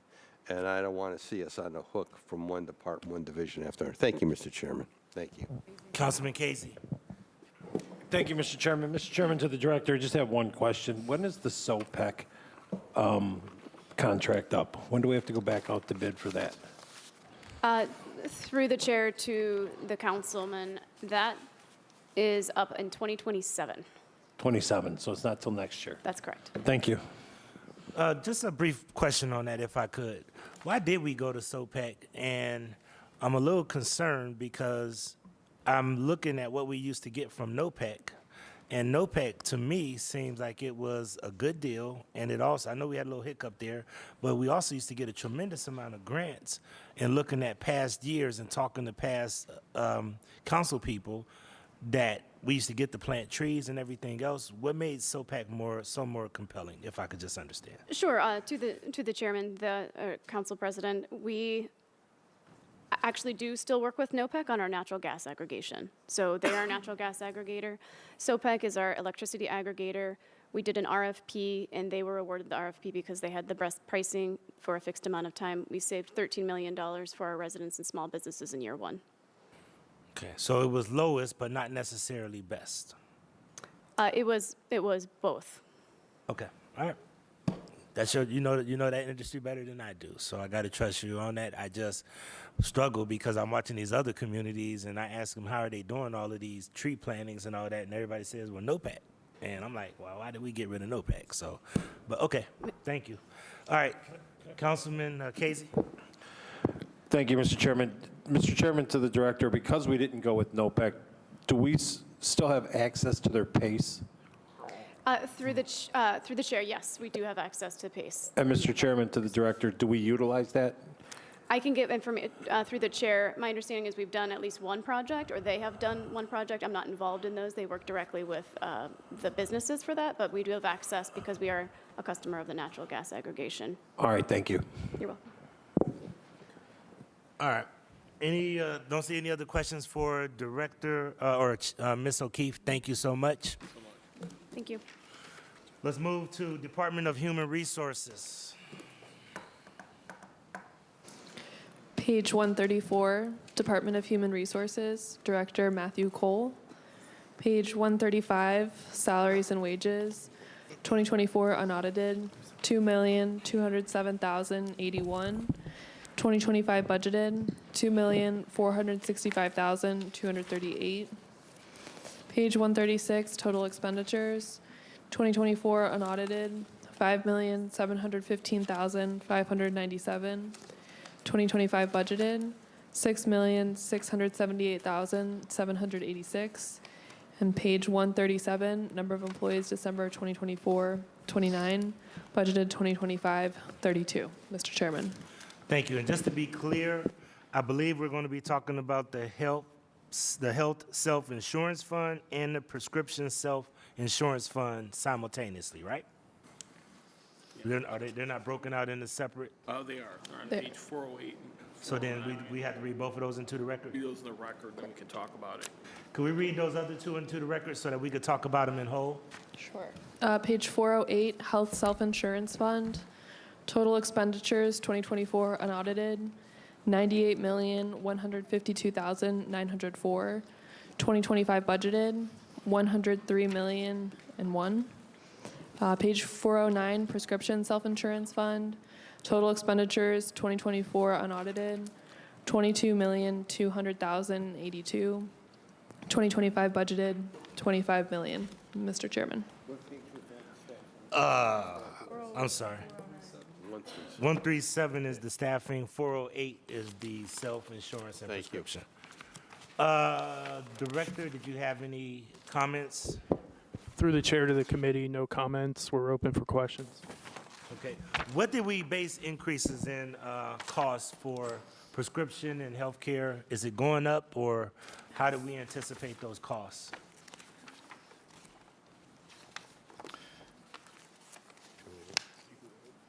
To the chair, we do anticipate some increase in costs for the coming plan year.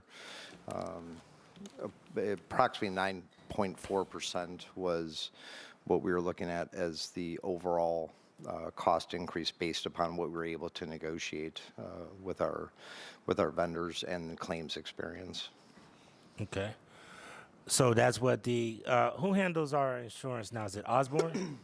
To the chair, Oswald. Oswald? Yeah. So Oswald actually sends it out and gives you that kind of 9.4% estimate that we can anticipate?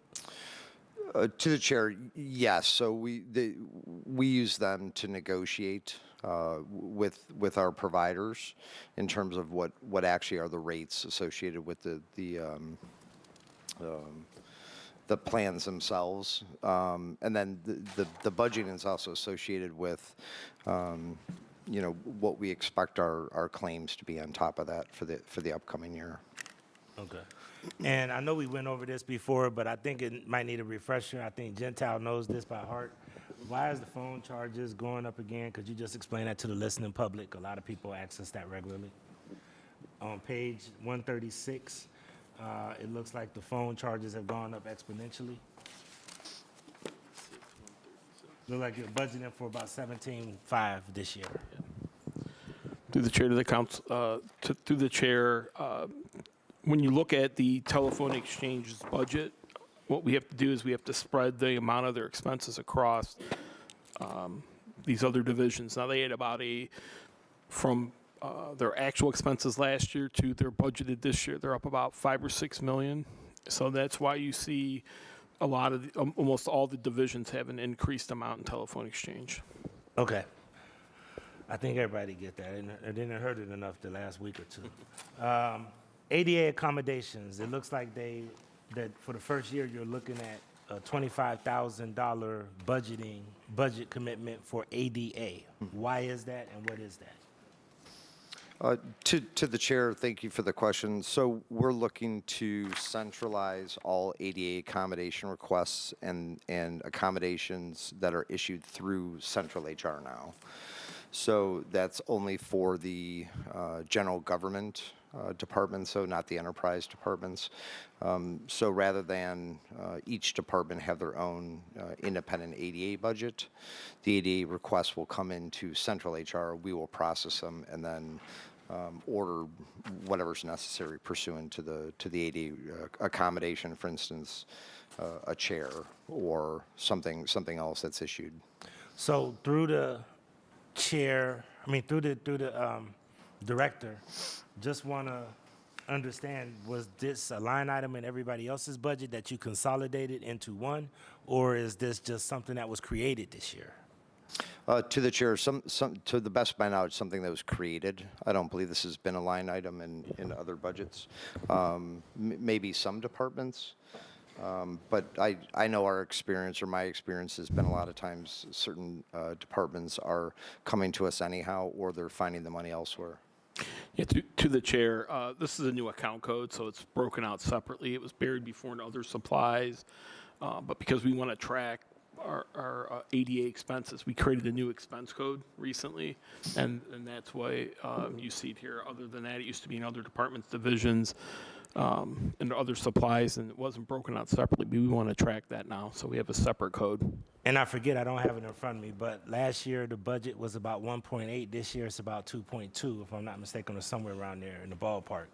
And that's why I'm trying to ask where these increases are, because that would help us understand how that $400-something thousand increase or so took place, because of these kind of line items that kind of accumulate. And that's why you'll hear me continue to ask if this is taken from another department or if this is just an add-on. So we're just trying to make sure I understand, okay? All right, any other questions for Mr. Chairman. Councilman Michael Polensek? Thank you, Mr. Chairman. Mr. Chairman, on page 135, under professional services, there's been a approximately $1 million increase there over 2024, and I hope he can provide to us what that estimated amount is for, that additional $1 million in professional services. And Mr. Chairman, under other contractual, you went from 306, 290, now there's nothing for 135. Explain that one. On page 135. Explain that one to us. Under other contractual. Through the chair to the councilman, that number is included in that total professional services line item, the 3 million. So you moved it up there. Through the chair, correct. Okay, so you'll supply us what you're doing with that. When I look at your metrics on page 134, as it pertains to the number of people hired, which went up a little bit over 2,000, over 802 over 2023. You're not indicating for this year how many you think you're going to be hiring. Have an idea? Through the chair to the councilman, it's hard to say. I can tell you that we've ramped up just about every measure we can to increase the recruitment and hiring of people through all the departments. We did pull some additional numbers. These were through when we met in October. Okay. But for the year end, we ended up with over 1,200 hired, which was, also a pretty decent increase. Correct. Yeah, which was a pretty. Your numbers don't reflect that. Well, yeah, just to clarify, just to incorporate the whole year 2024, but also just as a note, okay. Our rate of those leaving went down substantially as well. Okay. Mr. Chairman, briefly to the director, what's the biggest obstacle? I want to give you my own observation. Mm-hmm. What do you believe is the biggest obstacle? Is it pay or what? Through the chair to the councilman, I think the market is still very, very difficult. There's a lot of jobs and not as many people going for those jobs. I think that's part of it. Pay and dedication to public sector versus higher paying in private sector, I do believe is part of it. Okay. Okay, this is my observation. I've been here a long time. We don't market the advantage of being a city employee. You get health care, you get some, also talking to the TV screen right now, you get a wage, but maybe isn't as high as in the private sector, but you get health care.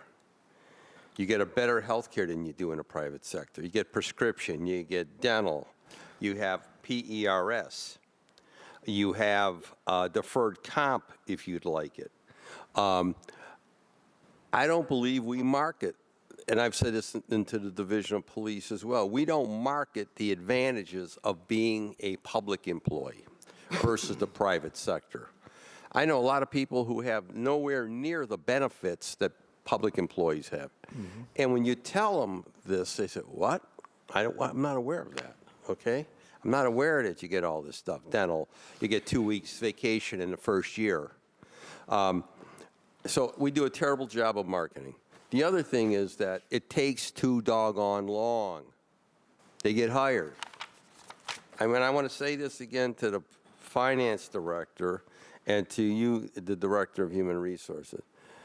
When people are looking for a job, they don't want to wait 6 months to hear, or longer than that, to hear if they're going to get, that they have a potential, if they take a civil service test, if they got a shot. And I say this because I have commended the administration for the enhanced hiring process for the Division of Police. The proof is in the pudding. It's worked. I would strongly suggest, through the chair, to you and to the administration, that we look at doing the same concept, if we can, for other jobs and openings in the city. It takes too long, and when people are out there trying to find a job, they're not going to get, they don't want their life put on hold for 6 months. Now, if I'm wrong, please tell me, but I'm listening. One thing this job taught me is to listen. I do a lot of listening. I hear it constantly. Man, it takes forever to get a job with the city. It takes a job. You don't hear nothing. You don't hear. And then if you're not hired, they don't even tell you why you're. And the council president and I both heard that from people. They don't tell us why we've been denied. Okay? So I'm urging you to take this back to the inner sanctum and start thinking about enhanced hiring. How do we do it? How do we do it like what the police are doing now? Go over to convention center. We're got all these positions posted. Come on in. We're gonna do this pre-application process, whatever you want to call it. But I'm just saying, let's promote the benefit packages, the jobs that are available, and then let's also figure out how we can speed up this hiring. Because man, I'm telling you, it takes forever to get a job here. The last thing I wanted to ask you, point blank, do we have any employees working remotely, working from home? Mr. Cole, if you can answer both of those. Through the chair to the councilman, we do not have a remote working policy. I'm not aware of Okay, employees so working as you're remotely saying from at home. this table, we don't have people working from home. That's what I want to hear. That's what you're telling me. Through the chair to the councilman, I'm not aware of employees working from home. Because I know our staff's all been back here. From what I see across the board, other departments, divisions, you know, I was really alarmed when I found out how many people were still working from home at CMSD. I was shocked. Okay, I was absolutely shocked. County and city employees have been back for 2 years plus. What am I talking about? Longer than that. And then I heard all these people at CMSD were still working from home because that affects our revenue stream. If they're working from home, they're not paying taxes in the city of Cleveland.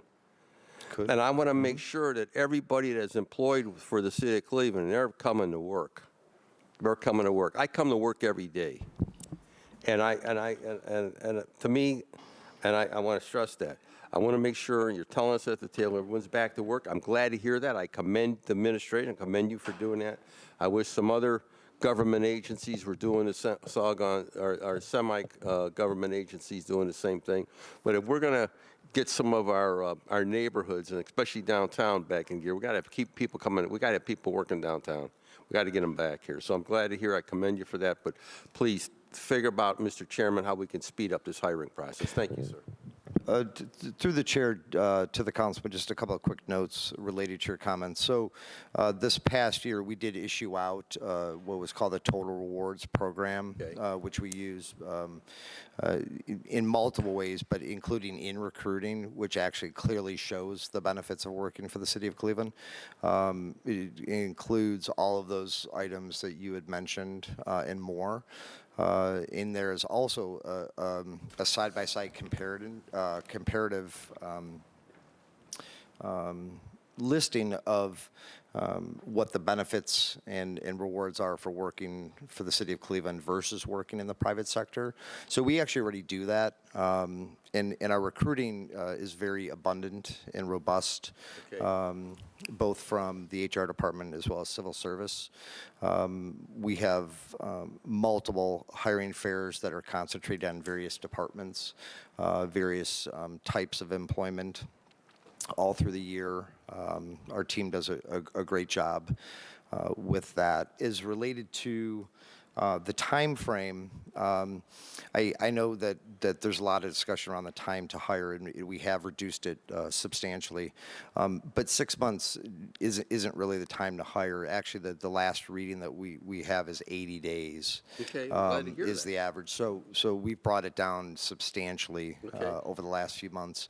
And we are continuing to integrate measures to not only make the time to hire quicker, but also to make it more streamlined and more 2025, if you will, digitizing of processes, standardizing of processes. So I think we made a lot of headway there. Thank you. Thank you. And Director, I just caution you because you know every city employee in the town is watching this. And I've already gotten 2 correspondents saying that's not true, such and such is working from home. So I just hope that you look at that because you already got people throwing everybody under the bus. So I just let you know that. Okay. All right. And those are the ones in the mayor's office. Yeah, I'm just gotta give it to you straight because I mean every city employee is watching this already. So just let you know. Councilman Brian Casey. Thank you, Mr. Chairman. Mr. Chairman, to the Director, on page 137, under non-EEO reporting, you have an employee there without a title? That you look like you're budgeting a new total. Is that a typo, or is that, I don't know how a typo gets into this book, but. Look, page 137, under talent, it looks like you got a ghost employee there. Through the chair to the councilman, I think that's just a subtotal. You only have one line item in that non-EEO reporting. Okay. So it's just one employee. All right, and then on page 134, just to kind of piggyback off a little of what Councilman Polensek was saying, am I reading this right? 33,526 people, no, not people, 33,526 applications came through the city last year? Mr. Chairman, to the Director. Through the chair to the councilman, that's correct. And then we hired 868 people. Mr. Chairman, to the Director. Through the chair to the councilman, about 1,200 for 2024, but as of the period, I think we did report that's 898-ish. So, well, the book says 868, so that's what we go by. So, I'm sorry, 868. I mean, we don't have a green sheet, so. So, Mr. Chairman, to the Director, how many vacant, does that include enterprise funds too, or enterprise? The 33,000? Through the chair to the councilman, yes. Does the 800 include enterprise as well? Yes, it does. All right. How many vacancies do we currently have in the city of Cleveland? Through the chair to the councilman, I'm not sure if you guys have That was 600. the final reported, I'm not sure. Through the chair, I can get you that number. We are working on our end of the month analysis right now. All right, if you could get us, and if you could get us a list of the open vacancies as well. And then, Mr. Chairman, if you could provide the council with one last thing, could you provide us with whatever the policy of Human Resources is in regards to public records requests on what information you give out, what's redacted, when it's redacted, how it's redacted? Just whatever the policy of Human Resources is. Thank you, Mr. Chairman. Thank you. I don't see, Councilman Danny Kelly. Thank you, Chair. To the Director. Director, our colleague, Councilwoman Stephanie House-Jones had to step out, but she asked if I would just ask you, how long does it take for a city employee to get full-time benefits? Through the chair to the councilman, 30 days from the date of hire. Is that the same, would that be the same, through the chair to the Director, would that be the same across the board for somebody with a bargaining unit and somebody without? Through the chair to the councilman, it should be unless the collective bargaining agreement has something else that's in there that's specific. And then one more question through the chair to the director. What is the probationary period when someone gets hired? Is that a differential between a bargaining union and not as well? Please. Through the chair to the councilman, yes, that would depend on the collective bargaining agreement. Okay. So they would either fall under the terms of the collective bargaining agreement or they would fall under the civil service rules. And what would the number be if it be under civil service? Would you know? Please, through the chair. Through the chair to the councilman, it's 120 days, I believe. 120 days. All right, through the chair, thank you. Sure. All right, thank you. Seeing no other questions, let's move to Civil Service Commission. Page 70, Civil Service Commission, Executive Director Rashawn N. Long. Page 71, Salaries and Wages. 2024 unaudited, $983,991. 2025 budgeted, $1,046,148. Page 72, total expenditures. 2024 unaudited, $1,903,965. 2025 budgeted, $2,478,731. Page 73, number of employees December 2024, 16. Budgeted 2025, 17. Mr. Chairman. Thank you. Are there any questions for the Civil Service Commission? This may be the easiest one yet. No, same question. Councilman Mike Polinsky. What are we doing to speed up the hiring process? Through the chair to Councilman Polinsky. So a couple things. The initial requisition process we have streamlined to include only 2 approvals, which is OBM, it's 3 approvals, OBM, HR, and Civil Service. So to have a vacancy approved takes probably not more than 48 hours, if not less. The hiring process itself has been streamlined to only include 3 approvers. So the approval process itself was lengthy and cumbersome. So as Director Cole stated, the actual time to hire is down to 82 days. My goal is to try to get it down to 60 days. So the best I can do is project for first quarter to see what some of the bottlenecks are. I don't really know at this So, point. Mr. Chairman, I want to get, about 2.5 months, if there was a vacancy and you held a civil service test today, it would, and if I applied, it would be 2.5 months before I heard something. That's fair to say. However, we run testing. It's not just when the vacancy occurs. We try to go through classifications to see, where the volume will be, for instance, like pipe repair or customer service. So we run those tests frequently to make sure that we have an applicant pool. So we go through the classifications and match them up against our vacancies to see, to try to do the testing ahead of time. So when the vacancy is approved, we can just refer the names and no one has to wait to take a civil service test. Okay. So we try to be proactive. I just want to make sure we're making every effort to fill positions. That's critical. I mean, the more people, I look at it different. Not only are we helping that individual and their family, but we're also helping the city's bottom line because they're paying taxes. And so that's the other side of the equation. Additionally, I just want to add that we do have a recruitment team. We have a recruitment manager and then another employee that handles recruitment. We have started recruitment initiatives. We attended over 100 recruitment. Okay. Well, that's what we want to hear. Venues, we want people to be aware. I want people to be aware of the positions and the jobs. And so marketing, recruitment, the whole 9 yards, that's the way we get these positions filled. Because we're all, if you've been watching these, we're all concerned about the vacancies in many of these critical departments. We're concerned about it. We got to get services. Our citizens want services. We can't provide services without employees. And too many people, I think, are not aware. Carl Stokes, Mr. Chairman, I'll leave it at Carl Stokes said to me, Judge Stokes said to me a long, long time ago when I was in his office. I used to go over and talk with him when he was a judge. And he said part of the challenge that he found when he became mayor is that there were jobs available, but nobody knew about them. Nobody knew about him because the city didn't promote it, didn't promote civil service, didn't promote folks. And so he made a determination. He was going to go out there and really explain and market and show these jobs that were available. And then you saw a big uptick. You saw a big uptick in employment by minorities, women, et cetera, across the city because they were aware of the jobs finally. And so we have to be doing the same thing. Even though it's 2025, everyone thinks everyone's on social media, we got to do what we can. So the more you can provide to us as well that we can put in our newsletters would be very helpful. Thank you, Mr. Chairman. Thank you. Councilman Chris Harsh. Thank you, Mr. Chair. So it looks like the cost for civil service has gone up 250% in 2 years, from 913,000 in 2023 to 2.4 million in 2025. Did the staff number at civil service go up dramatically in the last 2 years?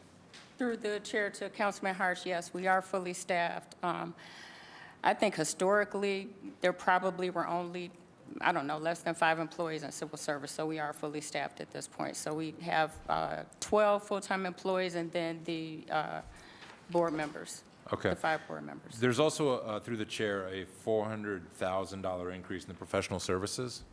Through the chair, could you explain what that is? Yes, through the chair to council. The bulk of that is going to be for public safety our promotional contract. So that would include police and fire promotionals. And then additionally, we have a contract for psychological exams.